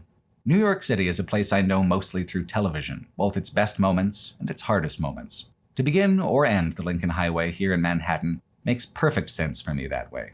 If I was trying to find America along the length of the road, it would be incomplete without standing here in the aftermath of history, 2 feet on solid pavement, knowing that I am part of a world that only ever existed to me before on television. If you've ever visited the White House in Washington, D.C., you may have noticed a small square pillar. Some people lean against it, or rest purses and camera bags on top, or let their kids stand on it for a better view. In contrast to the White House, it is simple and humble. It's just a square stone in a famous spot. This is the 0 milestone. It is the point from which all highways in America are measured outwards. It's based on the Militarium Aureum, an ancient Roman monument erected in Rome's central forum, from which all roads in that empire were measured. It's the object on which the phrase, "all roads lead to Rome," is based. The parallel was as symbolic and intentional as possible. Thousands of years later, the Roman roads can still be found, radiating out from the seat of the empire. The 0 milestone was dedicated as the very first symbolic action of the 1919 Army Convoy that traveled the Lincoln Highway, and engraved the Lincoln Highway's name and importance into the book of American history. Pete Davies describes the scene back in 1919. Quote, "When the first Transcontinental motor train pulled out of the gates of Camp Meigs at 8:30 on the morning of Monday, July 7th, No witness to its departure had ever seen anything like it. No one anywhere in the world had ever seen anything like it, not even in the supply trains behind the Western Front, because this was the largest convoy of military motor vehicles ever assembled. When they crossed town and arranged themselves in a massive semicircle around the ellipse in Potomac Park, near the south lawn of the White House, the line stretched beyond the capacity of any camera lens to capture it. Waiting for them before a speaker's podium beneath an arc of trees, an assembly of notables and high-ranking officers gathered around a stumpy object sheathed in a white sheet. Colonel Charles McClure accepted ceremonial wreaths to be delivered across the continent to the mayor of San Francisco and the governor of California. The chaplain of the House of Representatives pronounced a benediction on the enterprise. Others present, meanwhile, hoped to find themselves blessed in a more material fashion. Among the crowd were Akron tire magnates Harvey Firestone and Frank Sieberling of Goodyear. The motor age would run on rubber that these men sold, and now the Army was running on it too. Standing by the podium in the dappled shade of the trees, his left hand resting lightly on the milestone, Secretary Baker spoke of the part that trucks like these now arrayed around the park had played in the war. "The great feat of motor transport and rushing troops in Chateau Thierry to relieve the French," he said, "will live long in history. This World War was a war of motor transports. There seemed to be a never-ending stream of moving transports on the white roads of France." Baker also used a phrase often heard from the mouths of politicians, but in this case it was entirely appropriate. He said, "This is the beginning of a new era." Unveiled from its white wrapping, the Zero Milestone was presented to the Secretary of War. End quote. 103 years ago, this block of stone was dedicated in honor of a future that those gathered could sense somewhere out in the distance, obscured by the dust kicked up by so many new car tires. They were right. The Lincoln Highway begins in Times Square, or perhaps Lincoln Park if you go that way instead, but the undisputed origin point of American roads as part of the federal project in America begins here, at this spot, on July 7th, 1919. Dwight Eisenhower managed to skip out on the ceremony when he was part of the convoy, but I wonder what he thought, looking out on the modest monument from the windows of the Oval Office after signing his national system of interstate and defense highways into being, finishing, as president, what he had begun as a young officer so many years previous. I imagine, most of all, what he felt was pride. Hardly anyone knows about the Zero Milestone, because all roads do not lead to Washington, D.C. in America. Instead, like that sculpture back at the Philadelphia Constitutional Museum, the American road is an Ouroboros, a Klein bottle. All roads in America simply lead to more America. It has no center, not Washington, D.C., not New York City, not San Francisco, not even good old Grand Island, Nebraska. America is, instead, a true union of all those places and thousands more. The long pond leading up to the Lincoln Memorial is called the Reflecting Pool, part for its placid and reflective surface and part for its symbolic purpose. The memorial is not about selfies or souvenirs or just getting in and out. It is for reflecting. In his day, Abraham Lincoln was a radical. He was hated by many for his staunch opposition to not only the Confederacy as a political entity, but the Confederacy as a way of life, as a way of being an American. He was called a tyrant and a zealot for this by some of the men of his day, and he was shot for it, his blood still visible today under the soft lights of the Ford Museum. The Lincoln Memorial has two of his speeches set into marble in the wings beside the giant statue that bears Lincoln's likeness. One, of course, is the Gettysburg Address, small enough to fit on one single panel of stone.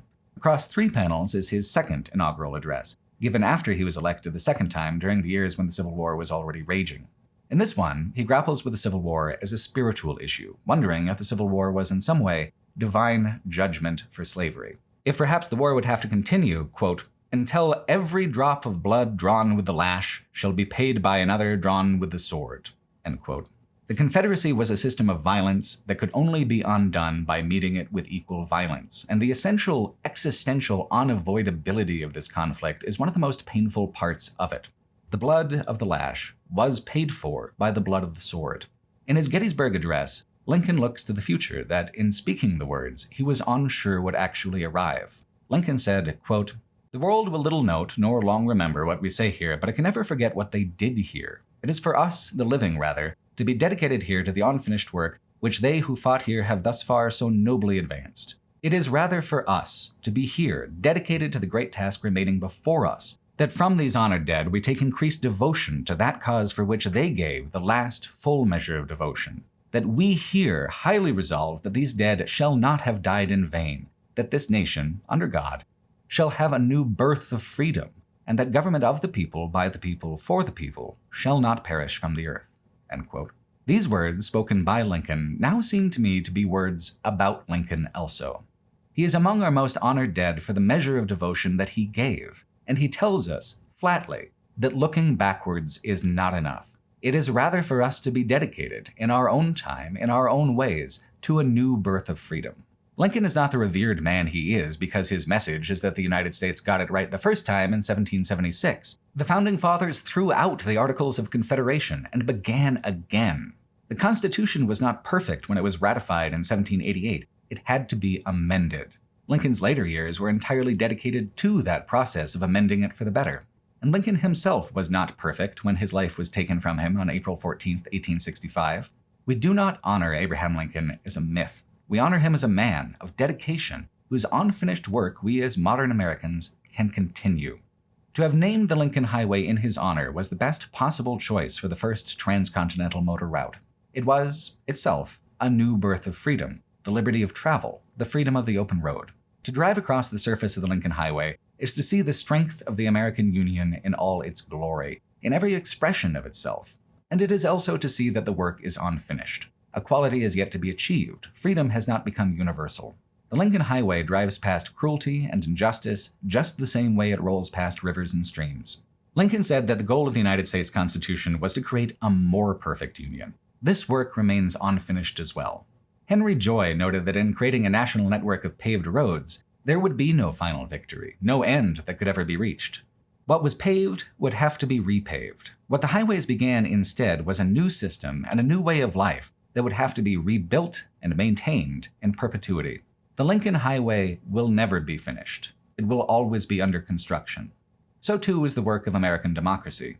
As the wind and rain and ice of time and hatred erode the path must be repaved to take us to the places that we need to go. America is not a perfect place, and it never has been, which is why we honor Abraham Lincoln above so many others. He showed us the road. We may never reach the destination, yet this does not free us from the obligation of making the journey.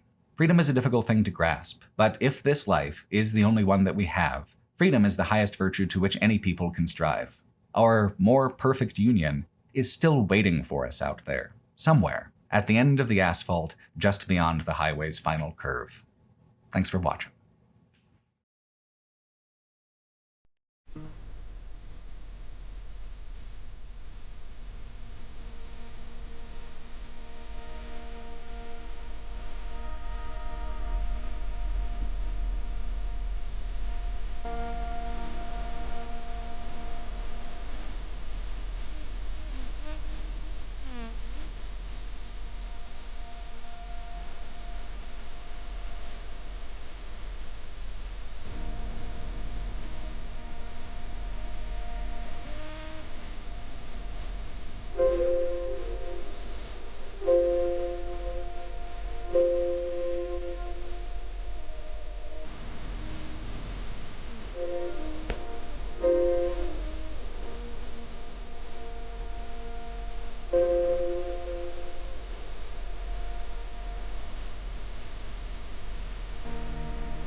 make.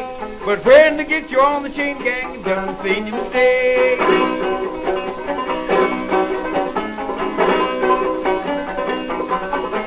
All night long and I couldn't get away. All night long and I couldn't get away.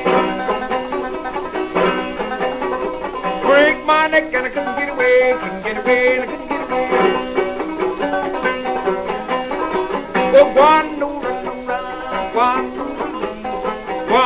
my true love, how it is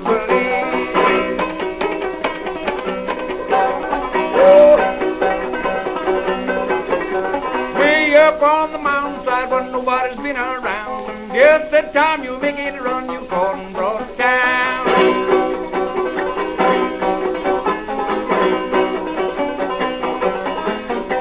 All night long and I couldn't get away. All night long and I couldn't get away. Break my neck and I couldn't get away. Couldn't get away and I couldn't get away. Well, guano, my true love, how it is burning. Oh, well. Oh, guano, my true love, how it is burning.